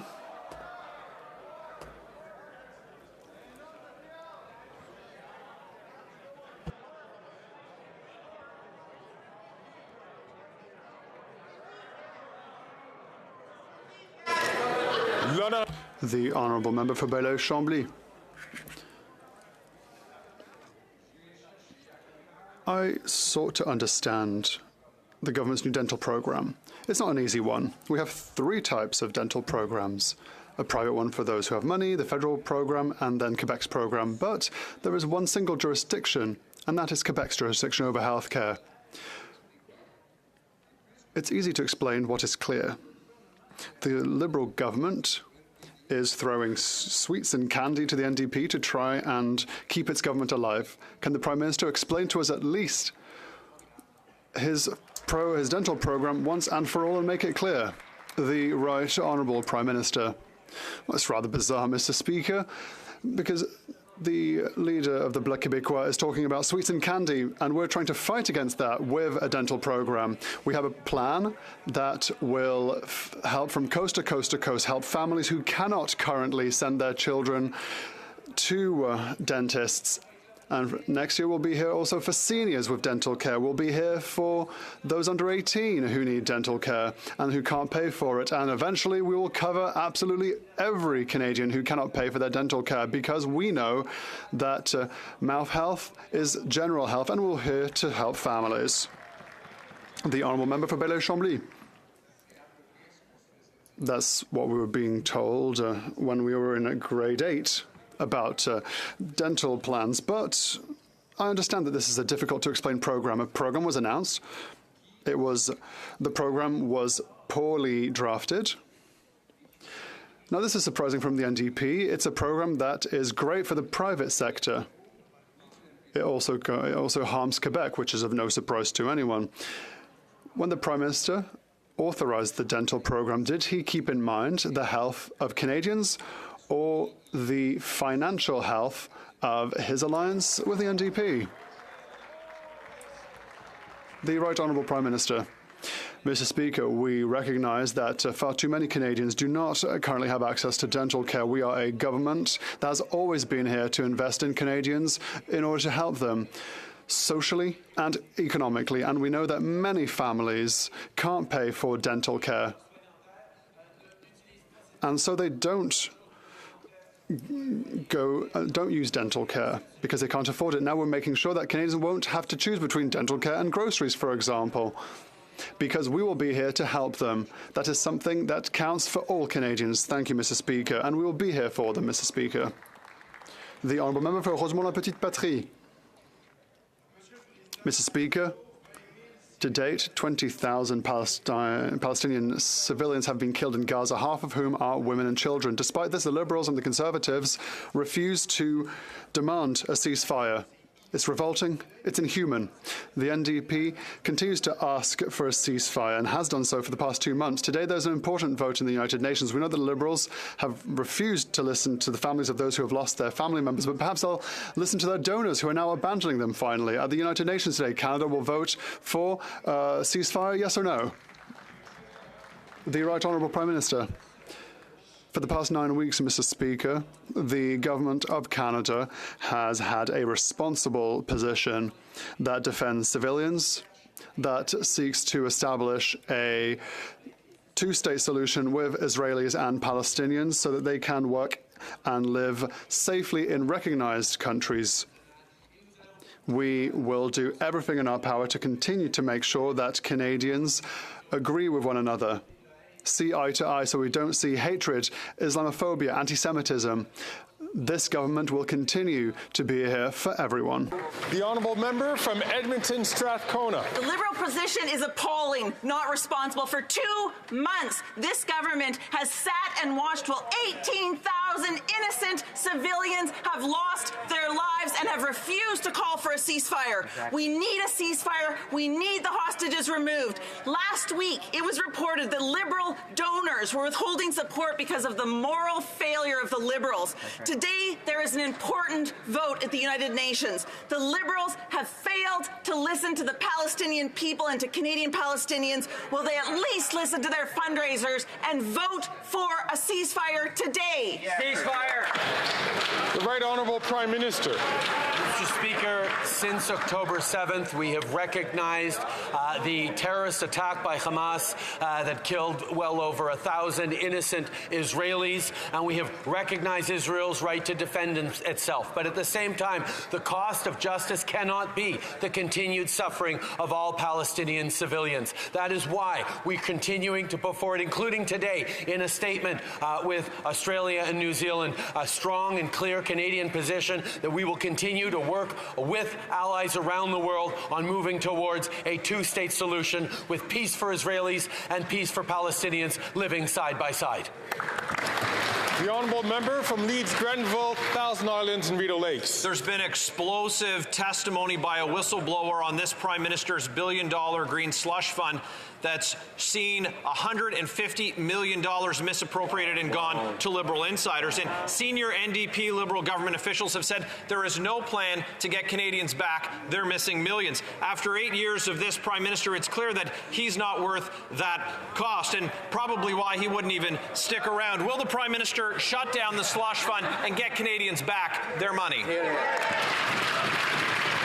The Honourable Minister for Innovation. Mr. Speaker, it is shocking but not surprising to see the conservative ideology in full display, Mr. Speaker. Now what you're saying, Mr. Speaker, is that the conservative are willing to attack anyone and any institution that would fight for climate change, Mr. Speaker. Right. Even institutions that have been voted by the Parliament in 2001, Mr. Speaker. Now what the conservative are doing, they're calling the integrity into question of one of the top accounting firms in this country, Mr. Speaker. We will fight for Canadians, we will fight for climate change, and we'll restore governance in that institution. The honourable member from Leeds, Grenville, Thousand Islands and Rideau Lakes. On this side of the House, what we're doing is fighting Liberal corruption. We're going to keep doing that, even though this minister and his chief of staff, though they say it didn't happen, were briefed on what was going on at SCTC, but it was done orally so that they wouldn't be subject to ATIP rules. It's $150 missing million given outside the funding agreement, and we have 2 Liberal-appointed board members who are under investigation by the Ethics Commissioner. We have an Auditor General investigation, and we have whistleblowers blowing the lid off this thing that shows that this minister and that Prime Minister don't have the courage to fight for Canadian tax dollars. Where are the missing millions? Who got rich? The Honourable Minister for Innovation. Mr. Speaker, on this side of the House, we will fight for Canadians every day, Mr. Speaker. Let's be very clear. What you're saying again, and for Canadians which are watching at home, don't be fooled. You're seeing conservative ideology to fight against anyone, any institution, even those they voted for in 2001, Mr. Speaker, to create in this House an institution that would fight for climate change, Mr. Speaker. We suspended the funding of the organization. We called for an investigation. The leadership has resigned. We'll get to the bottom of this, Mr. Speaker. The honourable member from South Shore, St. Margaret's. The minister won't tell us which Liberals got rich, and government officials last night admitted they were in every single board meeting where this happened in the Liberal Green Slush Fund. And according to the whistleblower, the former chair and directors took over $150 million of taxpayer money to their own companies.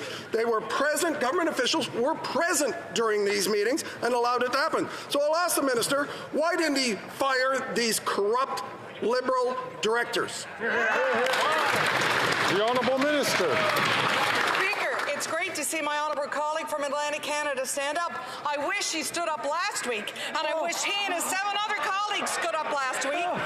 On this side of the House, we know the great work that the Atlantic Canada Opportunities Agency does for communities, for not-for-profits, for businesses. If he truly believed in the great work of ACOA, he would have done what his colleague from Caribou Prince George did, who abstained on his beliefs. So what's he going to say to the people of South Shore St. Margaret's and the 108 projects that ACOA funds in his riding?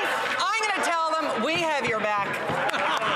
The honourable member from South Shore St. Margaret's. Well, it's just not good enough that they won't deal with Liberal corruption at the Green Liberal Slush Fund. In fact, the minister took 35 months under his watch to suspend the Green Slush Fund when his own officials were in the meeting. And the whistleblower testified last night that the chair of the Green Slush Fund tried to get $2.2 million from the fund into her own vanity project, the Annette Basharian Centre, a direct conflict of interest. Since industry officials were in the meeting, why did the minister not fire this Liberal corrupt director the minute that happened? The honourable minister for innovation. Mr. Speaker, we will take no lessons from the Conservative, Mr. Speaker. Just last week, Canadians have seen they have voted against CSIS, Mr. Speaker. They have voted against funding for affordable childcare in this country, Mr. Speaker. They voted to cut Canadian dental care program, Mr. Speaker. On this side of the House, we'll stand for Canadian. We'll stand for growth, and we will continue to fight for Canadians at every step of the way, Mr. Speaker. The honourable member from Mégantic-L'Érable. $150 million. $150 million in subsidies to Liberal friends from the $1 billion Liberal Green Slush Fund for months, despite the fact that its bureaucrats, its eyes and ears, went to meetings during which Liberal friends filled their pockets with cash. After 8 years of this Prime Minister, the cost is just not worth it. Instead of continuing to camouflage, can the Minister let us know when we will get reimbursed for all this? The Honourable Minister. Thank you, Mr. Speaker. Mr. Speaker, the Conservatives' favourite thing to do is to chop, chop, chop. Think about it, Mr. Speaker. Last week, the Conservative leader told his caucus, his extreme right caucus, to cut in the funding of search and rescue budgets. The Coast Guard that saves lives. 120 times the Conservatives had gone against Canadian values recently. Shame on them. The honourable member from Mégantic-L'Érable. Mr. Speaker, this costly NDP Liberal government learnt in May that Liberal friends that they had appointed to the Green Slush Fund had filled their pockets for their own interests. And what did the minister do? Absolutely nothing. Even worse, the minister, and I quote, lied, according to a whistleblower before committee. He did nothing, and more money was dispersed right into the pocket of Liberal friends after 8 years. This Prime Minister is simply not worth it. When will the Canadians finally get their money back? The Honourable Minister for Public Services and Procurement Canada. Thank you, Mr. Speaker. The Minister has answered this question very well already. What we don't know, Mr. Speaker, is why opposition MPs a few days ago voted against the dental plan that was announced. 30,000 people in his riding alone will be eligible by 2025 to this dental insurance, without which they would not be able to go to the dentist, which would create severe health problems. People often have to go to emergency units when they can't go to the dentist. Why is the Honourable Member betraying 30,000 people from his riding. The Honourable Member for Drummond. Mr. Speaker, you know when people are calling for your departure, it's probably not a good idea to go on a trip abroad. And yet, the CEO of Radio Canada, Catherine Tate, who announced the dismissal of 600 Radio Canada employees last Monday, has just left for Australia. I'm sure you'll agree, Mr. Speaker, that's quite a lack of judgment. Does the Minister for Canadian Heritage still have confidence in Catherine Tate, and does she approve Ms. Tate's decision to proceed with these layoffs? The Honourable Minister for Canadian Heritage. Mr. Speaker, the CEO of CBC Radio Canada's mandate will come to an end in 2025. In 2024, I will start a selection committee to find the best candidate for her replacement. A replacement for this indispensable organisation for Canadian democracy. On this side of the House, we believe in a strong public broadcaster that gives services to the Canadian population from coast to coast to coast in French, in English and Indigenous languages. We'll continue to defend our public broadcaster, Mr. Speaker. The Honourable Member for Drummond. In the last economic update, the government announced an increase in the tax credit for newsrooms from 25% to 35%, which isn't bad. And whilst it doesn't solve the media crisis, it does help, Mr. Speaker. We must admit it. Yes, it does help, but only print media. TV and radio journalists are unfortunately not eligible. As we can see, Bell Media, Québécois and Cogeco are also finding it difficult, as are all electronic media. Will the Minister make the tax credit for newsrooms available to digital media? The Honourable Minister for Canadian Heritage. Thank you, Mr. Speaker, and I would like to first of all commend my colleague for the Bloc Québécois because he has always strongly defended newsrooms throughout our country and democracy in our country. Unfortunately, that is not the case for the Conservatives who are trying to destroy newsrooms. As my colleague knows, we updated the Broadcasting Act, which gives the CRTC the power to strengthen the framework for our TV and radio journalists who are having a bad time. It must be admitted the CRTC will also be able to decide whether it would be opportune or not to create a new fund to support newsrooms throughout Canada. We continue to work with the sector in order to fight against this crisis. The Honourable Member for Abitibi-Témiscamingue. The Liberals have abandoned victims of sexual misconduct in sports. They promised an independent public inquiry. That is what victims want. They want this independent public inquiry, but the Liberals backed down yesterday. They proposed a voluntary commission. A voluntary commission does not have the power to force federations or abusers to appear. A voluntary commission does not have the power to demand documents subpoenaed. A voluntary commission does not have the power to clean house, nor does it have the power to force changes within Sports Canada. Why are the Liberals protecting the federations instead of protecting victims? The Honourable Minister for Sports. Mr. Speaker, yes, we announced a commission on the future of sports in Canada. That comes from victim-centred trauma. We are going to study the future of sports in our country. My absolute priority, Mr. Speaker, are athletes, victims, survivors, and safe sports in Canada. The Honourable Member from Deferred-Caledon. The Premier of the Northwest Territories wants to axe the tax. Other premiers are saying they will not collect the carbon tax, and First Nations are suing this government because of the carbon tax. We have a coast-to-coast-to-coast revolt against the carbon tax led by Conservatives, and as a result of the carbon tax, 40% more Ontarians have to use a food bank. Wow. This Liberal Prime Minister isn't worth the cost. Will he cancel his plans to quadruple the carbon tax on farmers, families, and First Nations for good? The Honourable Minister for Natural Resources and Energy. When this government came to power after 10 years of Stephen Harper and the member from Carleton, emissions in this country were projected to go up by 15% versus 2005 levels by 2030. Last week, we released the Emissions Reduction Plan update for Canada. What it shows is we have far exceeded the Harper target. We raised the target. We will achieve the interim objective in 2026. We will achieve the 2030 objective of 40% reduction. We have a climate plan that is working. Where is his climate plan? The honourable member from Dufferin Caledon. The only thing they've achieved is 800,000 Ontarians going to the food bank. Now think about that. That would be the third largest city in all of Ontario, completely dependent upon using the food bank to exist. And according to Feed Ontario's CEO, it used to be that having a job meant you didn't have to access a food bank. But after 8 years of these incompetent Liberals, that's the new reality here in Canada. Why do they care so little about Canadians? Why? Will they axe the tax so Canadians can feed themselves?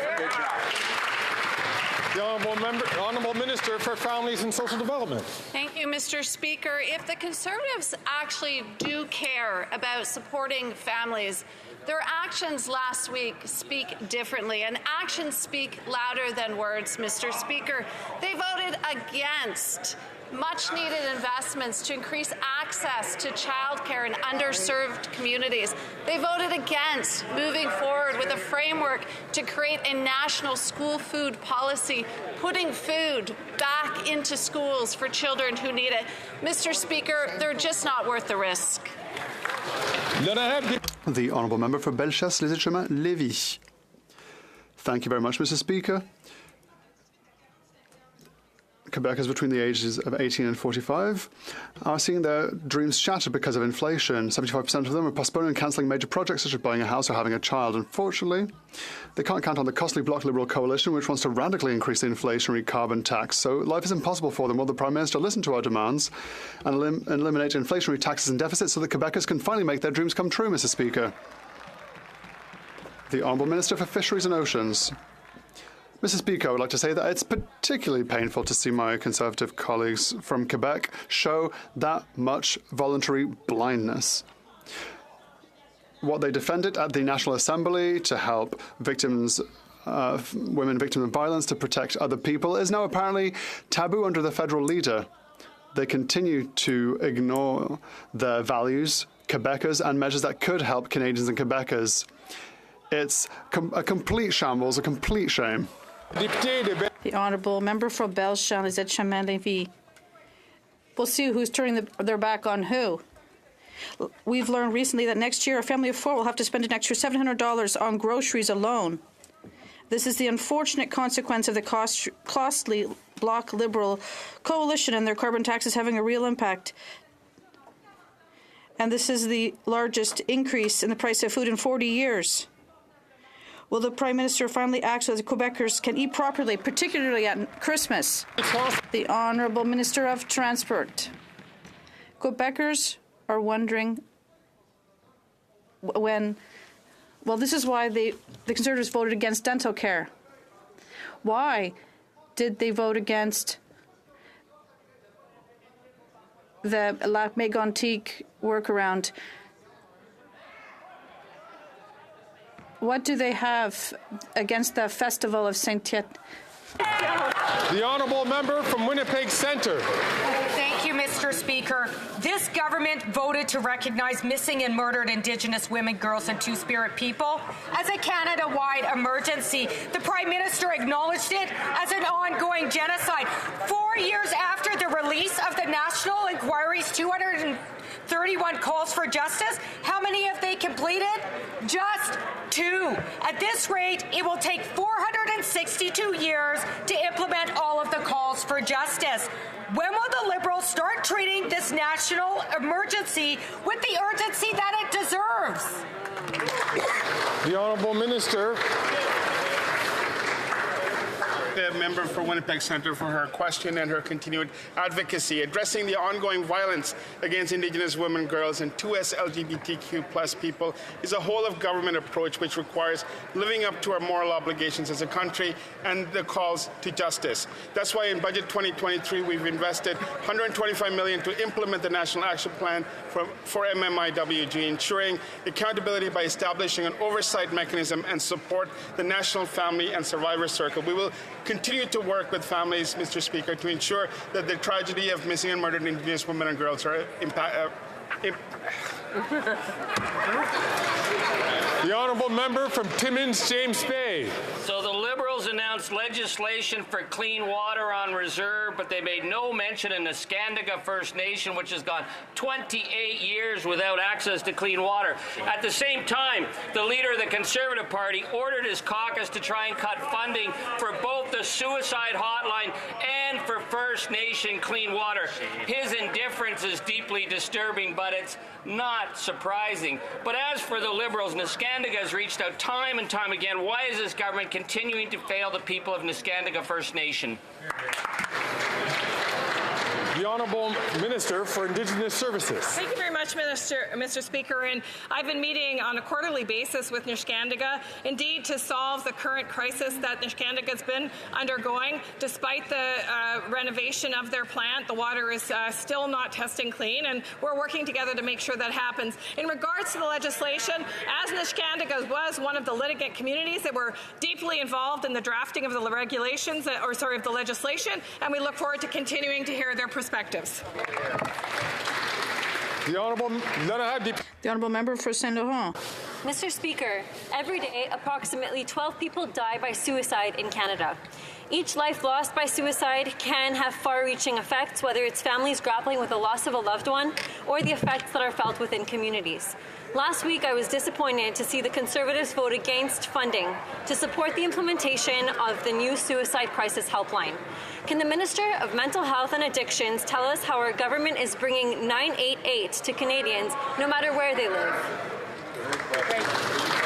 The Honourable Minister for Mental Health and Addictions. I'd like to thank the member for being such a strong advocate for mental health. Mr. Speaker, our hearts go out to all those who have lost a loved one to suicide. And to those struggling with suicidal thoughts, we want to say clearly, we are here for you. You are not alone. Last week, it was despicable to see Conservatives vote against or abstain on funding for the new 988 suicide prevention helpline, including the member for Caribou Prince George, who abstained on his own motion. Mr. Speaker, Conservatives' risky and reckless behavior has real consequences. On this side of the House, we will not pit mental health against climate change. The Honourable Member from Foothills. The Prime Minister's Christmas gift to Canadians is 2 costly carbon taxes, driving up the cost of food, fuel, and home heating. But premiers and First Nations across this country are demanding that he axe a carbon tax because they know that this Prime Minister is not worth the cost. They are joining Conservatives in opposing this punitive carbon tax because Canadians can't afford Christmas dinner. Every month, 2 million Canadians are lined up at food banks because they can't afford to feed their families. When he increases taxes on farmers, those numbers get worse. Will the Prime Minister cancel his plans to quadruple the carbon tax on families, First Nations, and farmers?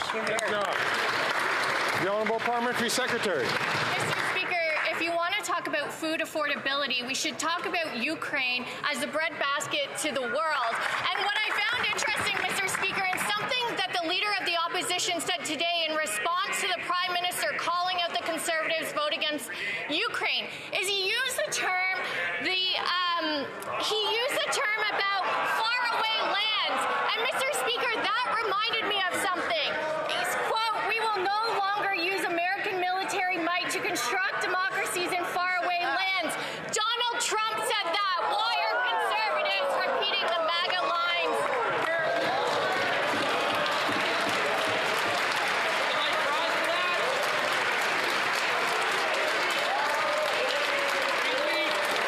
The Honourable Member from Foothills.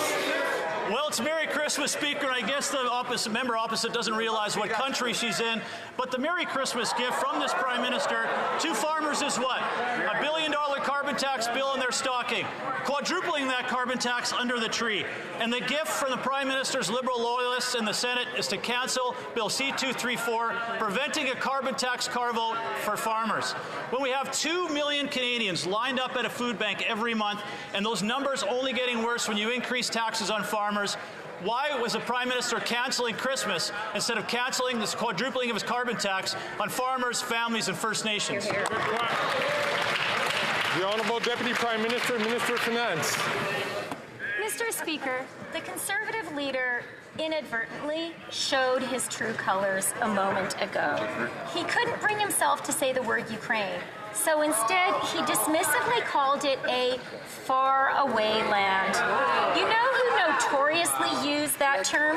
Neville Chamberlain. In 1938,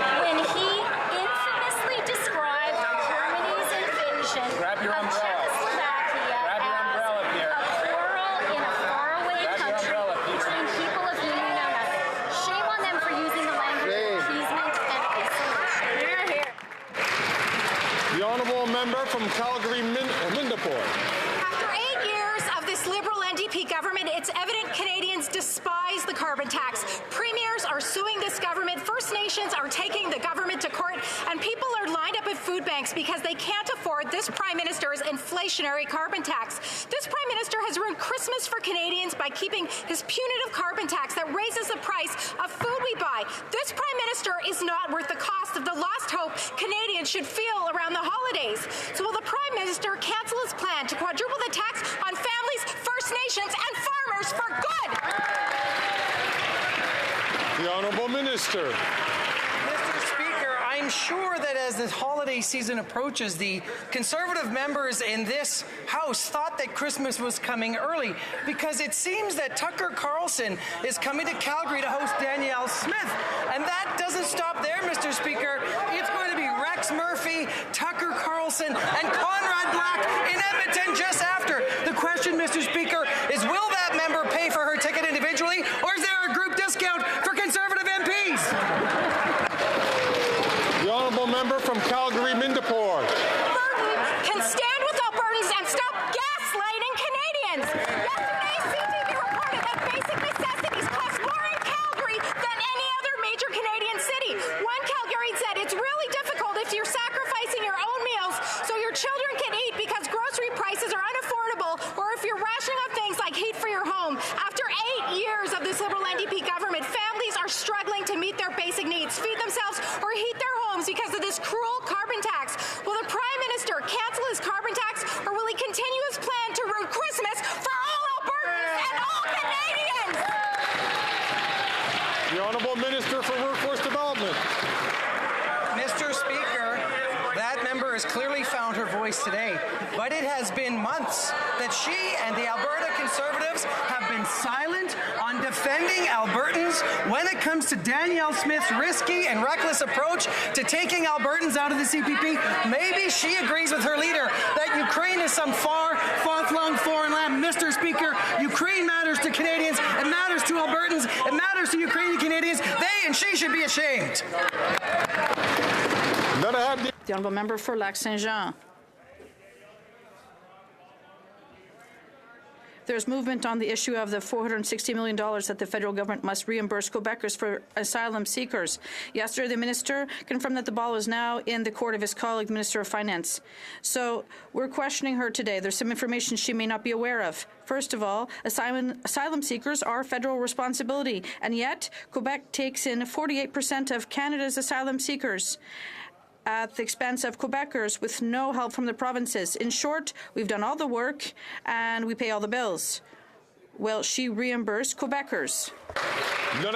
The Honourable Minister of Immigration. Thank you, Mr. Speaker. I think the member will be sorry to learn we have a good relationship with Quebec. Last week, we spoke reasonably with Quebec in terms of reasonable immigration, and there's a Quebec-Canada Accord that grants millions to Quebec to welcome immigrants, particularly those who speak French.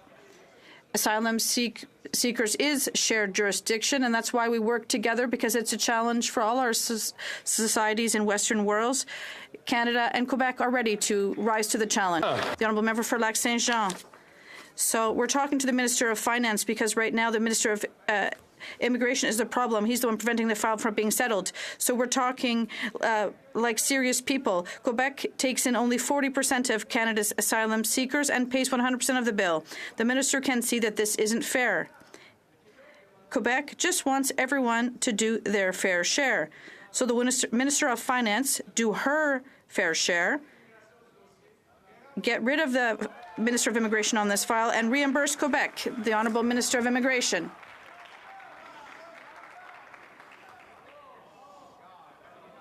Allow the bloc the time to protest. I think they can also listen to my answer as well. First, I'd like to thank the member for the efforts to reformulate his question. I'll give them the same answer since while we're at it.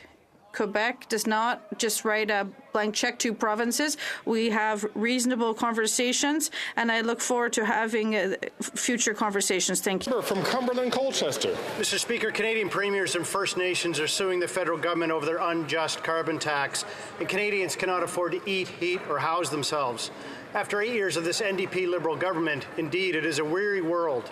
Back home, there are over 1,800 people on the roster for our local food bank, and over 2 million Canadians across this great country are visiting their local food banks so they can afford to eat. The Prime Minister is not worth the cost. On behalf of all Canadians, will the Prime Minister cancel his plan to quadruple his tax on families, First Nations, and farmers? The Honourable Parliamentary Secretary. Interesting that the member opposite brings up the misery in the world, and part of that is what Ukrainians are facing right now, defending their democracy. Let me read from Trump's America First. It says, "We will no longer use American military might to construct democracies in faraway lands or try to rebuild other countries in our own image." Mr. Speaker, is that why Conservatives vote against Canada-Ukraine Free Trade Agreement? Because they are taking their lessons from Donald Trump and don't support the rebuilding of Ukraine and democracies around this world. The Honourable Member for Cumberland, Colchester. Well, Mr. Speaker, clearly, according to that member, Canadians have never had it so good.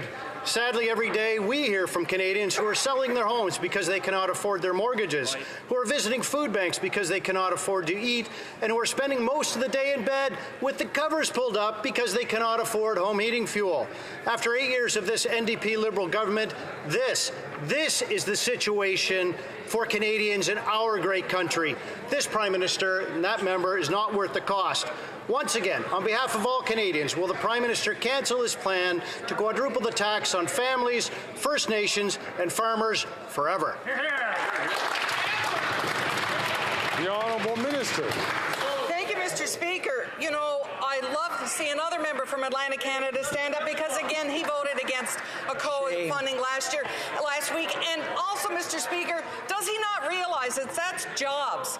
That's communities. That was 95 projects in his riding with over $16 million. That's in jobs, growing the economy. That's putting food on people's table. That's what we do on this side of the House, Mr. Speaker. We support business, we support people, and help them through these trying times. The Honourable Member from Costa Bay Central, Notre Dame. Mr. Speaker, I'll tell you what she supports. She supports seals and rivers. She didn't vote for C-251. You know what, Mr. Speaker? Food bank usage at Memorial University in St. John's has nearly tripled since last year. Grocery increased. Students and families can't afford them, thanks to carbon tax. Christmas is not far away, and many folks can't afford Christmas dinner this year. After 8 years, this NDP Liberal government is not worth the cost. So will the Prime Minister cancel his plan to quadruple tax on families, First Nations, and farmers? The Honourable Minister for Agriculture and Agri-Food. Sadly, Mr. Speaker, the official opposition voted against all agricultural programs last Thursday evening. But again, they showed their true colours on how they feel about Atlantic Canada and Prince Edward Island when they voted against the funding for the replacement vessel for the Wood Islands Caribou Ferry Service, a vital link between Prince Edward Island and Nova Scotia. I can assure Prince Edward Islanders and Nova Scotians that this government will continue to support a two-vessel system for that vitally important service. Thank you, Mr. Speaker. The Honourable Member from Châteauguay-Lacolle. Thank you, Mr. Speaker. My question is for the Deputy Prime Minister and Minister of Finance. The government has a plan for the middle class, services and programs for our country. Last week, the Conservatives tried to cut programs, and they showed their true colors by voting against programs and services that all Canadians depend on. Thankfully for Canada, they failed their attempt. The Deputy Prime Minister and Minister of Finance, can she tell Canadians about our plan? The Honourable Deputy Prime Minister and Minister of Finance. Thank you, Mr. Speaker. Last week, the Conservatives showed their true colours. For 24 hours, the Conservative leader and his entire party voted in favor of cutting our plan to support and grow the middle class. They voted against the Canadian Dental Care Plan. They voted against building houses. They voted against funding our child care plan for $10 a day. They even voted against from Cypress Hills Grasslands.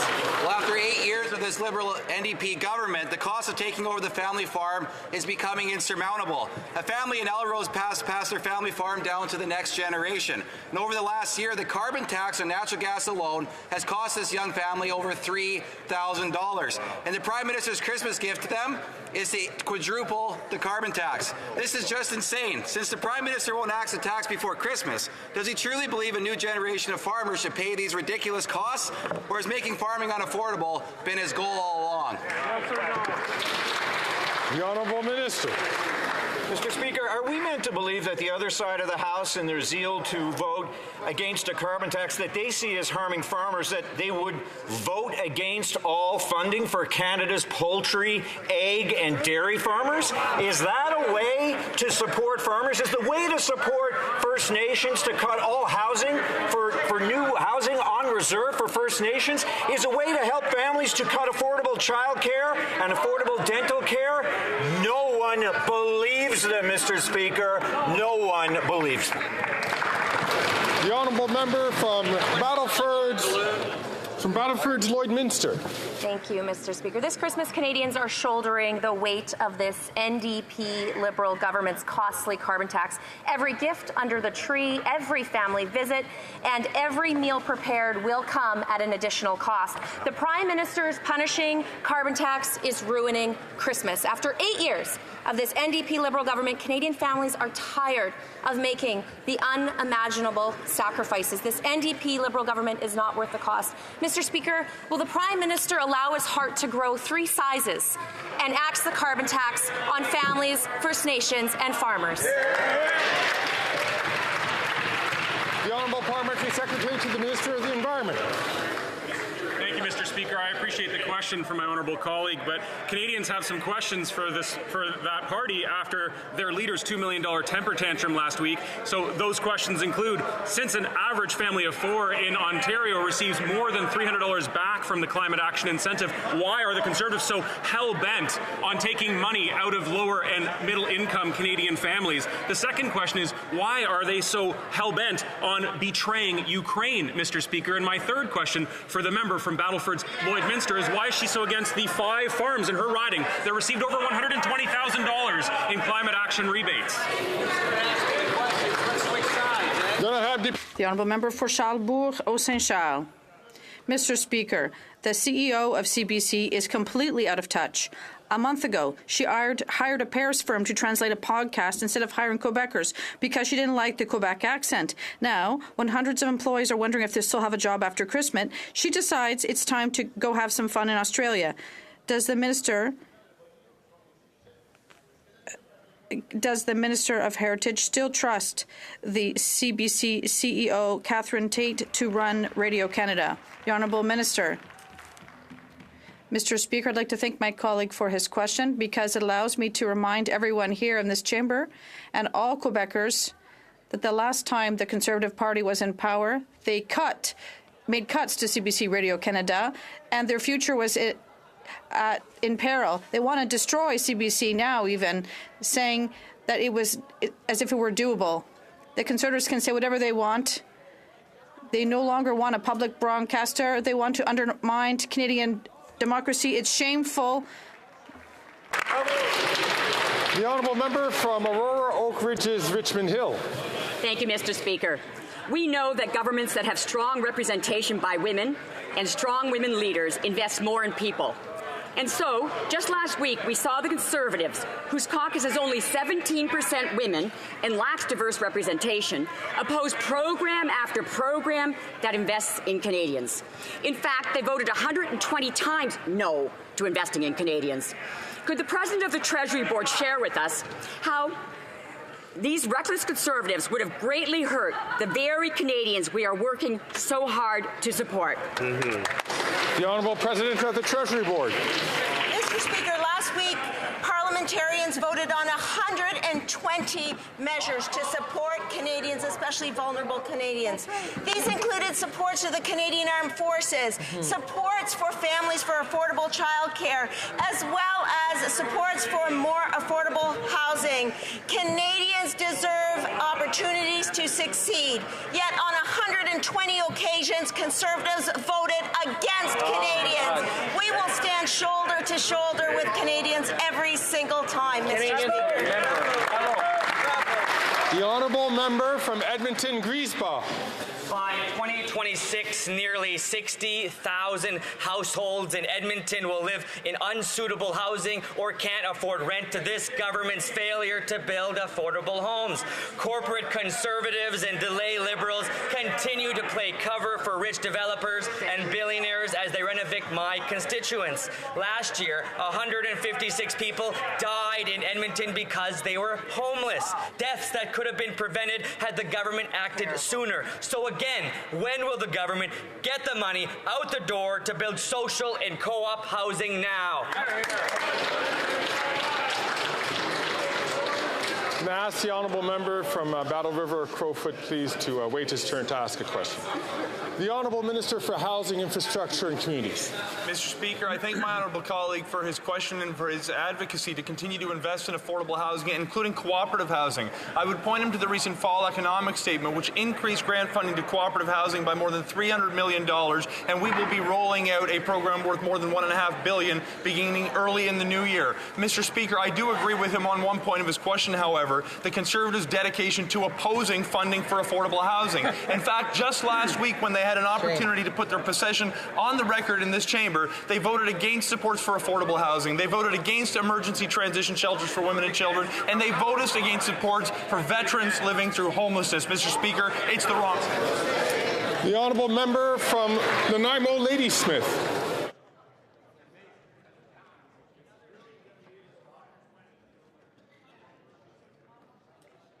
More than 800,000 herring were killed because of open net fish farm activity. Now, the BC Premier says the social... I'm going to interrupt the member from Nanaimo, Ladysmith, because we can't hear her in the House. We can? So I'll just ask her to start again from the top, the honourable member from Nanaimo, Ladysmith. Thank you, Mr. Speaker. Open net fish farms pollute our waters and impact food security. In 2022 alone, more than 800,000 herring were killed because of open net fish farm activity. Now, the BC Premier says the social license for these fish farms has expired. The Liberals promised to get these farms out of the water by 2025 with a real jobs plan, yet so far, nothing. So I will ask again, where is the plan so that coastal communities, workers, and First Nations are not left behind? The Honourable Minister for l'Honorable Ministre des Pêches et Océans. The Honourable Minister for Fisheries and Oceans. Is committed to developing a responsible transition plan for open net aquaculture. We continue to work on a transition plan that protects Pacific salmon while providing support to workers and their communities and advancing reconciliation. Fishery and Oceans Canada, along with my office, continue to have constructive conversations with stakeholders regarding next steps. Thank you.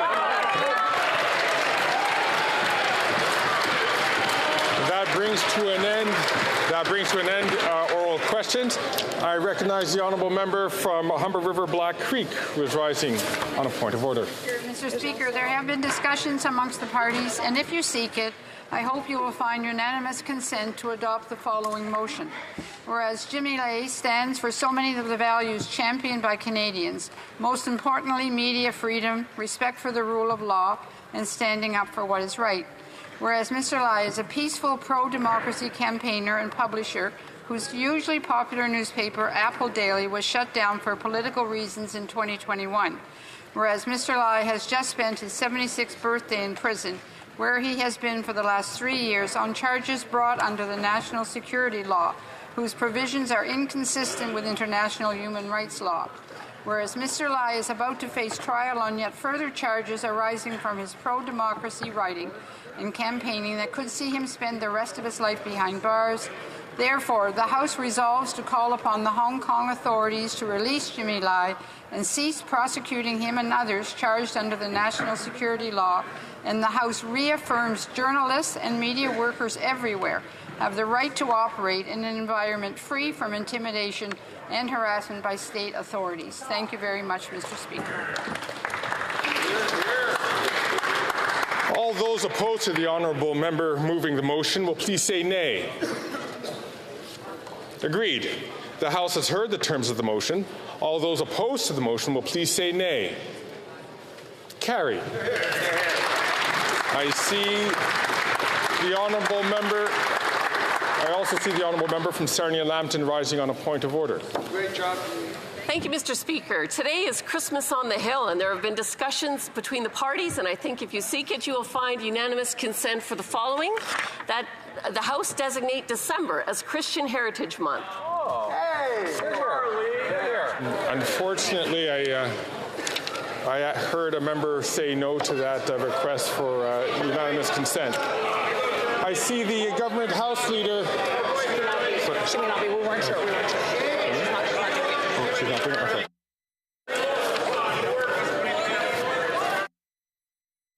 Of order, the honourable member from Yorkton Melville. Thank you so much, Speaker. And I just want to draw attention to the fact that those responses on the other side of the House today made Canadians feel very blue because they know we voted non-confidence in this government. Thank you.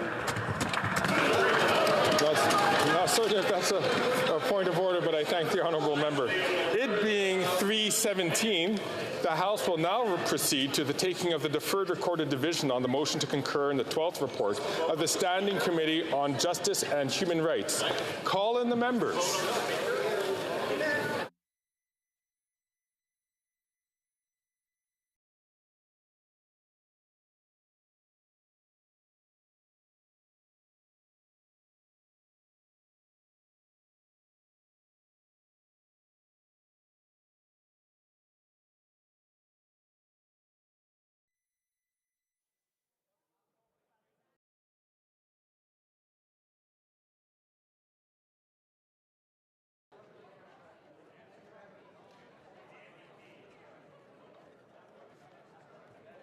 I guess we're just waiting now.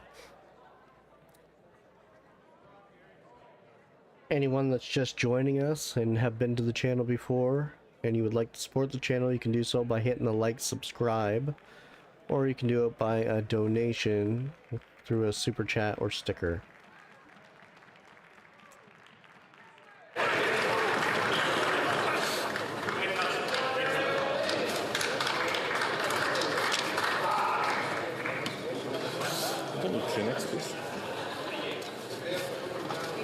The question is as follows. Mr. Genuous, seconded by Mr. Scheer, moved that the 12th report on the Standing Committee on Justice and Human Rights, presented on Monday, June 5, 2023, be concurred in. The 10-minute period for members voting electronically has started, and the House will now proceed to the vote for members participating in person. All those in favour of the motion will please rise.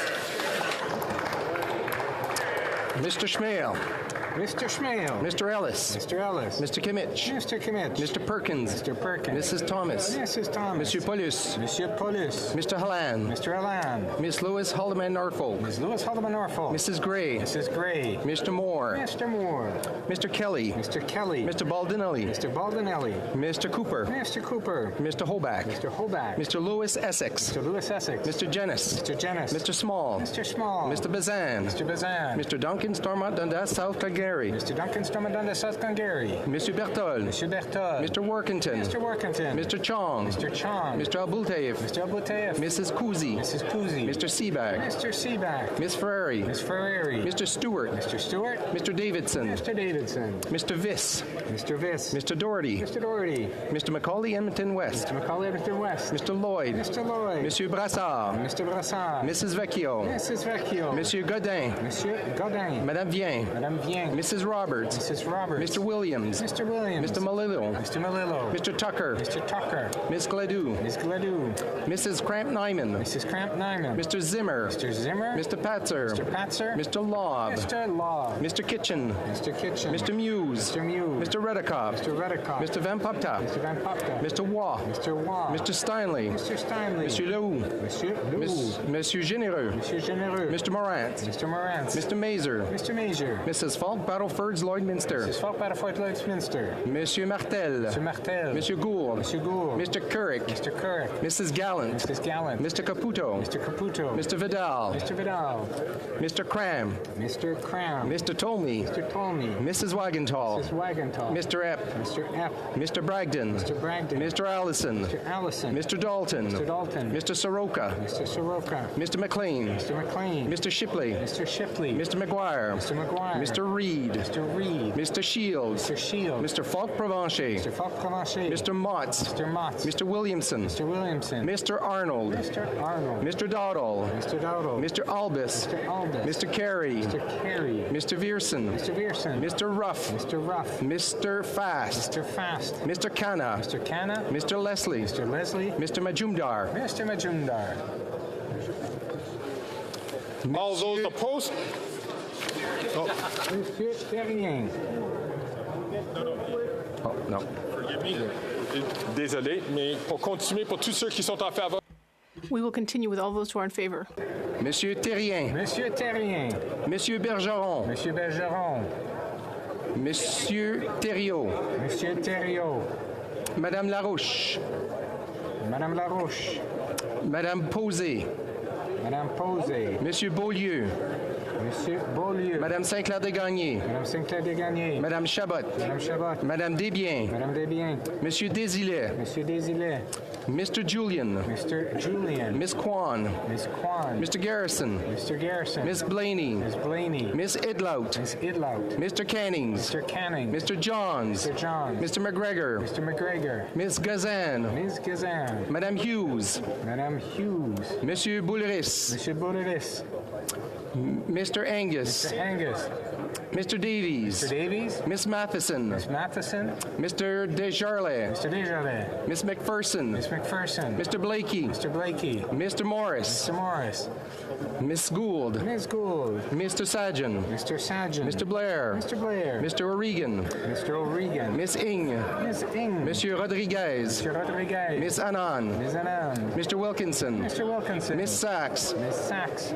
Miss Suds. Miss Suds. Miss Bennett. Miss Bennett. Miss Murray. Miss Murray. Miss Scroll. Miss Scroll. Mr. Scarpalegia. Mr. Scarpalegia. Mr. Casey. Mr. Casey. Miss Cara. Miss Cara. Madame Saint-Onge. Madame Saint-Onge. Miss Haidu. Miss Haidu. Monsieur McKinnon Gatineau. Mr. McKinnon Gatineau. Miss Ian. Miss Ian.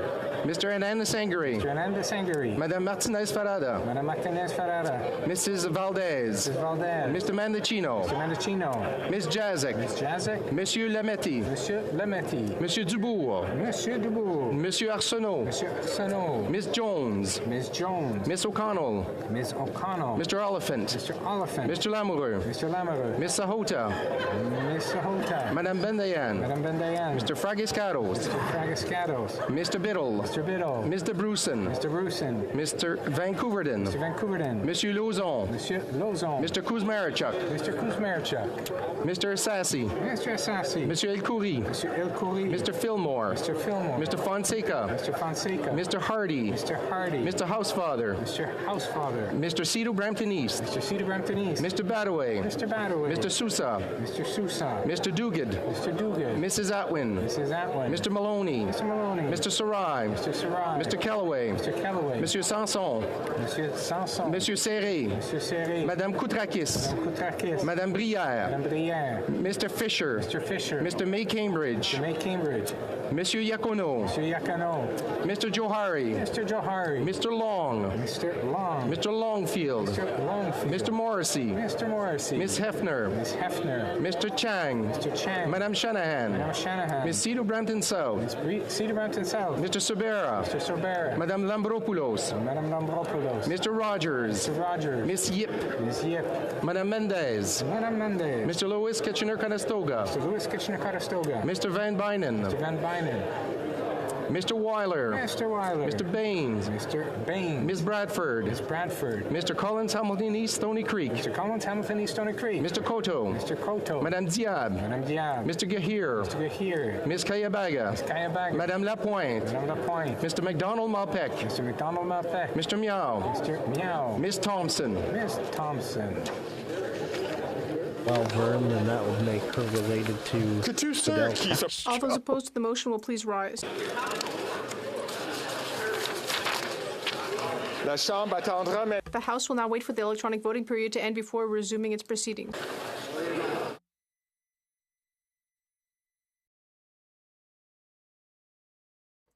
All right, now it's going to be a couple minutes before this is done.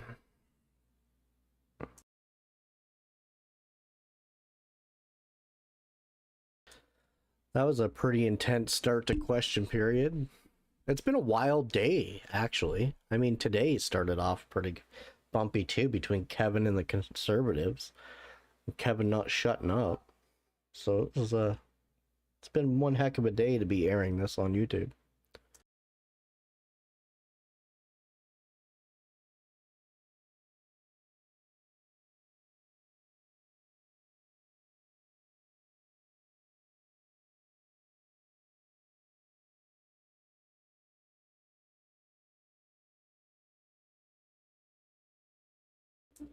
Anyone who hasn't done it already, go ahead and give a like and subscribe to help support the channel.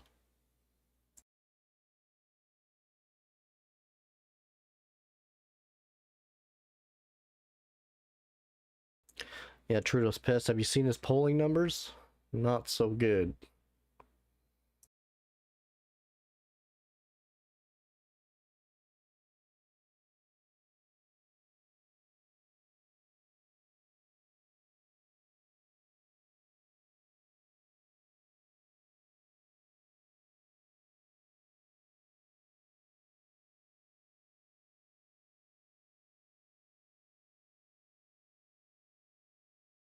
They're voting on something to do with the Taliban and human rights. It's a standing committee.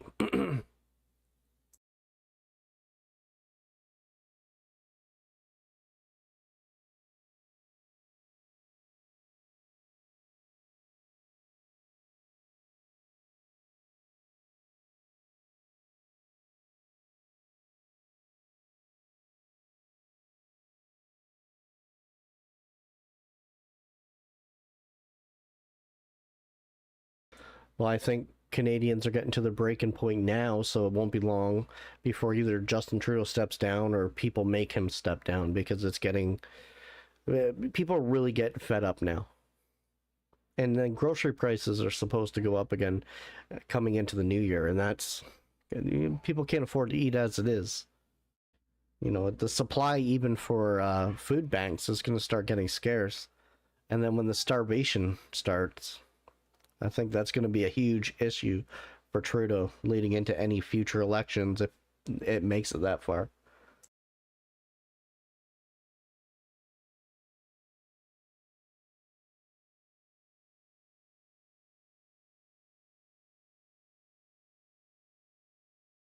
If Trudeau was to step down, then it would be the Deputy Prime Minister, which is Chrystia Freeland, would be next in line. And God forbid she ever gets in. She's a demon. I wouldn't let her run a popsicle stand.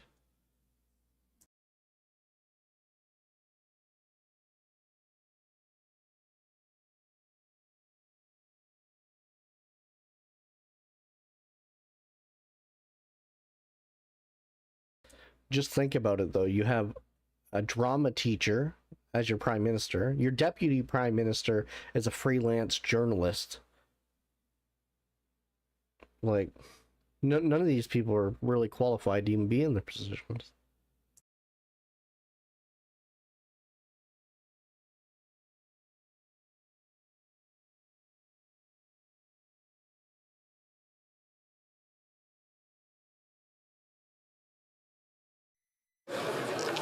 Je désire informer la Chambre que la période... I wish to inform the House that the electronic voting period has ended. If members were not able to vote due to technical difficulties, they may now use the raise hand function and the chair will recognize them.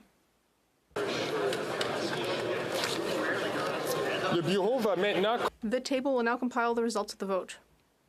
Yeas pour 324, 324. Nays contre 0, aucun. Je déclare la motion adoptée. I declare the motion carried. I wish to inform the House that because of the deferred recorded divisions, government orders will be extended by 12 minutes. I am now ready to provide the House with an explanatory ruling on the admissibility of Ways and Means Motion number 19. On November 29, 2023, I ruled that the order for consideration of the motion and the subsequent bill based thereon be allowed to proceed further. On November 28, 2023, the House Leader of the official opposition had challenged the admissibility of the motion. He pointed out that Bill C-318, an act to amend the Employment Insurance Act and the Labour Code Canada, adoptive and intended parents, and Bill C-323, an act to amend the excise tax, mental health services, both currently in committee, were substantially the same as provisions covered in Ways and Means Motion number 19, tabled earlier that day. L'adoption d'une motion. Order. L'adoption d'une motion. The adoption of a Ways and Means motion constitutes an order to table a bill based on the provisions of the motion. In this case, Bill C-59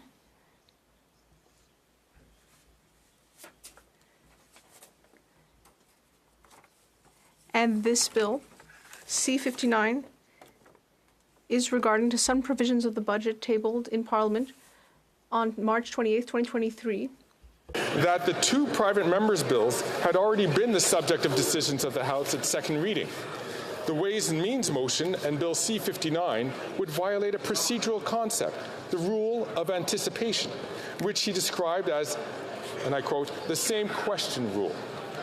Quoting from House of Commons Procedure and Practice, 3rd edition, at page 568, the members seem to suggest that a Ways and Means motion could not anticipate a matter already standing on the order paper and which was contained in another form of proceeding.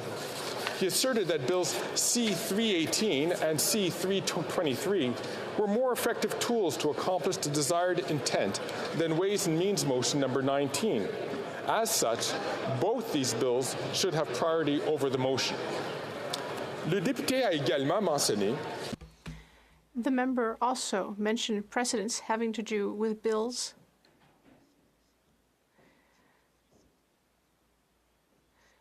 based on the underlying principle that states that the House cannot make a decision twice in the same session on the same matter. The member then stated, given the rule that prevents us from anticipating that we suspend Ways and Means Motion 19 while waiting to see what becomes of Bills C-318 and Bill 323. The Secretary to the Government House Leader countered that further consideration of Ways and Means Motion number 19 and subsequent proceedings on an associated bill was in order. He referenced past precedents about similar bills. He made the point that the provisions in Ways and Means Motion number 19 contained numerous elements that are not found in Bills C-318 and C-323, which indicates that the principle and scope of the Ways and Means motion are broader than what is found in either of the bills. As such, Ways and Means Motion number 19 and the bills based thereon constituted different questions. Lors de son intervention, le leader The opposition House Leader quoted page 568 of House of Commons Procedures and Practice, 3rd edition. The chair would like to read the passage on the same page before the extract in question, which says, at a certain time, presenting a motion was under this rule, which is no longer strictly observed. rule rule of anticipation is part of the standing orders of the British House of Commons, it has never been so in the Canadian House of Commons. Furthermore, references to past attempts to apply this British rule to Canadian practice are inconclusive. Unquote. Bien que l'interdiction d'anticiper. Even though the notion of anticipation is described in our procedural authorities, and the expression is sometimes colloquially used in points of order, and even some past rulings dealing with similar items, it is indeed a very difficult concept to apply in our context. Établir une hiérarchie entre les projets de loi et des motions, ou establishing a hierarchy between bills and motions, or between categories of bills and giving precedence to some, may prove difficult. Except in very specific cases detailed in House of Commons procedure and practice. Bills and motions are different by nature and achieve different ends. What the chair is seized with in reviewing the current matter is the rule forbidding the same question from being decided twice in the same session. It is different from the concept of anticipation and, in the view of the chair, the one that should apply. In his submission, the House Leader of the official opposition cited various recent precedents, and the chair thinks it pertinent to describe some of their procedural subtleties. Le premier exemple, qui remonte à la législature précédente, concernait deux mesures. The first example from the last Parliament pertained to two bills, not identical but substantially similar. Bill C-218, an act to amend the Criminal Code Sports Betting, a private member's bill, and Bill C-13, an act to amend the Criminal Code Single Event Sport Betting, a government bill. Both were at the second reading, and both were very short bills touching the same section of the Criminal Code. Dans le projet de loi, by adopting C-218 at second reading, the House had agreed to the larger principle of repealing the very portion of the Criminal Code that Bill C-13 also sought to amend.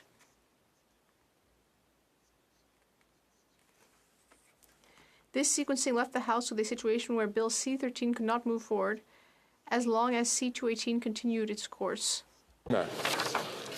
The second example from earlier this session described a budget implementation bill, Bill C-19, and a votable private member's bill amending the criminal code regarding the promotion of anti-Semitism, Bill C-250.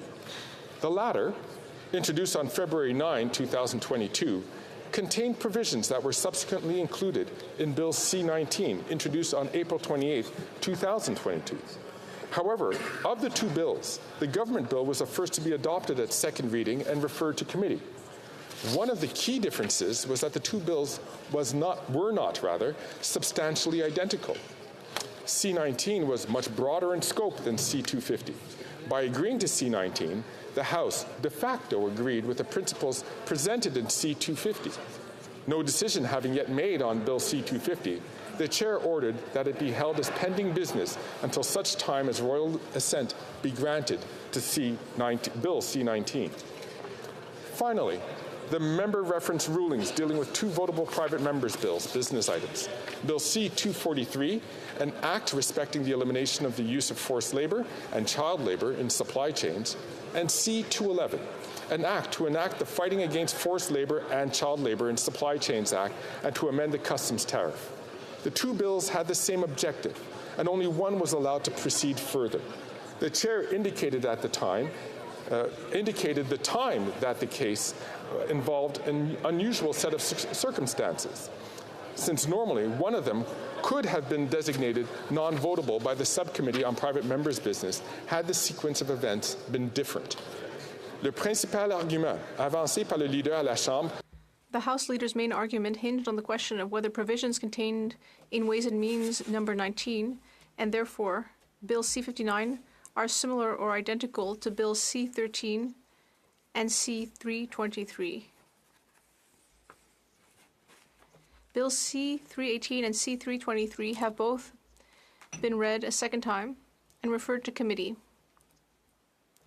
while no decision has yet been made on Bill C-59. An exhaustive review of the provisions shows that it does contain some similar provisions found in the two aforementioned private members' bills. However, Bill C-59 cannot be described as substantially similar or identical to them. Its scope is vastly broader, containing many more elements than what is included in Bills C-318 and C-323, including taxation legislation and provisions requiring a royal recommendation. In part, but are not substantially the same. The principles of C-318 and C-323, as adopted at second reading, are indeed included in the broader C-59, but the reverse is not true. Therefore, the decision the House will take on C-59 will not be the same. Accordingly, there is no procedural reason to stop the bill from continuing its journey through the legislative process. To be clear, when a government bill and a private member's bill, or when two private members' bills are substantially similar, only one of them may proceed and be voted on. Once one of the two has passed second reading, a decision cannot be taken on the other within the same session. Where bills are only similar in part, the effect of adopting one might have a different impact on the other, depending on their principle, scope, and, of course, which bill is adopted first. I note that the House Leader of the official opposition rose earlier today on a different point of order concerning the application of Standing Order 69-1 to Bill C-59. I wish to inform the member and the House that I'm reviewing the matter closely, and I do intend to come back with a ruling in a timely manner. Nonetheless, for the time being, the Chair sees no reason to rule that C-59 be put in abeyance. As for the two private members' business items currently in committee, it seems premature for the Chair to intervene at this time. I thank all members for their attention. Orders of the day. Ordre du jour, ordre aménage du gouvernement, projet de loi aménage du gouvernement commune. Government orders, government bills, commons. Bill C-59, Fall Economic Statement Implementation Act 2023. Mr. Wilkinson, for Ms. Freeland, seconded by Madame Saint-Onge, moves that Bill C-59, an act to implement certain provisions of the Fall Economic Statement tabled in Parliament on November 21st, 2023, and certain provisions of the budget tabled in Parliament on March 28th, 2023, be now read a second time and referred to the Standing Committee of Finance. Debate. The Honourable Member from St. Paul's.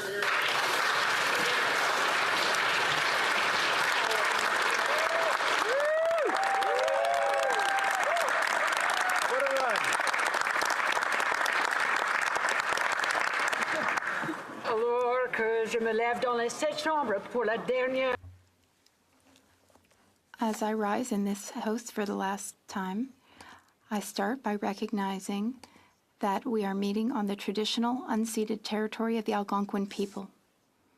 Mr. Speaker, I hope that soon there will be territorial recognition included in the opening of this house every day. Some of you, especially my karaoke friends, might have thought that I would start by singing my best karaoke version of Wind Beneath My Wings, and then dedicate it to all the staff, volunteers, and colleagues. Or maybe I just reiterate my advice to women in politics. No high heels, never check a bag. I hope you're not disappointed. I've now represented the engaged citizens of Toronto St. Paul's for more than 26 years.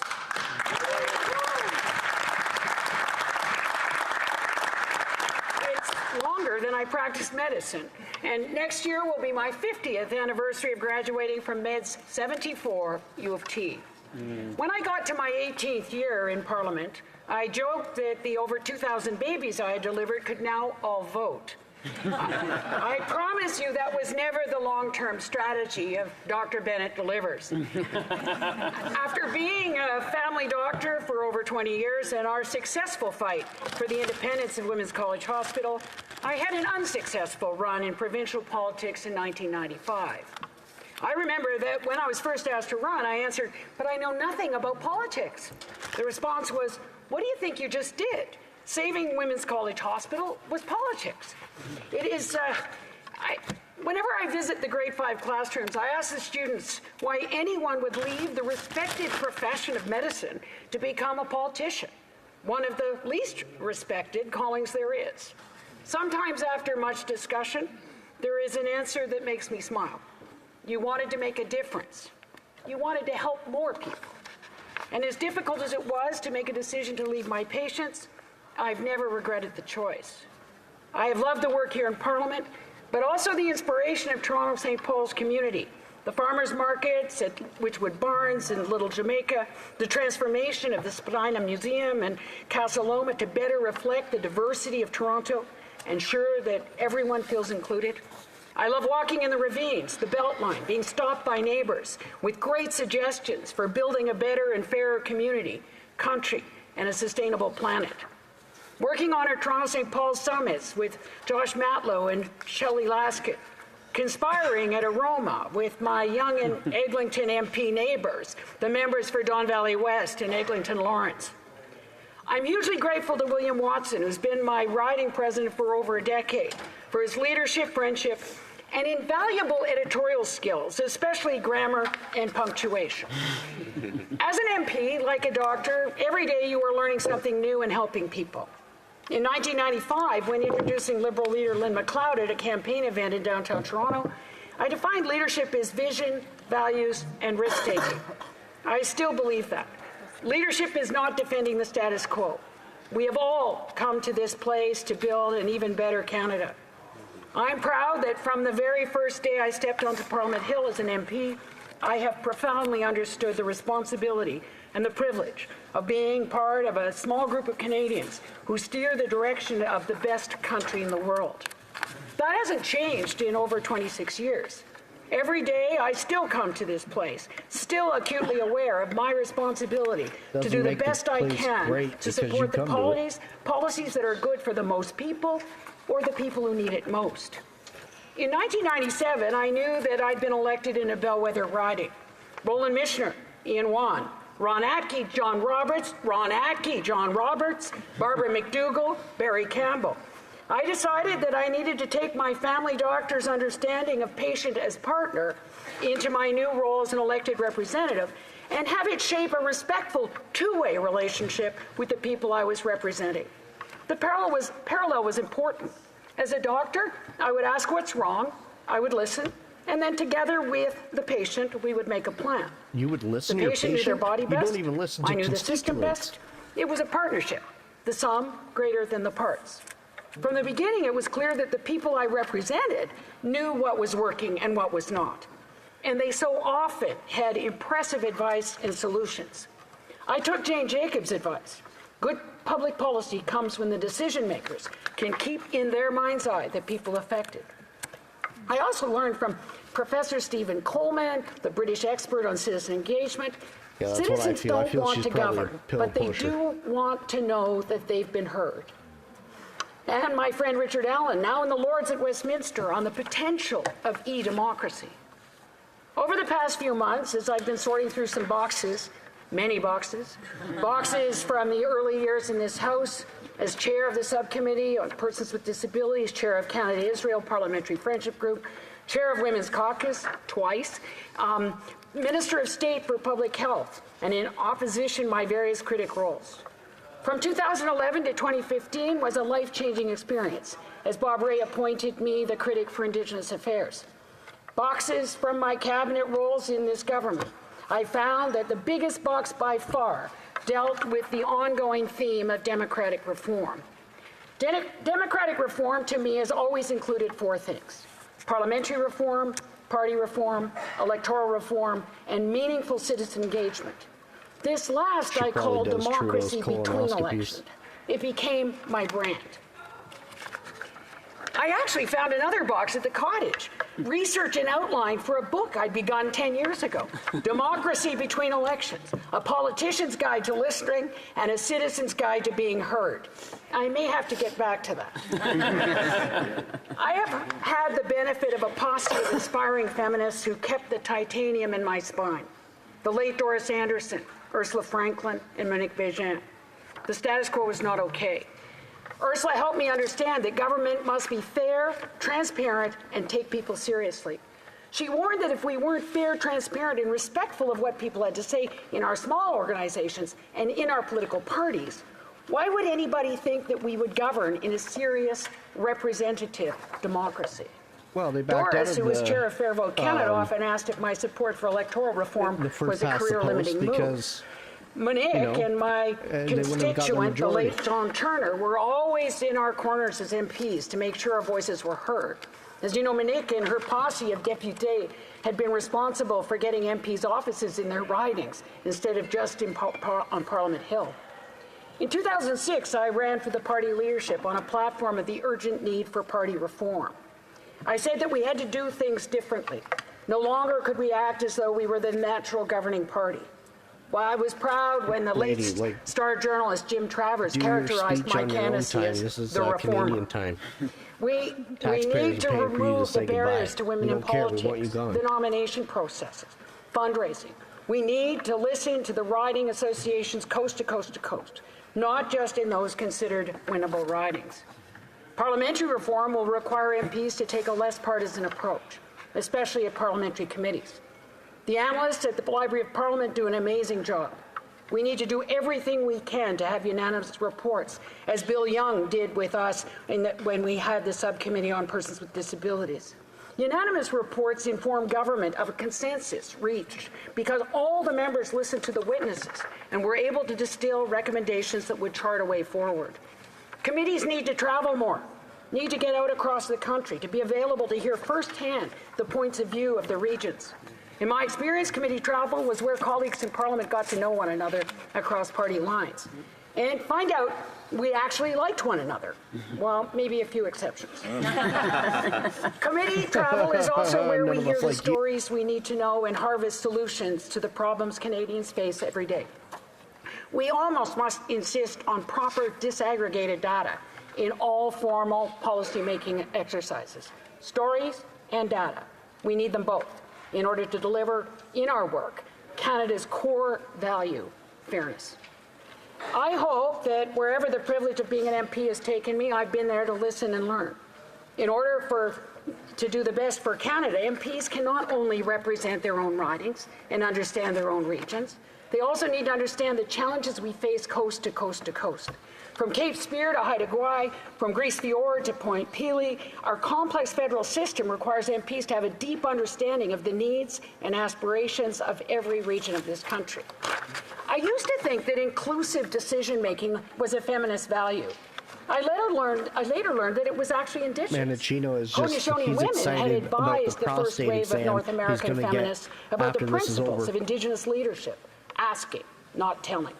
How to work in a circle where everyone gets to speak.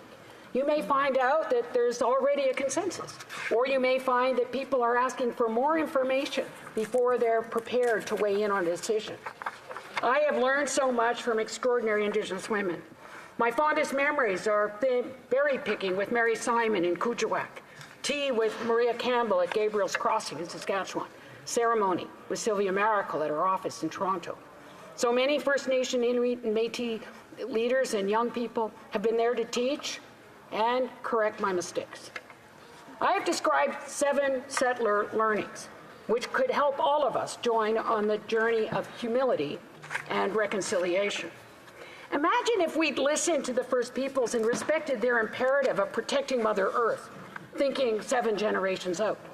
Imagine if we understood the important teachings of the medicine wheel, focused on keeping people well, physically, mentally, emotionally, and spiritually, rather than relying on the medical repair shop model that I was taught in medical school.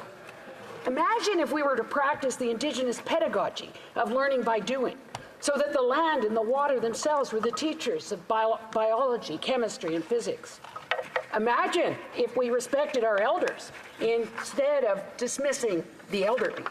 If we listened to wise women, if we put children first in all decisions. Imagine if we practiced the Indigenous leadership of asking, not telling. The foundation of our democracy is that great people will run for public office. I've had the privilege of persuading many great women and Indigenous people to run. Some were elected. All of them affirmed the importance of our democratic institutions by leaving jobs they loved and spending time away from their families in order to campaign for the opportunity to contribute to make this country even better than it is now. I am a feminist and a politician. I look forward to a day where neither the word feminist nor the word politician are treated like four-letter words. I am so proud to have served under this feminist prime minister, whose vision and values inspire us all. He has always been a leader, not a boss. He has always demonstrated that he knows that good ideas can come from many places. He is curious, he listens, he walks the talk of hope and hard work. He has always had my back. Every day he shows us better is indeed always possible. In election campaigns, it's been important for me to explain that the Prime Minister is a true leader, not a boss. A leader sees themselves at the center of a circle. Bosses see themselves at the top of a pyramid, barking orders in their singular view to those below. Father knows best has never worked. The Prime Minister has vision, values, and can take risks. Proud that we've been able to implement the ambitious, risk-taking platform of 2015, even the legalization of cannabis. We have changed history, but I'm worried. Cynicism is at an all-time high. Voter turnout is down. The safety of parliamentarians is under threat. I truly believe that it's essential for us to re-engage in a meaningful way with citizens. Consultation that is shallow or not genuine is bad for democracy. It fuels cynicism. People are turned off by it, and then they tune out. You either believe that you get better policy when you include the views of the people who will be affected by the policy, or you don't. If you don't, if you already think you know everything, then don't waste people's time. Cynicism is also being fueled by the ideology that proclaims that all government is bad, all politicians are bad or useless, and that asks, why bother to vote at all? It is wise to remember that the perma-mad people always vote. We need to acknowledge that democracy is fragile. We should tackle as a priority the proliferation of mis and disinformation and the toxicity and anonymity of social media. There are ways to protect or immunize people from the onslaught of mis and disinformation. People's ability to perform critical appraisal is heightened by greater civic literacy, health literacy, mental health literacy, and digital literacy. But we must be concerned about more than mis or disinformation. We cannot ignore that those who were once only keyboard warriors are now actually throwing stones and vandalizing and threatening people in person. The safety of parliamentarians and those groups, most often victims of hate and discrimination, are at risk. It is important at this dangerous time for democracy to remember the teaching of Ursula Franklin. Good government must be fair, transparent, and take people seriously. People are truly worried about so many aspects of our world today. The economy, the environment, their future, their children's well-being and opportunity. We need to let people know that their concerns are being heard and taken into account, and to explain government decision-making in ways that will make sense. As I look back, I remember how devastated I was in 2006 when we lost. We lost Kyoto, kids, Kelowna. The progress on climate change, childcare, and reconciliation were instantly rolled back. We had to fight back, and we did. I'm proud now that Canada has made serious advances on climate change, childcare, and reconciliation. As Minister responsible for public health, the TRC calls to action, MMIWG, and later mental health and addictions, I hope I've been able to help government bust through the silos and address complex issues across all government departments. I believe that there is a role for government in people's lives. Our complex federal system requires real relationships amongst all orders of government, municipal, provincial and territorial, federal, and Indigenous, in order to deliver effective supports and services to the people who need them most. In closing, I want to thank Barry Campbell for asking me to run in 1997. I want to thank the wind beneath my wings for 26 years, the EAs, Michael Spowert, Rob White, and Tricia Geddes, who all came back to work in my office when I met Minister of State for Public Health in 2003. To Lynn Steele, Rick Tice, Sarah Welsh, Carleen Campbell, who put together teams who shared our vision and values of accessibility and democracy between elections. And we're always able to give fearless advice. Amazing teams, and I want to thank every single one of them and know that they continue to work on this truly important project of democracy. Thank yous are dangerous. I don't want to leave people out. But today I wanted to thank those who have traveled with me for almost all of the quarter century. Mary Eberts, Bill Young and Philippe Boussy, Michelle Amara, Frank Graves, Jim Anderson, Robin Sears, Susan Delacourt, and Don Lanahan, Ann and Paul Grail, Constance Backhouse, Karen Great, Nora Spinks, Terry Hancock, Margot Greenwood, Will Falk, Stan Kuchar, and of course Paul Martin and Bob Ray. Today, especially, I miss Bill Graham and Andy Scott. I think, and I'm so grateful to all my colleagues here. Don't forget Many to of my like and friends outside of subscribe to help politics have support the paid me the channel, biggest compliment. or you can That being make elected didn't a change one-time me. donation I'm still with a super Carolyn, chat or Dr. or Carolyn sticker. to some. Je vous remercie mes professeurs de français Geraldine ici à Ottawa, Michel et Huguette à Logibec à Québec, ma famille d'accueil René Cochin et Claro Picard. L'amour pour la beauté de votre langue. Love and the beauty of your language and culture were very absolute and contagious. The best political spouse in the world.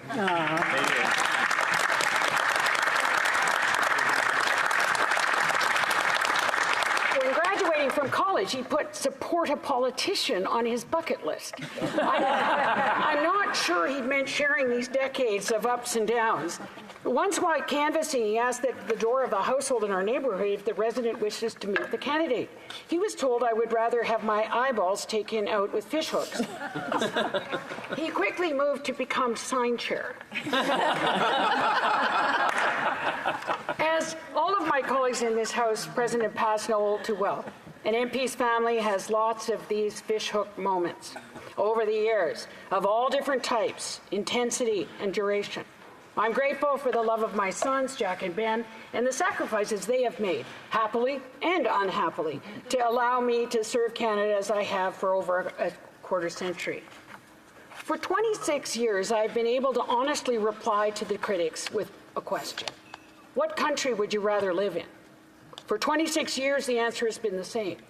A moment of silence, and then an acknowledgement that as much work as there still is to do, we are proud Canadians. I've never heard one word of other country envy. So I will miss my amazing parliamentary colleagues.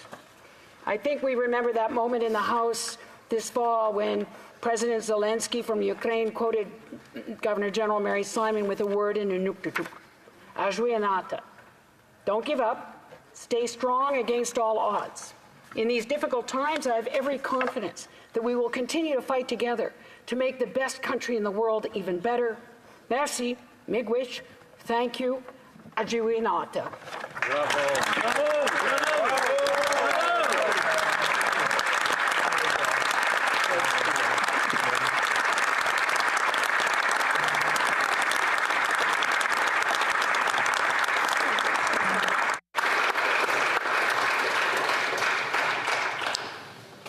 Questions et commentaires. Le très honorable Premier ministre. The Right Honorable Prime Minister. It is with a heavy heart that I rise in this House to ask a question of my friend from St. Paul's for the last time in this House. For 15 years, we have served together in this House in various corners of it. And for 15 years and more, she has been a source of inspiration and sound advice to me on how to be a better feminist and how to recruit extraordinary women from across this country to build the kind of government that Canada deserves, on how to move forward on reconciliation. As Canada's first Minister of Crown Indigenous Relations, she blazed a trail in deepening the relationship that matters so much to all Canadians and to the future of our country. As the very first Minister for Mental Health and Addictions, she's demonstrated the compassion and the perseverance and the drive that carried her through a storied career as a family doctor to have an impact on Canadians from coast to coast to coast. And even during the depths of the pandemic, I had the benefit of turning to the very first Minister of State for Public Safety and for Public Health and the creator of the Canadian Public Health Agency for advice on how to handle a once-in-a-century event for Canada. So I look forward to continue to draw on her advice in many ways, but right now, given all the things that she spoke about and all the pieces of advice that she's continuing to give to us, I guess my last question for her would be, how do we make sure that this House has more like her? More people dedicated to this country, more young women growing up and seeing a place for themselves here, and the responsibility and therefore the opportunity to shape this country for the better. What are the best pieces of advice that we should carry with us as we reach out to find even more extraordinary women to sit in this House and lead and serve this country? The honourable member from St. Paul. Mr. Speaker, I think we have to, with your help, make sure that teachers will feel that they can bring their students in here again, and not just come to pick up bad habits. But I also think all of us do the country a great service by getting into the grade 5 classrooms and putting a human face on what is a politician, and I hope that we can move to so that to make sure that the diversity of this place, that people can see themselves here. But I think it's also, I think what Equal Voice has said, be her or support her, the idea that you don't actually have to run, but you can help with policy or fundraising or organization. There are many, many ways, but the project of democracy, I think, can't be taken for granted.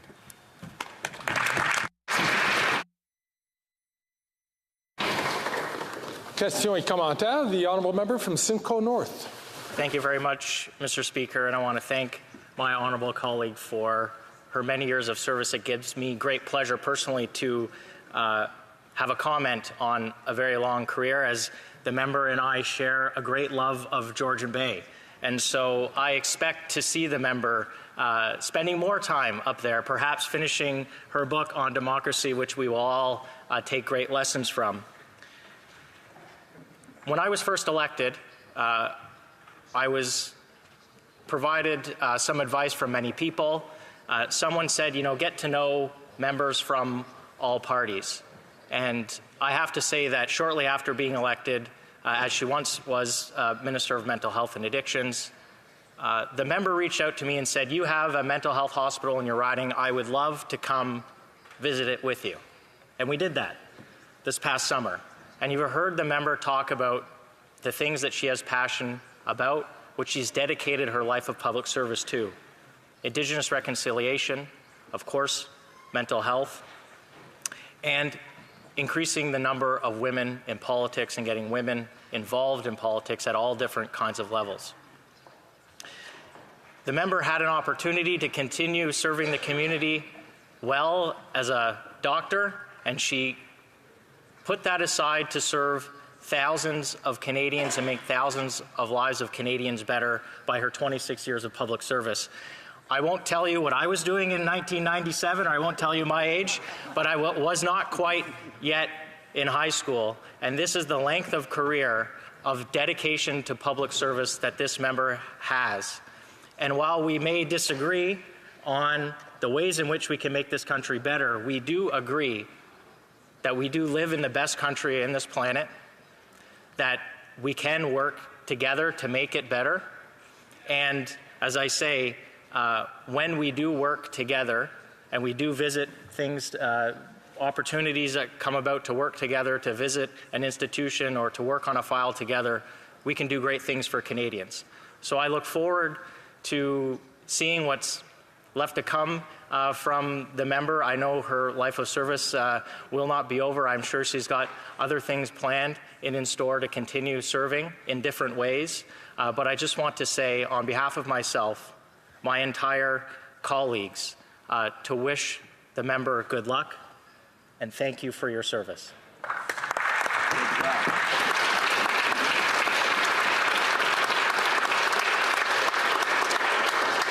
The honourable member from St. Paul's in response. My response is to say thank you to my member of Parliament, the Georgian Bay, and that there'll be many, many more trips on the Georgian Bay and continue to conspire with your wise advice. Questions et commentaires. Questions and comments. L'honorable député de Shefford. The honourable member for Shefford. Thank you, Mr. Speaker. And I'd like to thank the member for her speech and for her years of service. She, like I, share a passion for karaoke, so maybe we'll be able to do that sometime. And speaking of high heels, I just lost one of mine to a staircase. But seriously, Mr. Speaker, I'd like to congratulate the member for her years of service. I wasn't very old either back in 1997. But if there hadn't been other women before me in politics, I wouldn't be here today. There's still so many glass ceilings to shatter, so many boys' clubs. And so my question is about this, her obsession for democracy, and I'm glad to hear that she'll be writing a book and doing other work to that end. And perhaps she could say a bit more about how she sees the issue of mis and disinformation. How does this affect democracy? Social media and online hate undermine our political systems. And what does she think, too, about excessive partisanship and this kind of petty politics that discourages women from getting into politics? It makes politics much less cooperative. So my question is, how can women contribute more to democracy, and what can we as parliamentarians do to prevent things from getting worse? Because it's very worrisome currently. The honourable member for Toronto St. Paul's. Merci. Thank you. I hope the future provides opportunities to increase literacy, in civics, and it's very important to have the capacity to determine what the truth is. And in order to have a solid foundation for young people, it's important to have the ability to listen well and to hear the concerns of our constituents. So I think women need to be really listened to well. Questions and comments? Peg Center. Thank you so much, Mr. Speaker, and I'd like to thank my honourable colleague from Toronto St. Paul's for her years of service. I didn't know until today that you love karaoke. I too love karaoke. Through you, Mr. Speaker, and perhaps we could have had a Broadway kickoff at a local karaoke club in Ottawa, but I'm sure we'll have time to do that in the upcoming years. I really appreciate the honourable member's acknowledgement of the importance of territorial recognition, to understand that we all sit on lands that were dispossessed from Indigenous peoples, and I think that's foundational to reconciliation in this country, is to recognize the privileges that have been borne on the backs of Indigenous peoples, and I truly respect that. And to thank her as well, Mr. Speaker, for barriers that you broke down for women in politics. We still do not have enough women in politics, but it's folks like the member from Toronto St. Paul's who really broke those glass ceilings to even let us have a space in here. And as we work within a new trajectory of intersectionalities, I hope one day to be an example like the member from Toronto St. Paul's for other Indigenous women that are trying to find space and place in a place that was never supposed to house us. So I thank the member for her sacrifice. I'm also a proud feminist. And at a time where we see women's reproductive rights under threat even in this House, with bills trying to be passed that attack women's reproductive rights. I thank her for even bringing up the discussion about women's right to bodily autonomy before it was even a discussion. And I share her concern for the threat of democracy with populist, extreme right-wing politics, a rise of white supremacy in this country that is not just flourishing outside these walls, but within these walls, in the House of Commons, something for people who've already been marginalized by systems to be very scary. And I wanted to take this opportunity to thank the member for doing her best to be such a good ally to Indigenous peoples through the years, taking the time to learn when needed. I want to thank you for that. And I also want to take this opportunity to ask the member for her wisdom on how we protect democracy at a time of rising hate and what we can do to ensure that we can protect the rights of all people living in Canada going forward. Thank you. The honourable member for Toronto St. Paul's. Well, I thank the member for the question and for the ability to work with you and with her in her riding and all the things that she cares about. I also thank her in my comments where I said that it being thanking people was dangerous, that I forgot some of my best coaches, Cynthia Wesley-Eskimo and Steve Copty and Michelle Odette, who I should have been there in the top rung of all of this, but have always been. And even though Cynthia ran against my colleague, the distinguished member from,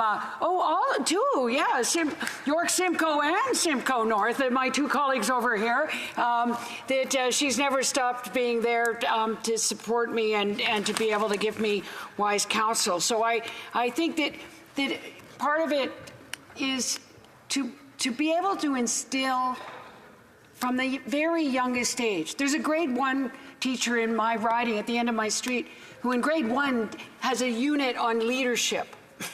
I just think that we can't start early enough in terms of people understanding how to do critical appraisal, what is civic literacy. And I think that at the WHO now, the amazing Alona Kickbush and some others really focused on digital literacy so that people can sort out what's actually true, what's not, what's a bot. How do we help people be able to seek out the kind of advice and truth so that it's, I'm a doctor, so I always talk about immunization, but we have to immunize people against this really evil threat. And one last one, the honourable member for Kitchener Centre. Thank you, Mr. Speaker. And, I wish it didn't take a great parliamentarian to retire to turn down the partisan temperature in this place. But maybe it's fitting, because in the short time I've been here, it's everything I've known of the honourable member for Toronto St. Paul's. That when she was the Minister for Mental Health and Addictions, she was keen to hear from me about advice with respect to the upcoming budget, and in fact was keen to push for a really critical program, the Substance Use and Addictions program. When it came to announcing funding on behalf of the Government of Canada, she was keen when she arrived in my community to ensure that all parliamentarians from that place were present and supportive there. And we heard it from her again this afternoon. And so I join colleagues in thanking her for her service to this country over the last 26 years. We are all better for it. And one aspect of her advocacy that I've particularly appreciated is her advocacy for electoral reform as part of how we improve our democracy. And as a parting thought, I'd love to hear more from her if she'd be open to sharing with us her reflections on how we continue to move forward on electoral reform. Thank you. And the last word to the honourable member for Toronto St. Paul's. Well, thank you, and I thank the member for the push on electoral reform. I think that we are learning as we choose our leaders and choose so many things on ranked ballots that that's a good way to start in municipal politics. I've always thought on electoral reform, we have to start by having citizens understand that, in 1993, the Conservatives were able to get, 20-some% of the vote and 2 members. I think that to see that you could get a separatist government in the province of Quebec with really less than a majority. And so I think there's a risk. We have to teach that first, and then we should move on what would be the best thing to do in this big, huge country, coast to coast to coast, where the land and the people are important. Thank everyone for their interventions for the honourable member. It's my duty, pursuant to our Standing Order 38, to inform the House that the questions we raised tonight at the time of adjournment are as follows. L'honorable député. The honourable member for Sherwood Park, Fort Saskatchewan, automotive industry. The honourable member for Cypress Hills grasslands, carbon pricing. The honourable member for Battle River Crowfoot, carbon pricing. Carbon. Now we go back to the honourable leader for the official opposition. Monsieur le Président, je me lève à la Chambre des communes pour ma... Mr. Speaker, I rise today to speak about the $23 billion additional dollars of inflationary spending in this bill alone. That's another example of a prime minister who, after 8 years, is just not worth the cost. And when I say that he's just not worth the cost, Mr. Speaker, I will speak about his tactic of false advertising. False advertising is normally an offense that could lead to criminal charges in the private sector. If, for example, a business advertises that they are offering a product for a certain price and that they don't deliver the product, well then, criminal charges could be brought against that company. But governments constantly do that. They ask for money, and they say in exchange for that, they're going to offer a product to Canadians. And we see that all the time with this Prime Minister.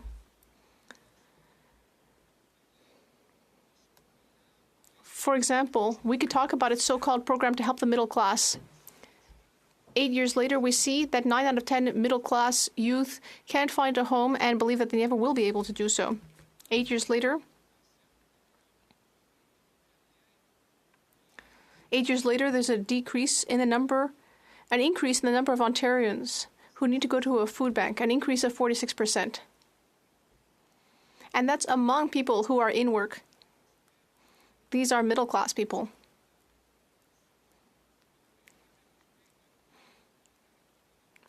These people are suffering. They never needed to go to the food bank before.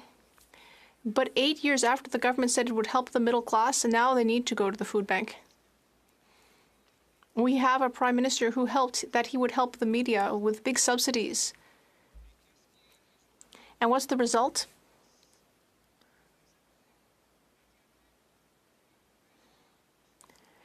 News articles are being removed from our social networks. The government also said that it would help students, that it would help children with their school lunches. But if we look at the program in the bill, it doesn't actually involve any food. It's just money for the federal minister to consult with another minister, to consult with provincial ministers, to further consult with interest groups in order to finally publish a report, to make a plan, to make a policy, so that one day perhaps some children will get lunch. So this is yet another example of a case where the government says, we'll feed children. But that's actually not true. They're not going to feed children. They're just going to feed their own bureaucracy. Now let's talk about housing. The Prime Minister announced while criticizing Jean Chrétien for producing bureaucracy in housing at the federal level, he said that the federal government was going to get back into the area, that it was going to have major programs of $47 billion for affordable housing. 8 years later, what do we have? The price of housing has doubled. The cost of the mortgage for an average house has more than doubled, from about $1,400 to $3,500 per month. The cost for a one-bedroom apartment has gone up on average from $900 to nearly $2,000.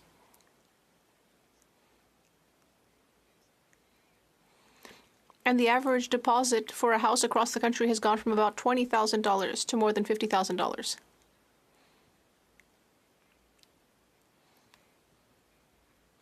So the plan was to spend billions and billions of dollars to create affordable homes. And what's the result? Doubling their costs. Exactly the opposite of what the advertising said. Unfortunately, this advertising sometimes shows up in documents we have to vote on in the House of Commons. We have, for example, programs called affordable housing that actually make housing more expensive. And we give millions or billions of dollars to fund these programs. Once again, in the private sector, that would lead the CEO to prison, to ask for money for a product. And then after that, what is actually delivered is the opposite of that product. The CEO would be in prison. But this Prime Minister does that all the time. And yet, he's keeping all of his prerogatives while people are suffering. That is why I created an important documentary on this Prime Minister's housing hell. The media, which are bought by this Prime Minister, flipped out. They flipped out all over the country. But they had an issue. They couldn't find anything wrong with the facts in my documentary.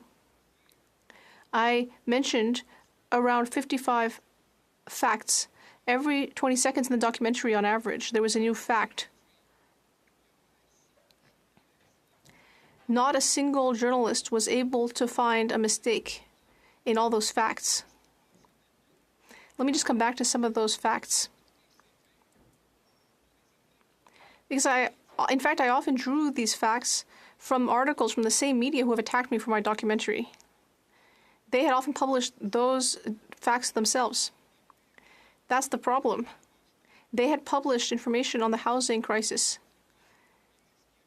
And in their articles, they were forgetting which prime minister had caused that crisis, who's in power, who's overseen a doubling in prices.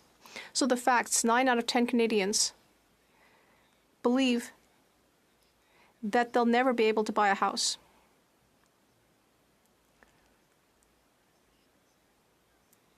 That's an article published by Shazia Nazir from Milton, Ontario.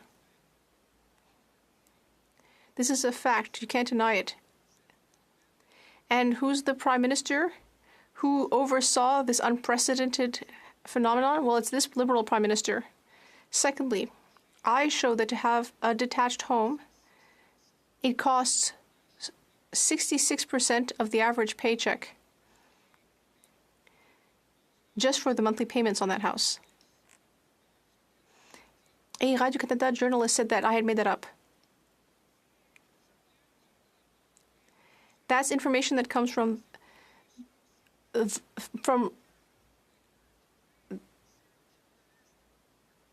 that comes from a reputable source. It comes from RBC. And if the media were interested in publishing the truth, they would have seen that. 66% of the average paycheck is needed in order to pay for an average payment, monthly payment on the average house in Canada. And Mr. Speaker, the other 34% is going on taxes. So nothing is left.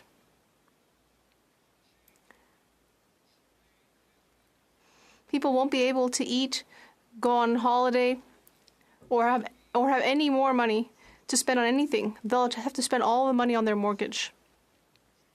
That's compared to 40%, actually 39% to be exact, when I was the minister responsible for housing. 39% of the average paycheck was needed so that the average family could buy the average home and pay average costs on that house 8 years ago. So, the percentage of the average salary necessary for a family to be able to pay for their house has gone up by half. This is a record. It was never like that before. A 57-year-old grandmother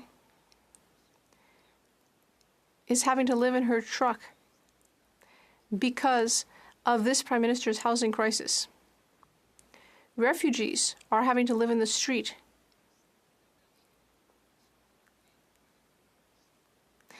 because shelters are full and there's no more space for them after 8 years of this Prime Minister.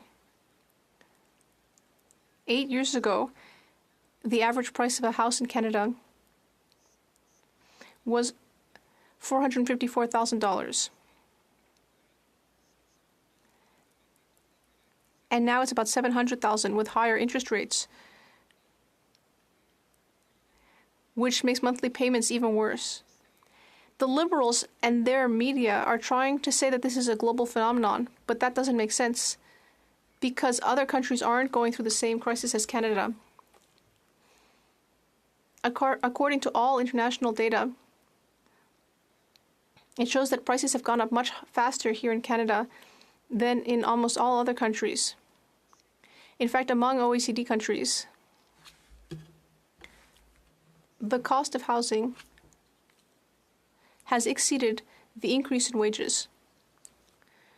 And this has happened in Canada much faster than in any other country except for one. That means that unaffordability in Canada is the second worst among almost 40 industrialized countries between 2015 and 2023. Exactly the same period as this Prime Minister was in power.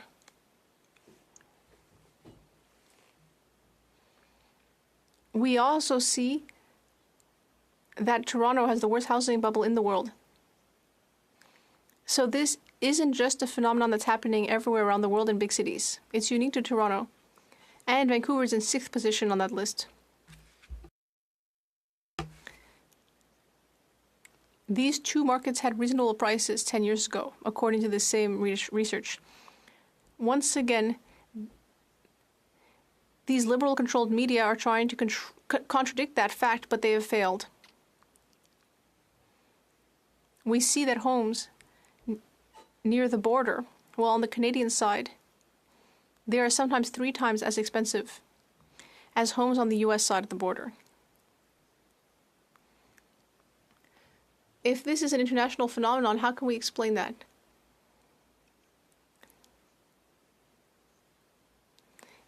In general, prices in the US are often 25 or 40% under prices here in Canada, even though they have an 8 times larger population on a smaller area of land.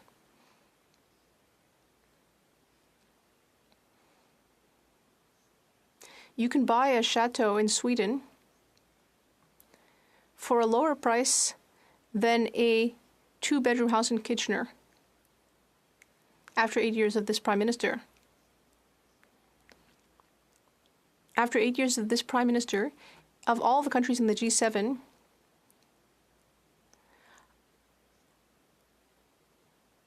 well, we know that we have the most land per person per capita in the G7. And a Radio-Canada journalist tried to save this Prime Minister and said, well, that's ridiculous because we can't live in the north at the same rate, suggesting that the only land we have available for building would be in the north. No, that's ridiculous. Of course it isn't just in the north. There's a really large amount of area and building space around our large cities.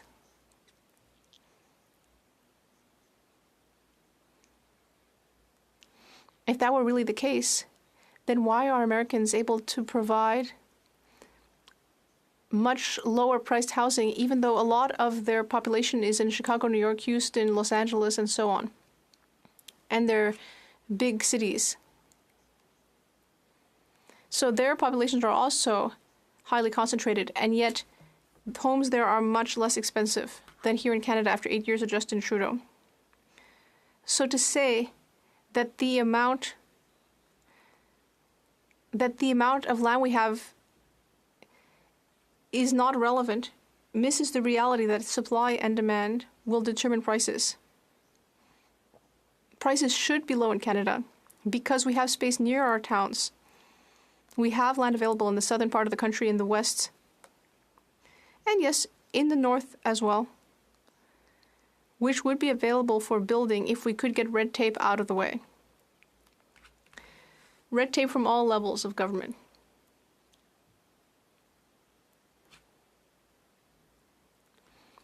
And finally, we see that since this government came to power,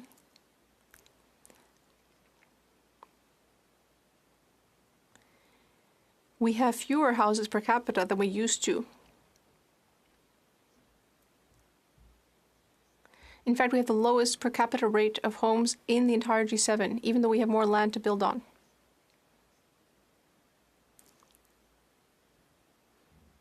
It's amazing that we had more housing per capita 8 years ago when we didn't have these red tape heavy programs that were supposed to make housing more affordable. Isn't that interesting? According to the Prime Minister, this government has spent $87 billion to build affordable housing. And yet somehow we have fewer homes per capita.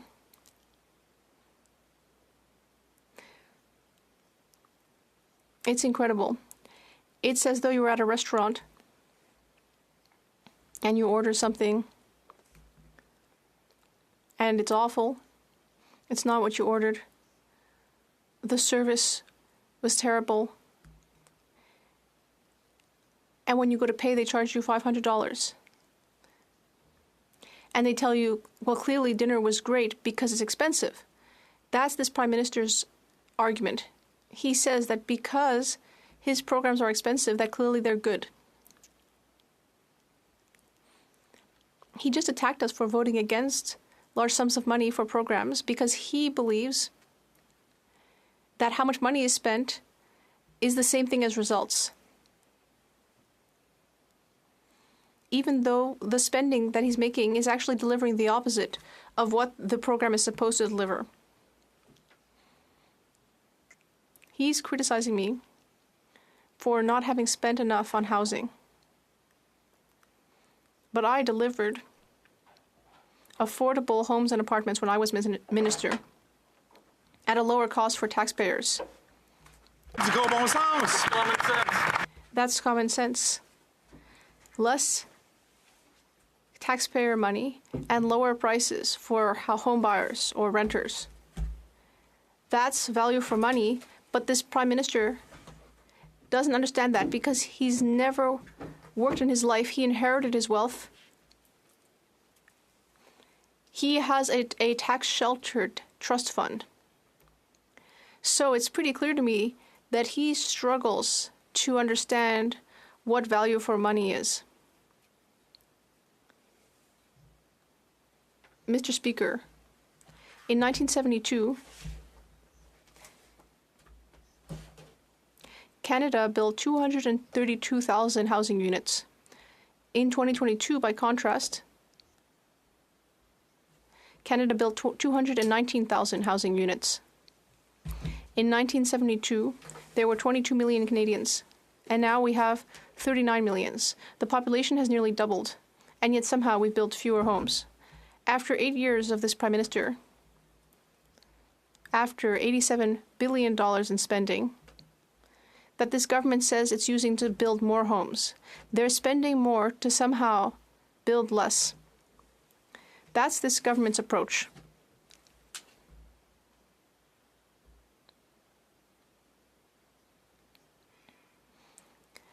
What is the highest cost for building a home, say in Vancouver?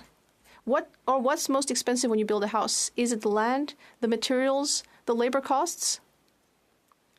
No, the most expensive part is the various fees and the red tape for the government.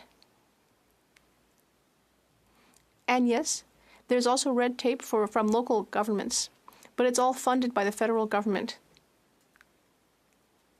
This Prime Minister is boasting that he sends big checks to local politicians to build bigger bureaucracy to prevent construction, and all in the name of affordable housing.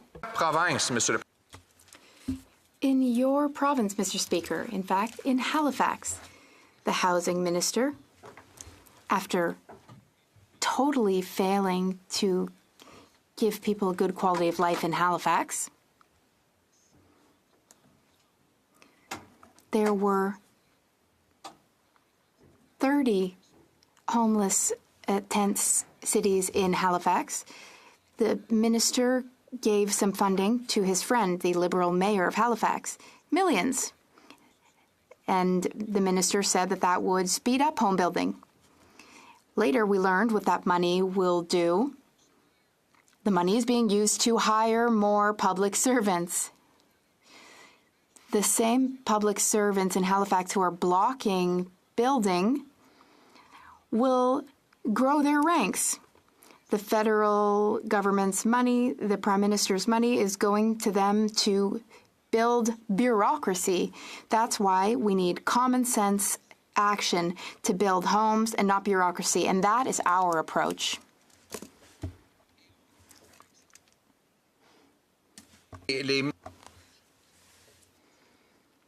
People have criticized my documentary, my groundbreaking documentary.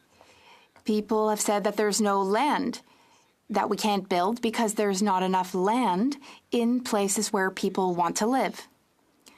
What about the Squamish, though? They showed just the opposite. In Vancouver, the Squamish are building 6,000 apartments on 10 acres of land. 10 acres of land, 6,000 apartment units. That's incredible. That's 600 units per acre. That's a huge amount. But this wouldn't have been possible if they'd had to follow the orders of Vancouver's bureaucrats. But they don't have to because they are on a reserve. They're on their people's traditional territory. So they don't need permits from local bureaucrats. That's how they were able to build. This just goes to show that we should get rid of bureaucracy in other cases, because if we scrap bureaucracy, we can build huge apartment buildings and in cities, all while building more homes in suburbs, Mr. Speaker. But that's the exact opposite of what the Prime Minister's doing now. I have heard some other excuses. Excuses served up by the Prime Minister's loyal followers. They've said that it's not the Prime Minister's fault that the cost of housing has doubled. They say that it was COVID that drove up home prices. There's a Journal de Montréal commentator who I quite like, who said that COVID has become the new "the dog ate my homework" excuse. COVID should have decreased property prices. Why? Well, during COVID, there was less immigration. The immigration system was basically shut down for 9 or 10 months. And then it was very slowed down for another 9 or 10 months. So the numbers do show that immigration slowed down. There was also a decrease in the number of jobs and a decrease of salaries. And all of these factors usually decrease demand for property. And these aren't just my words. This is not just my opinion. In fact, the federal government's housing agency projected in the spring of 2020 that home prices would drop by 32% because of COVID. They were wrong. But it's easy to understand why they made that prediction, because when you lose jobs, when salaries drop, when there's less immigration, then normally there is less demand, there's lower demand, so the prices are lower. But why did the prices go up then? Why did home prices go up for the 2 years following COVID? Why? Because the central bank printed $600 billion. That money was printed. There's something else. The media said, oh, that's not true, that has nothing to do with it. Well, in my documentary, I showed a chart published by the Bank of Canada. And in the chart, you can see a doubling of purchases of homes by investors. When did that start? It started in the spring of 2020. Just exactly when the Bank of Canada started printing money and buying bonds. Buying bonds from banks and financial institutions, which made our financial system blow up. And all that money was lent to investors with connections to bankers. And they're the ones who contributed to doubling amounts invested, which led to a 50% increase in prices after that massive infusion of newly printed money into the system. It wasn't COVID that caused the sudden increase in housing prices. It was the printing of money that caused that sudden increase. And in fact, Mr. Speaker, the Liberals and those who defend them in the media, they like to say that all government spending during COVID was necessary. Necessary during COVID because of COVID. Is that so? Well, there was a $100 billion deficit before the first case of COVID occurred. According to the PBO, 40% of spending during COVID had nothing to do with COVID. That is, 40% of new added spending during COVID had nothing to do with COVID. COVID's been over for a year or two now, but there are still deficits. We can't still blame COVID. COVID didn't eat their homework, Mr. Speaker, because there were deficits before COVID. There were deficits during COVID, which were not primarily due to COVID. And after COVID, there are still deficits, higher and higher deficits, which go well beyond COVID. COVID is getting further and further in the rearview mirror, yet deficits are still increasing. So we cannot accept the Prime Minister's self-defense that the dog ate his homework. Mr. Speaker, it was an irresponsible decision. I warned against it at the time. I warned that it was irresponsible to print money and to spend recklessly. And this is ongoing, and it makes interest prices rise. Each time the Prime Minister rises in the House of Commons and says that he had no choice but to spend, he had no choice but to spend on all sorts of slogans. But when you look at the results behind the slogans, it's in fact false publicity because the results don't match what's promised. And that's why we often vote against the spending, which on its face, with a slogan, might seem great, but in reality, the spending does the opposite of what it's supposed to do, of the opposite of what the government promises. That's why we need a common sense government, Mr. Speaker, and that is what I will deliver as Canada's future Prime Minister. The Bloc Québécois asked me, what is common sense? I admire their humility because when they asked me that, they admitted that they don't have a clue what common sense is. So I was able to help them out. I was able to define common sense. They, though, said that common sense is a strange idea because the Bloc Québécois lives in a sort of utopia in the clouds. They are in the House of Commons to make life worse for people and to argue that Canada should be divided and cut up in pieces. Now, what is common sense? I will define it again to help the Bloc Québécois. What is common sense? First, we need to bring prices down. How? By cutting the carbon tax, which is driving up the price of everything. I know that the government wants to quadruple the carbon tax on farmers who produce food, on gas, on all of our industry, and I know that the Bloc Québécois wants to drastically increase the carbon tax. There's a second carbon tax. It's called the Clean Fuel Regulation. But the Bloc isn't satisfied with that. No, it wants to drastically increase carbon taxes and prices. Only the Conservatives will axe the carbon tax to decrease energy payments for all Canadians. We will use technology to fight climate change. I know that the Bloc is against technology. The Bloc is against nuclear energy, for example. Nuclear energy that France is using to offer zero-emission electricity. But the Bloc Québécois is ideologically against that. They are radically, ideologically against nuclear energy and other non-emitting energy sources. But we will use that technology instead of taxing F-150s in Saguenay or in Trois-Rivières, or truckers and farmers who need their trucks to work. These are good people, Mr. Speaker, good, hardworking people, and we are the only people defending Quebec's regions.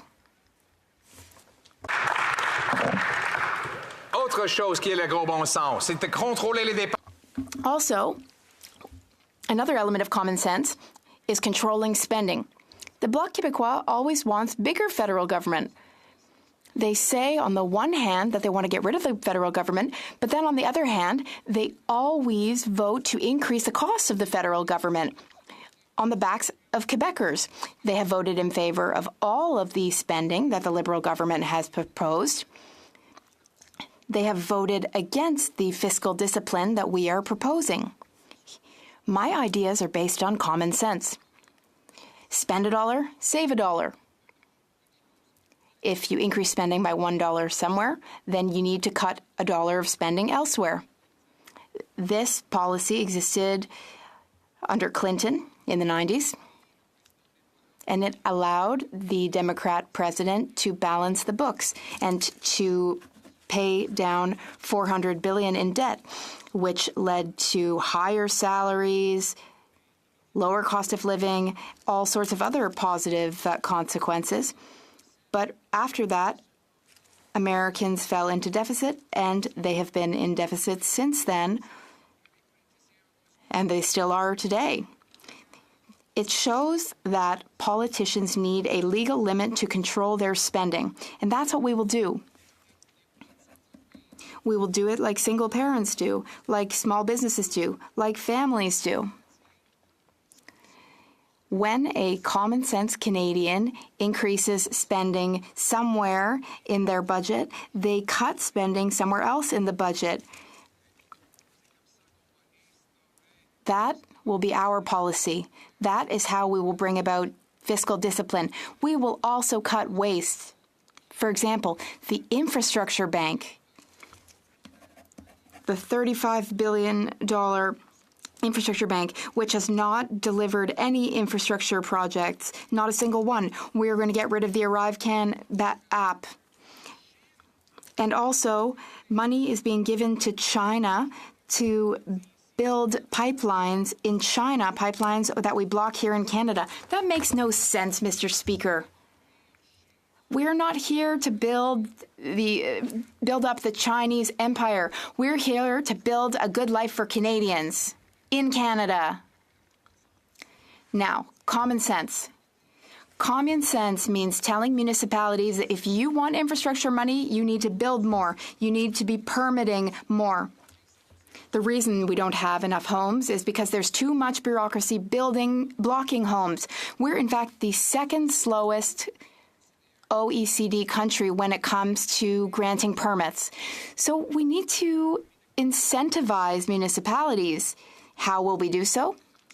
Well, we will tell municipalities that the amounts that they receive for infrastructure in the future will be directly tied to the amount of homes that they build, that they allow to be built, that they grant permits for.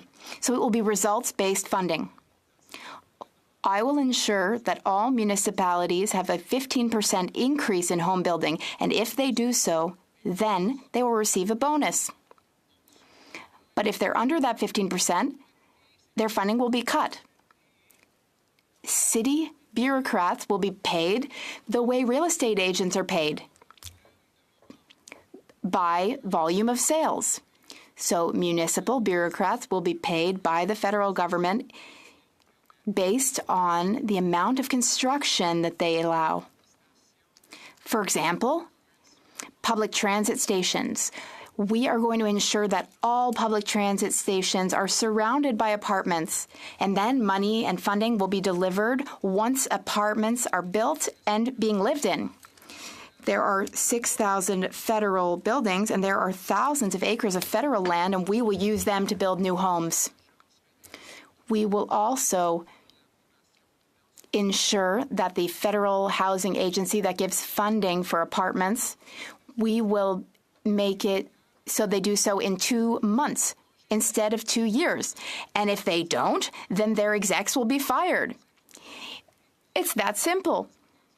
In my government, if executives don't deliver, if executives don't perform, they'll be fired. That's how the real world works. That's how it is in big business. That's how it is for mechanics. And that's how it will be in my common sense government. Finally, we will speed up construction. We will speed up building after 8 years during which people have been unable to build and buy homes. Next aspect of our common sense plan, reoffenders. Well, we're going to keep reoffenders behind bars rather than allowing them to commit the same crimes against Canadians over and over and over again. Now, we understand that people may make a mistake once in a while. That's the reality. But we won't allow people to commit 40, 50, 60 violent crimes, one after the other, and then put them back on the streets as the Bloc and the Liberals want to do. We don't want bail for reoffenders, violent reoffenders.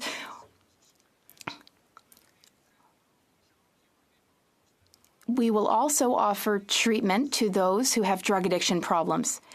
Our government will also stop going after sport shooters and hunters. The Liberals banned hunting weapons. The Liberals published 300 pages worth of hunting rifles that they wanted to ban. And when they did that, and this is on video, there's video footage of it, the Bloc was here. The Bloc was here, you can see it in the video. And the Bloc was thrilled to see 300 pages worth of hunting rifles banned. But, you know, in Quebec's regions, Bloc MPs, they realized that people in regions hunt. And that was an aha moment for them because they spend all their time in the Plateau and Montreal.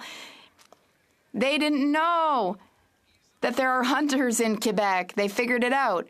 So just like the Prime Minister, faced with pressure by the Conservative Party, the Bloc Québécois had to walk back their stance. Oops, after all, we're not going to try to ban your hunting rifles because of the great arguments made by the Conservative Party, and that's common sense, Mr. Speaker. We know that this radical coalition will once again try to harm the hunters. So people in Quebec's regions need to depend on the Conservative Party to defend their traditions that have existed for thousands of years here in Canada, Indigenous traditions. I would like to thank First Nations for having stood up for their right to hunt. They did so by opposing the Prime Minister's plan to ban their hunting weapons, Mr. Speaker. We are the only party which believes that we need to invest more and spend more to strengthen our borders to defend against incoming illegal weapons.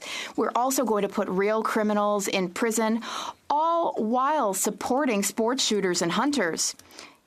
That's common sense. And our Bloc Québécois friends, they think common sense is really strange. They don't really get it, but we are the common sense party, and we will protect freedoms. In fact, the Conservative Party is the only one that voted against a bill. The Bloc Québécois wanted to vote to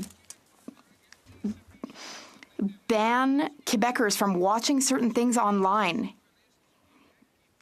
Can you imagine that?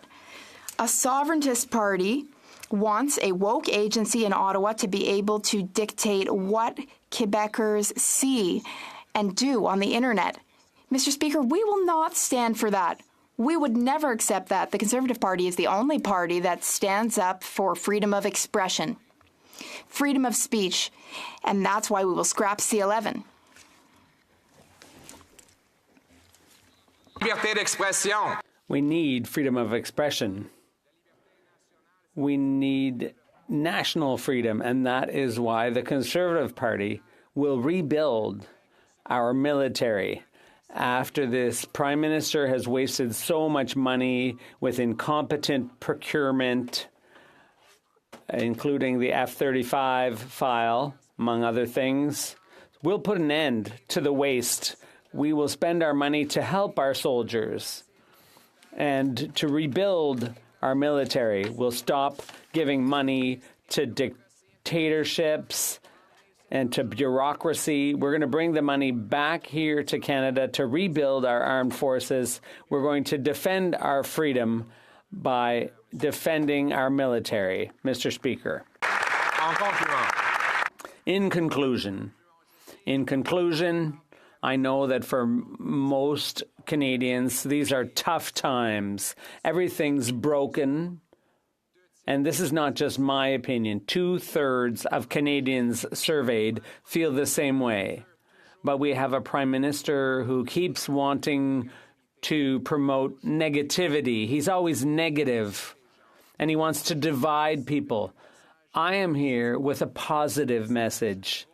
I am here with a common sense message that gives hope to Canadians all across the country.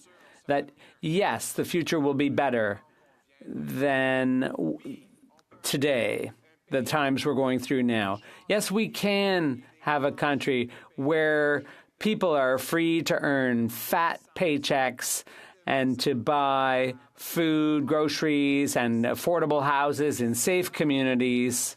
That's the goal of the Conservative Party, and that is the goal in bringing common sense back here, bringing it home. Thank you, Mr. Speaker. Now in English. Thank you, Mr. Speaker. Thank you, Mr. Speaker. Thank you. I can only go where my caucus leads, and they're asking me to continue speaking, Mr. Speaker. Or I can do no other. I'm but their humble servant, Mr. Speaker. And Sarah, that's Mr. Speaker. The member across the way is also very humble, and he has much to be humble about indeed, Mr. Speaker, as does his entire government. Mr. Speaker, today I rise to speak about false liberal advertising. What we have in the private sector are laws that could lead to the criminal prosecution of any business that advertises one thing and delivers the opposite. Yep. If somebody goes on television and tries to sell a product and then fails to deliver it after collecting payment, they can be sued civilly and maybe even charged criminally. But weirdly, in politics, we call it lawmaking. We have a Prime Minister who literally brings programs before the House of Commons that do exactly the opposite of what they say. Yep.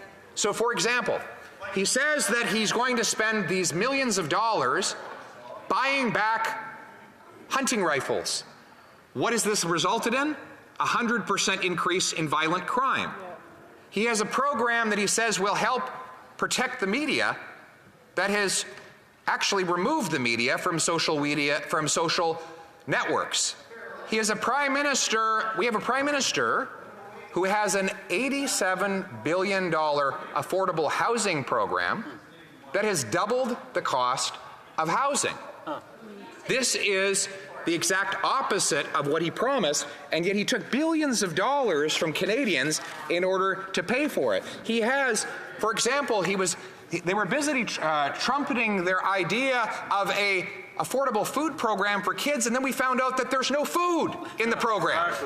Exactly. We found out what the program does. It doesn't provide a single dollar for food. Here's what it does, and I've got it right from the bill. The minister must, in consultation with the Minister of Health, representatives of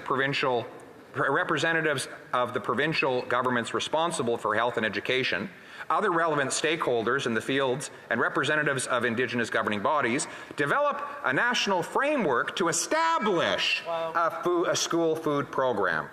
So let's just walk through all the steps, because we know that normally in the real world the shortest distance between 2 points is a straight line, but there were many points that were unrelated to kids actually having food in their bellies. One, that one minister would consult with another federal minister, who will consult with provincial ministers, who will consult with stakeholders, which is code for lobbyists, who will then develop a national framework to establish a school food program. So I note that the bill actually didn't provide a single dollar to source anything of nutritional value. Not a single calorie of nutrition is funded by the bill. So it doesn't feed kids, it feeds bureaucracy. This is an example of all of the wonderful labels and slogans they put on their spending that actually doesn't deliver anything to the end user. It is more self-service, not public service, self-service of the bigger and fatter bureaucracy and the ecosystem of lobbyists, interest groups, researchers, bureaucrats, crown CEOs, contractors, who feast off of all the money that is hidden under these beautiful and unimpeachable slogans. You know, the beautiful "Let's Protect Innocent Kittens" Act. Well, we'll spend $1 billion on that, but we'll hire a bureaucrat who will create a department that will consult with paid interest groups, who will contract out their report writing to those who have expertise in PowerPoints, and we'll have hundreds of people feeding off of this program, and the poor little kittens will be forgotten about at the end. The kittens, Mr. Speaker. The kittens. Who thinks of the kittens? They don't actually get anything. That's right. Not even a little bit of milk, Mr. Speaker, because they'll carbon tax that as well. But that is the system that we have in this government. They spend more to achieve less. As I said, an $87 billion housing program that is supposed to make housing affordable, which has doubled the cost of housing. Doubled the rent, doubled the mortgage payment, doubled the needed down payment. Let's go through the numbers. When I was housing minister, the average rent for one bedroom was about $950. Now it's just under $2,000. Wow. The average mortgage payment on an average home, newly purchased, was $1,400. Today it's $3,500. The average down payment for a newly purchased, standard priced home was $20,000. Can you imagine that? No. You can't imagine it now. It almost seems quaint. $20,000 for a down payment. That was only 8 years ago. And now it's over $50,000. Now, the Prime Minister's main criticism of me is that I didn't have big enough bureaucracies at the same time as I was making housing affordable. So his measurement of success is that not whether or not you deliver an end product to the end user, it's whether or not you build a big enough bureaucracy and line item in the budget to pay for it. Failing is bad, failing expensively is worse, Mr. Speaker. Boy, has he ever failed. I recently produced a documentary called Housing Hell, How We Got In and How We'll Get Out. Has anybody heard of it? I see some backbench liberals, some random liberals in the backbench over there have even heard of it, and it's nice because they don't really get put to any good use. It's good that they were able to have a quiet 15 minutes to soak in this production. Well, maybe I'll make a few more and it will add up to an hour, and then the member will have something to do with himself when he's away on Christmas break. Maybe that will be the Christmas gift that appears under that member's tree when he wakes up and opens his phone, Mr. Speaker. Now, we have seen an absolute meltdown by the bought and paid for media. First of all, they were furious that I went around them. How dare I communicate directly with Canadians, they said. And so they proceeded with no success to try and poke holes in it. You see, the documentary introduces roughly a new fact every 20 or 25 seconds, and for the entire 15-minute period. And the media was desperate to find an error or a problem, and they couldn't find a single factual error in the entire documentary. They tried, but let me review some of these undisputable facts because they're all publicly sourced with proof to show where they come from. For example, 9 out of 10 Canadians believe they will never be able to afford a home, a survey shows. That is a headline right out of the Milton Reporter on April 25th, 2022. It's so much worse now than it was back then. This headline from the Globe and Mail: this 57-year-old grandmother didn't choose the van life. The housing crisis chose it for her. That was May of 2023. Imagine the miserable life for this wonderful grandmother after 8 years of this Prime Minister. Then we have that students are forced to live under bridges. That too was a news headline. You know, you might say, well, why are you quoting the media of which you're critical? Because they fail to mention in any of these articles who is the Prime Minister that presided over this housing hell. They fail to assign blame to the person who actually caused the problem in the first place. And then the Radio-Canada recently desperately flailing around trying to find fault with my documentary said I had no proof that it takes 66% of an average family's monthly income to make payments on the average home. Well, the report comes from RBC in their quarterly housing affordability calculation. They've been doing it for 40 years, and it is now higher than it has ever been in their recorded history. Wow. That's because housing costs have not only grown, but they have vastly outgrown our very poor and miserable wage growth under this Prime Minister. Then they went on to their next excuse, claiming that Canada's housing hell is just part of some global phenomenon. Well, that's an easy claim to dispute and disprove because, of course, our housing hell is so much worse than any other country on earth. For example, Toronto is rated by UBS Bank as the worst housing bubble in the world. Vancouver is the 6th. Both of them were rated as moderately expensive only 10 years ago. If you want a different measure, go to Demographia, which has a very simple formula. They divide the average house price in a country or a city by the average income. And based on that measure, Vancouver is the 3rd and Toronto the 10th most overpriced housing market in the world, worse than Manhattan, Los Angeles, Chicago, London, England, and even Singapore, a country with 2,000 times more people per capita, per square kilometer, than Canada has.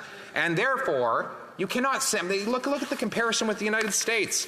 The average American housing prices, depending on the measurement, are 25 to 40% cheaper in border towns. Often, house prices on the Canadian side, 15 minutes away, are double or even triple the cost of south of the border. A 2-bedroom in Kitchener now costs more than a castle in Sweden, Mr. Speaker. In fact, the OECD did a measurement of the growth in house prices relative to the growth in incomes in all of the roughly 40 OECD countries and Canada saw the second worst deterioration of housing affordability since this Prime Minister took office in 2015. So no, you cannot blame it on some global phenomenon. It is a uniquely Canadian hell, and that is a uniquely here and now hell. The Prime Minister is responsible. I find they say, well, the Prime Minister really has nothing to do with housing.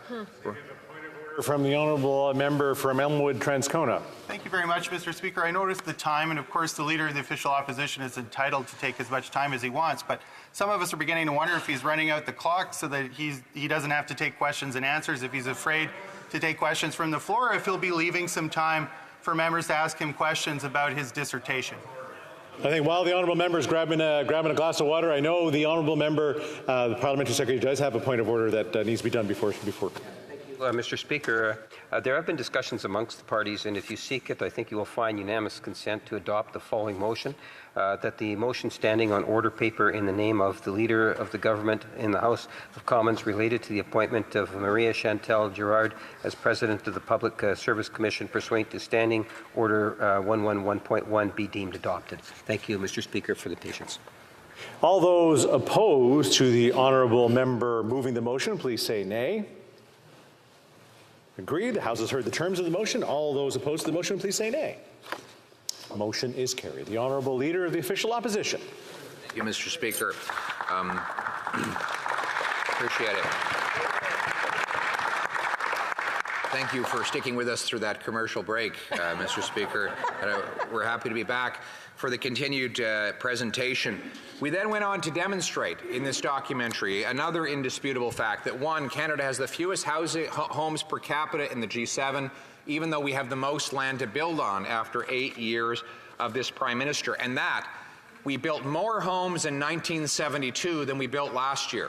In fact, in 1972, we had 22 million Canadians. Last year, we had 39 million. In other words, we've doubled the housing price, we've doubled the population, while reducing the number of homes we're building because of the massive bureaucracy the Prime Minister continues to build up. And as a result, the number of homes relative to the number of families who need them is in stark decline. Now, what do you think is causing this? Well, the rising cost of building a home. And what are those costs, Mr. Speaker? In Vancouver, for example, what would you say is the leading cost of building a home? Is it land, labor, lumber, or even the profit of the builder? No. It's government. The cost of permits, delays, consultants, red tape, taxes, all of these costs add up to more than all of the other costs combined. They add up to $1.3 million for every newly built home.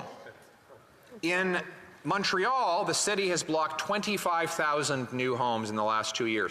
In Winnipeg, the courts had to shoot down a decision by the City Hall to block 2,000 homes right next to a transit station that was built for those homes. Why? Because the city councillor said his constituents did not want neighbours. And many Ontario municipalities have raised development charges 900%. 900%? Have the cost of servicing communities gone up 900% over the last several decades? I'd like to see why. Now, granted, those decisions are municipal, but they are federally funded because the Prime Minister happily forks over billions and billions of dollars more, rewarding bureaucracies for blocking the way. For example, he's created this new Housing Accelerator Fund. After 2 years and $4 billion, it hasn't completed a single solitary home. Recently, the minister had a great photo op in the city of Halifax in your province, Mr. Speaker, and boy, did we ever need a housing announcement there, because after 8 years of this Prime Minister, there are now 30 homeless encampments in that city. 30. Can you imagine that? Would you ever, Mr. Speaker, you're from Nova Scotia, would you ever have imagined that you'd have 30 homeless encampments in Halifax? 8 years ago, if I told you that would have happened, you wouldn't have believed me. But this is 8 years of the misery and poverty that this Prime Minister has imposed on our people. So we were all a little bit relieved when all of a sudden the minister decided he was going to show up and do something on housing. And he announced millions of dollars for the Liberal mayor. And what did we find out the money was for? hiring more bureaucrats. Then we have another point of order from the honourable member for Elmwood-Transcona. Thank you, Mr. Speaker. I had asked if the leader of the Conservative Party was trying to run and hide from the Q&A, but I didn't get an answer. Will he be leaving time for us to ask him questions about his dissertation? It's not a point of order, but we know that that will be moving on to the next item at about 5:42. So the honourable member does have unlimited time. The honourable leader of the official opposition.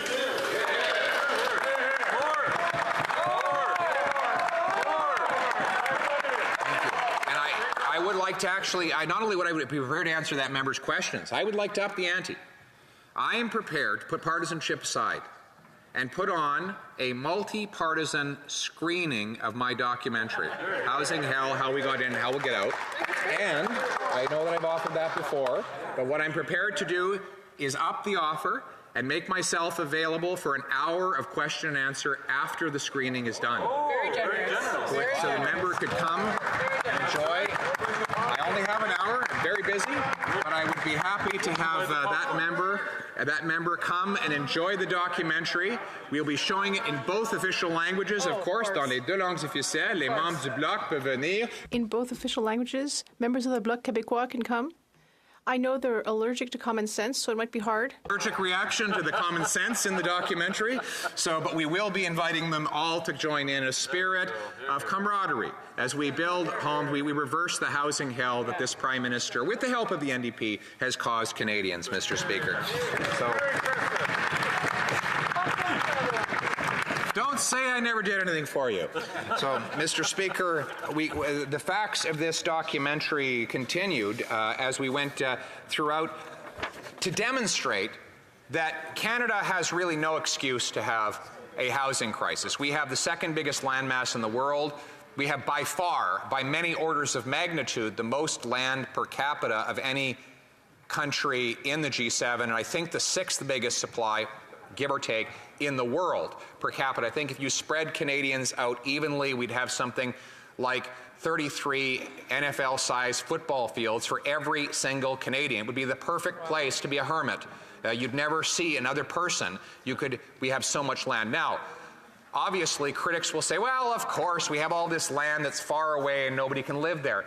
Nonsense. We have land all around and even inside our big cities. We have land right along the strip of the Canada-U.S. border. We have land in the south. Take a drive around Ottawa and see all of the land that's undeveloped, or the tiny little government buildings on massive thousands and thousands of square yards or meters of land that is unused, which could be used for housing if the federal government would unlock it. So there is no excuse. The only thing stopping the construction of housing is government. And by the way, if you doubt this, then explain to me this. The United States has most of its population concentrated in large metropolis centers like New York, Los Angeles, Chicago, Houston, etc. And yet somehow housing is 25 to 45% cheaper there. How is it that housing in Tokyo is more affordable than it is in Vancouver? If the issue was just that we don't have, that all our land is we're all crunched into small metropolitan spaces, Mr. Speaker, that is totally false. And it is yet another excuse that government-funded media makes for government failure. Yeah. And we know that it's a failure that can be fixed because look at the incredible work of the Squamish people. Because they didn't have to worry about the bureaucracy at Vancouver City Hall, they were able to approve and begin building on 6,000 apartments on 10 acres of land. That's 600 units per acre, Mr. Speaker. If they had to go through City Hall, it never would have happened. And those 6,000 wonderful families and couples would not have those homes. But they've demonstrated that if you get the government out of the way and let builders build, then you have more apartments. But unfortunately, that is exactly the opposite of what this Prime... I have a point of order from the honourable member for Milton. Very much, Mr. Chair. I'm also eager to ask questions, but I'm also eager to point out that was a $1 billion CMHC loan, the largest ever from the federal government, the Squamish Nation. However, we are following in debate, and don't forget that once the member is finished, there will be an opportunity for questions and answers. The honourable leader for the official opposition. Mr. Speaker, I love how when the First Nations people do extraordinary things, Liberals show up to take all the credit, right? That's right. You know, he reminds me of the turkey or the rooster, Mr. Speaker, who thought just because he crowed when the sun came up that he made the sun come up, Mr. Speaker. He didn't make the sun come up. He just crowed about it. That's right. It was actually the First Nations people that are building this project, and it's a shame that Liberals try to take credit for it, Mr. Speaker. And if we could just get the Liberals out of the way, we could do many more great things if we could just get this government out of the way, because we know that prior to this government, housing was affordable in this country, taking a fraction of the cost out of a family paycheck to afford a home. And you know, the good thing is, Mr. Speaker, housing was not like this before this Prime Minister, and it won't be like this after he's gone. Now, the second cause of the housing hell, which I pointed out in my documentary, was the rampant money printing that the government unleashed. At the Prime Minister, while it was technically done by the Bank of Canada, it was clearly in total collaboration with the elected government and with the total support and the lack of discipline from the government to print $600 billion. They've created 32% more cash in a period of time when the economy has grown by 4%. In other words, the cash is growing 8 times faster than the stuff that cash buys. They did this through a program called quantitative easing, where the Bank of Canada, where the government sells bonds to the private sector, the Bank of Canada buys them right back at a higher price, profiting the financial institutions, freeing up easy money for government to spend, but also flooding the financial markets with easy cash that is lent out to wealthy investors. In my documentary, I used a Bank of Canada graph demonstrating the total liftoff in the number of homes bought by investors that happened exactly at May. I believe we have another point of order from the honourable member for Elmo-Transcona, and I'm hoping that it is a point of order. I just would like to give an opportunity to the member. I thought, you know, somebody trying to be Prime Minister might want an opportunity to answer questions, but I see instead he's practicing avoiding answering them. Okay, all right. That's not a point of order. The honourable member has a limited time on this. The honourable député pour Jonquière. The honourable member for Jonquière. I find it very unfortunate what we're seeing from our NDP colleagues. I want to see the leader of the official opposition talk to us about cryptocurrency. I want to hear from him about that. It's very interesting. It's probably in his documentary. No, this is also debate. That's also debate. Le député, l'honorable leader de l'opposition, du temps. Yes, the leader of the opposition has unlimited time to make a speech. L'heure change à 5h42. At 5:42, we'll move on. Mr. Speaker, there's no limit to my speaking time, just like there's no limit to Canada's potential. If only we had some common sense. Mr. Speaker, the reality is that when you create $600 billion of cash, you flood it into the financial system.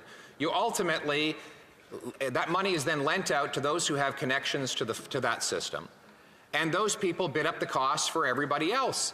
And that is why in the early months of the pandemic, when everything was crashing, the billionaires were suddenly getting richer. Why were they getting richer? The economy was crashing, well, of course, because all their asset values were being inflated by insane money printing, supported by every party in the House except for ours. Ours was the only one that worried that this crazy money printing would do exactly what it has done every single time it has been tried. And when I produced the evidence of this in the documentary, all of the bought and paid for media said, oh, this is an outrageous explanation, but they haven't once provided a shred of evidence that it's not true. Exactly. Look at the graphs the Bank of Canada produced itself. Exactly. It demonstrates that there was a massive flooding of cash into the real estate market through the vector of the same financial institutions that had profited off of quantitative easing. And you know, I find it interesting that the NDP, which claims to be so concerned about the gap between rich and poor, saw absolutely no problem with the government creating all of this cash and pumping it into a select group of financial institutions who happen to have the privilege of being members of Payments Canada and been eligible to receive the cash before anyone else and before it lost its value, saw all of their net worth explode, all of the stock values artificially pumped up, and then the resulting consumer price inflation that chewed up the paychecks of the working poor. Mr. Speaker, it was a direct transfer of wealth from the have-nots to the have-yachts, and the NDP supported it 100%. They talk about these little itty-bitty wealth taxes that they claim to want to bring in that amount to $100 million here, $1 billion there, when we're talking about $600 billion, which was flooded into the financial system to the benefit of the wealth. Point of order from the honourable member for King's Hands. Point of order. I'm just looking for some clarification. I have sat intently, hoping to ask a question to the member of the official opposition. I'll get to the point. There's been a lot of actual points of order that have delayed the time from the leader of official opposition to continue his unlimited time. Does that continue and extend it out, or when does private members' business actually start? Thank you. All right, as I said before, at 5:42, private members' business start. But the length of speech is pursuant to Standing Orders 43 and 74. The Prime Minister and the Leader of the Opposition have unlimited time. The Honourable Leader of the Official Opposition.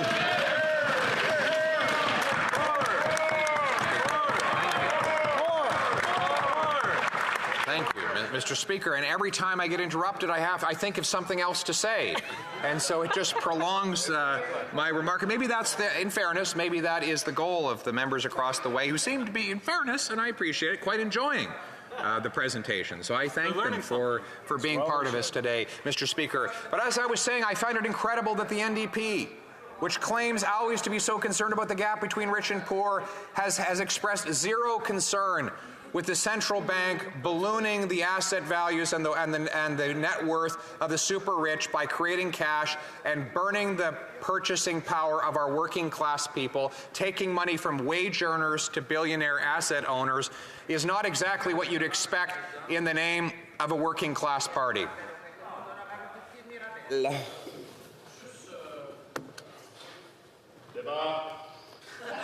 Non, il attendait.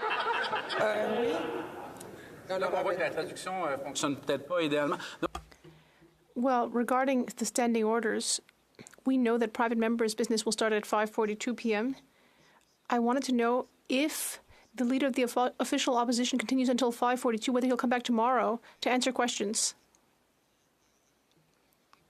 It's up to the leader of the official opposition to decide if he goes on tomorrow. Chef de l'opposition. And yet, the NDP was happy to see all of these financial institutions and billionaires increase their wealth, not because of the invention of any new great product, but because they had government shoveling printed cash into their vaults. Madam Speaker, we believe in entrepreneurial capitalism where, yes, you can make money by producing goods and services that make other people better off. That's right. They believe in state crony capitalism, where you get rich by favors from the state. We believe that people should be able to make money. That's right. They believe that people should be able to take money. We want businesses that get ahead by having the best product. That's right. They want businesses that get ahead by having the best lobbyist. We want businesses that are obsessed with consumers. They want businesses obsessed with politics. I have another point of order. The honourable member for Elmwood-Transcona. Thank you, Madam Speaker. I noticed the leader of the Conservative Party doesn't want to answer questions. He's ditched his glasses. His hair is getting more voluminous. Is he trying to replace the Prime Minister? The member has unlimited time, and he is taking his right. The honourable leader of the opposition. Madam Speaker, I can understand why the NDP is so sensitive, because their betrayal of the working class people they so long claim to represent is becoming more and more clear the longer I speak. They are desperately to silence that voice. But Madam Speaker, everywhere I go, I meet working class New Democrats, people who voted for the NDP their whole lives, who say they betrayed me, and that is why I'm standing with the common sense conservative.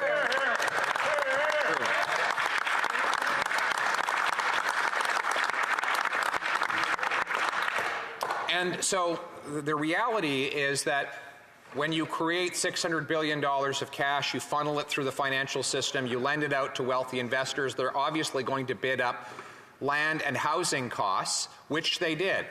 Now, one of the critiques of the bought and paid for liberal press gallery of my documentary is to claim that it was COVID that caused housing prices to go up.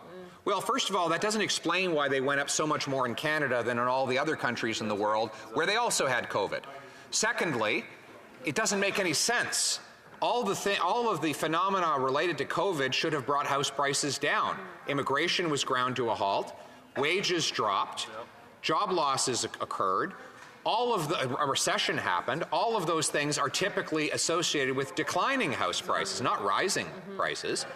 And not only, don't just take my word for it, CMHC predicted in spring of 2020 that these COVID phenomena would lead to a 32% drop in house prices. Yeah. So what caused the market to reverse what would otherwise have been such a serious drop and instead turn into a 50% increase in 2 years in house prices? Well, obviously, it was the massive flood of new cash into the financial system which got lent out, and we need to have accountability for that. Now, why does this matter? Given that the quantitative easing program seems to be over for now, we have to elect a government that will never allow use the central bank as a personal ATM to print cash, inflate costs, and destroy the purchasing power of the working class. And when I'm Prime Minister, we will get the central bank back to its core mandate of stable, low prices, not paying off politicians' spending.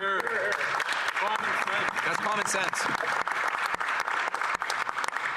Now, Madam Speaker, what we're really talking about here is common sense.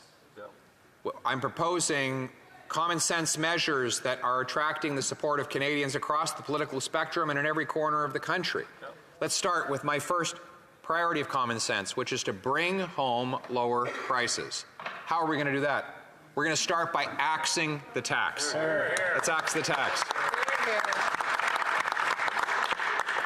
Everything the Prime Minister said about the carbon tax has proven false. First, he said the tax would never go above $50 a ton. Well, it's now gone above that already, and he admits he's going to quadruple it. Gross. It's going to go up to $170 a ton, plus there will be a second carbon tax caked on top of it, which will have the effect of quadrupling the current tax from roughly, depending on the province, 15 or 16 cents a litre up to 61 cents a litre. That is his radical and insane plan, fully supported by the NDP. Shameful. The NDP wants to raise taxes on working class Canadians for the crime of heating their homes, gassing their trucks, or feeding their families food made on a farm. So that's the choice in the next election. We are going to have a carbon tax election. Yes. Yeah, we are. But the Prime Minister can avoid it, could try to avoid it all he have another point of order from the Honourable Member for King's Heads. I'd like to seek unanimous consent to ask the member opposite a question specific on what he's talking about right now. The Honourable Member doesn't have unanimous consent. The Honourable Leader of the Opposition. Madam Speaker, I am glad that member stood up, because I know what the question he was going to ask. He was going to say when the... Oh. Point of order, the Honourable Member for Drummond. Well, I'm a little confused. The Honourable Member just said that the next election will be on the carbon tax. But what does that even mean for Quebec? There is no carbon tax that will apply in Quebec. I'm sorry, but this is debate. The Honourable Leader of the Opposition. Madam Speaker, I know the member for King's Heads was going to ask me about the monstrous Axe the Tax rally I held in his community. Yes, he was. That's what he was going to do. He was going to ask me about the roughly 1,000 people that crammed into that room, and boy, they were great people. If I could pay the member a compliment, he represents some great people. Yeah, they are wonderful common sense people, but Mr. Speaker, I'm afraid they are very unhappy with that member. Very unhappy indeed. And I am told that what happened is that that member found out about the size of that rally and the number of people who were going, and he had a total meltdown. No. The member had a total meltdown. He would burst into tears. He called the PMO. He said, he's going to lose his seat. He told them that when he grew up, he was told that he would always be a somebody. He was going to be an important guy, and now he was on the verge of losing his seat. And he called the PMO and said, if you don't give me a pause on the carbon tax, I'm going to march out of the caucus. That's right. He then whipped up a group of Atlantic MPs, and they marched over to the Prime Minister's office and began banging on the door and said, Member for King's Hands on the point of order. You seek unanimous consent to ask the member a question. The member has no unanimous consent, the Honourable Leader of the Opposition. And so they were all the Atlantic MPs banging on the door. The Prime Minister was behind the door. He was in the fetal position, sucking on his thumb. He was crying his eyes out, Madam Speaker, because his Liberal MPs were threatening to walk out of caucus. Right. And so he walked out. Member for Elmwood Transcona on a point of order. And the leader of the Conservative Party decides to get his first job outside of politics, if he too will be a drama teacher. I couldn't even hear what the Honourable Member for Elmwood Transcona was saying because the Honourable Member was... So I will ask him to repeat it, please. Thank you, Madam Speaker. I'm sorry I wasn't loud enough the first time. I was wondering aloud if when the leader of the Conservative Party decides to get his first job outside of politics, if he'll be a... That is not a point of order. I'm sorry. It's a point of debate. The Honourable Leader of the Opposition has 2 minutes. Says the guy who's been living off a parliamentary paycheck since he was born because his dad was a member of Parliament, Mr. Speaker. And he still is. And so, Madam Speaker, the reality is that member from King's Hands was among those Liberal MPs banging on the door, begging the Prime Minister to relent on his carbon tax. The Prime Minister, shaking on the ground, finally agreed to relent, and out he walked to an unannounced, unscheduled press conference that wasn't even in his itinerary moments earlier, without any written materials to announce that he would put in a temporary 3-year pause, but just for some people, in regions where his poll numbers were plummeting and his caucus was revolting, and boy, were they ever revolting, Madam Speaker, and there is now that temporary pause on the carbon tax, a carve-out. He said his environment minister says there will be no more carve-outs. Well, there already have been. For example, there's no carbon tax on the industrial sector in Canada. They have a carve-out. There's no carbon tax on large cement plants or concrete factories. The Honourable Member for Jonquière. I don't know whether there's an interpretation issue, but it's really muddled. There's talk about a documentary and a carbon tax that does not apply in Quebec because it's really hard for us to understand. It's not making much sense. Madame la Présidente. Madam Speaker, this is not a matter of language and understanding. It's just that it's hard to translate or interpret common sense for the Bloc Québécois. Carlton can tell us if he'll be continuing so I can ask my question when he actually has the chance to re-engage on this. Leader of the Opposition resumes his speech. And it being 5:42, the House will now proceed to the consideration of private members' business as listed on today's order paper. Orders of the day.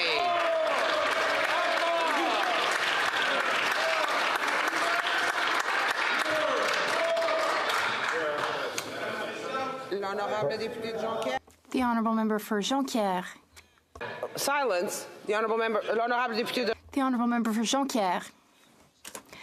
I ask the unanimous consent of the House to allow the Leader of the official opposition to finish this incredible speech in which we learned so many wonderful things. Does the Honourable Member have the unanimous consent of the House? No. The Honourable Member does not have unanimous consent. Orders of the day. The Honourable Member for York Simcoe on a point of order. I believe if you ask again, people are so excited to hear then the story from the member from King's Hands. You can see. Had no unanimous consent. Ordre du jour. Orders of the day. Orders of the day. Private member's business.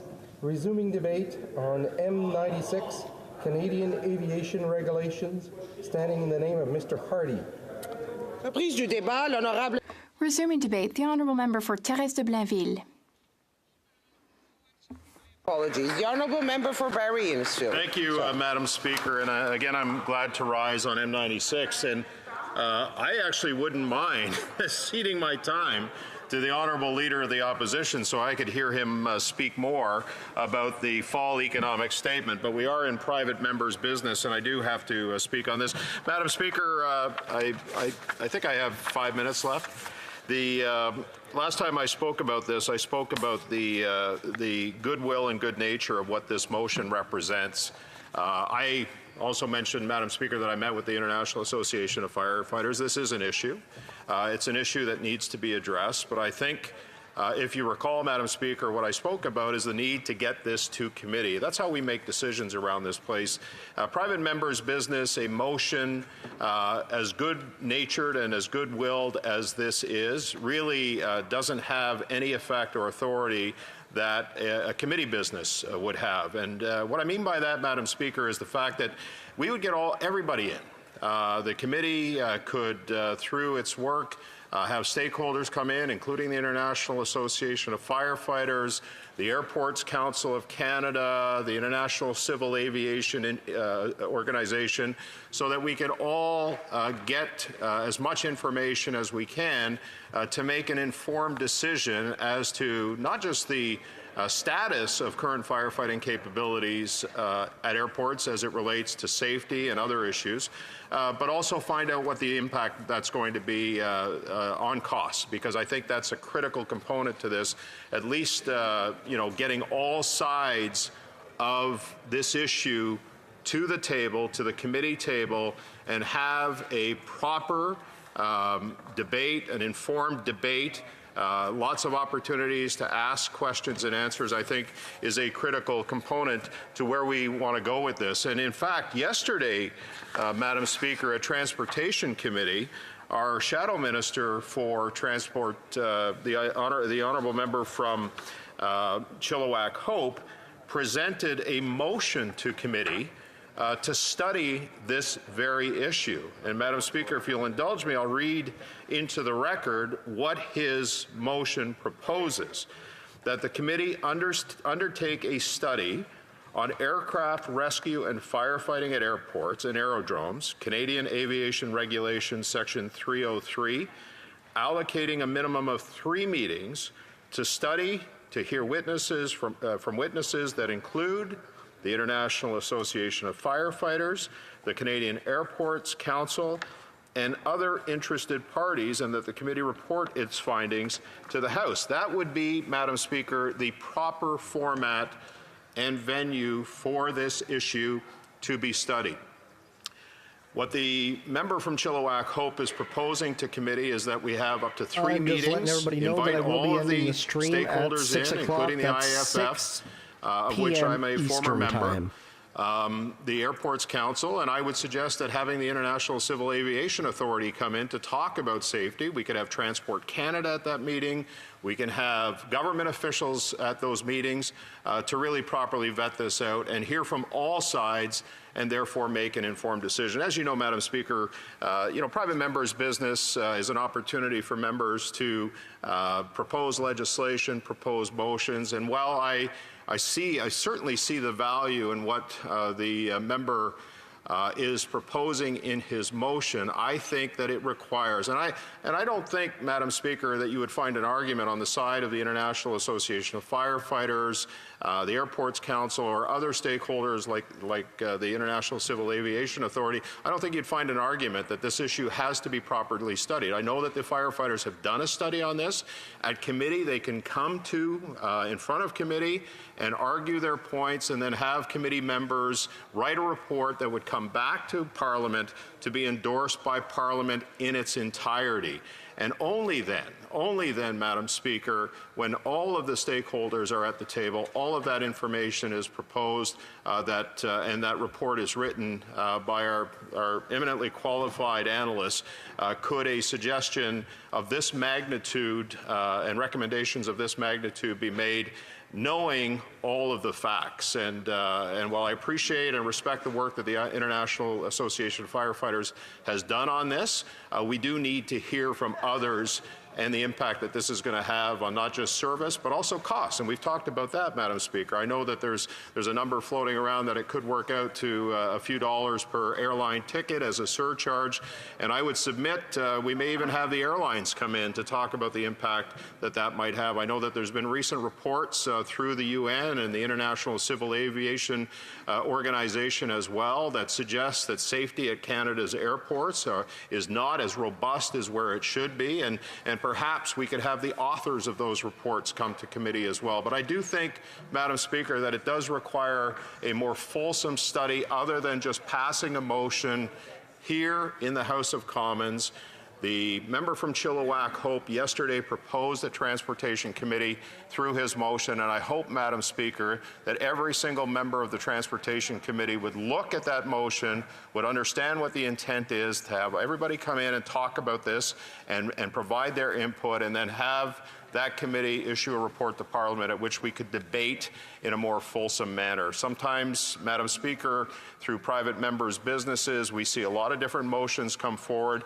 If we want something that's going to have some teeth, if we want something that's truly going to put forward those safety issues that the firefighters have identified, then we need to have a committee study this further and bring all these parties to the table. And I appreciate the work that everybody's done. Thank you, Madam Speaker. Resuming debate, the Honourable Member for Thérèse de Blainville. Thank you, Madam Speaker. Madam Speaker, we are studying motion M96 today because there are major gaps in Canadian regulations on airport firefighting. There are two things in the motion, the regulation, but the regulation does not mention that airport firefighters have a responsibility for life-saving, and they have to be able to cover the area. They should have to cover all the area in 3 minutes. So the motion is very clear that in the opinion of this House, the government should, without any delay, Madam Speaker, ensure that the Canadian aviation regulations take into account the airport rescue and firefighting standards published by the International Civil Aviation Organization.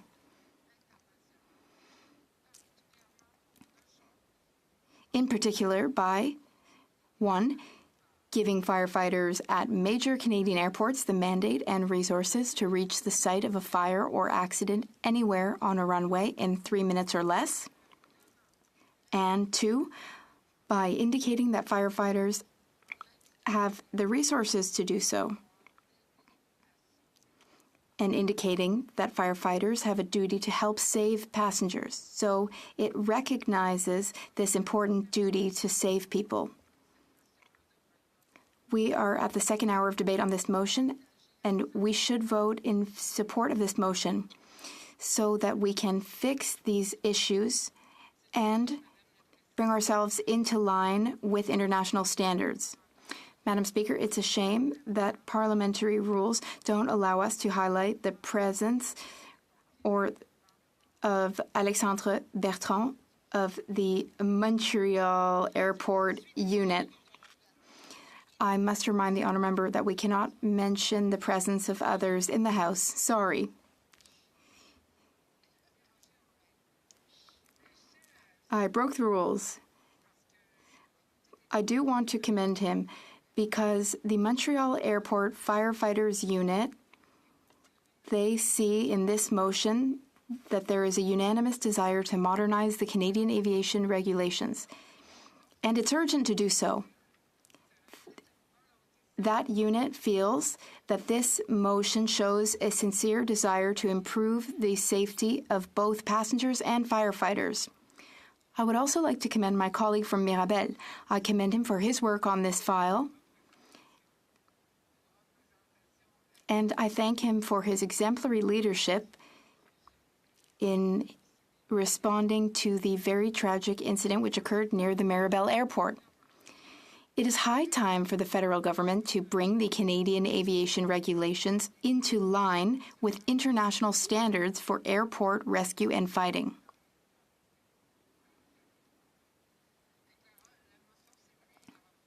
The motion echoes a request from the International Association of Firefighters. Their position is based on ICAO standards, which recommend that the entire airport territory should be covered within 3 minutes, and also allow for direct interaction on board the aircraft in the event of a fire. But that's not the case currently, Madam Speaker. As a passenger and as a Canadian, this motion will help us. Unfortunately, there can be incidents and tragedies demonstrate that our standards are not up to par. The current standards we have, the current rules we have in our airports are not safe enough. They are not in line with best practices standards. And it's time for us to take action. The International Civil Aviation Organization is a United Nations body that allows member states to cooperate on international civil aviation matters. ICAO has its headquarters in Montreal, in Quebec. It's an organization that really puts Quebec on the world map. As the headquarters of ICAO, Montreal should be a model for aviation safety, but that's far from being the case when it comes to airport safety. Montreal should not be an example of outdated federal regulations. Pre-warning that the channel is shutting down in 5 minutes. The fire service is at the heart of an airport's safety system, and an airport is a direct reflection of how much it prioritizes safety. Please do so, like and subscribe. It will According really to help Montreal's support airport the channel. firefighting unit, 3 minutes, Madam Speaker, 3 minutes is the time that an aircraft can withstand flames before the flames melt the cabin and spread from one end of the plane to the other inside the plane. Currently, regulations require airport firefighters to reach the middle of the furthest runway within 3 minutes. It's very clear that that doesn't work. If the main goal is to save lives and ensure safety, well, we're far from the mark, so it's really high time to take action. Imagine for a moment that you're in a passenger seat. Many of us here in this house frequently travel by plane. So imagine that your plane is on fire. What do you expect, Madam Speaker? You expect to be safe and to be rescued as soon as possible. And that's what firefighters want to be able to do as well. So it's unjustifiable that firefighters at an airport like Montreal cannot carry out the initial rescue on board an aircraft. And this is currently the case due to regulations put in place by the federal government. Madam Speaker, there's no valid reason why firefighters at major Canadian airports should not have the responsibility to carry out initial rescue on board an aircraft. Moreover, this debate is about acknowledging the work of firefighters in airports. We need to recognize the skills and training of firefighters. We need to respect their mission, to do their work. They are heroes. The Bloc Québécois will, of course, support this motion because it is time to modernize Canada's aviation regulations, which date back to 1996. It's been almost 30 years that they have not been reviewed, Madam Speaker. Let there not be another example of federal regulation falling short because there's another situation.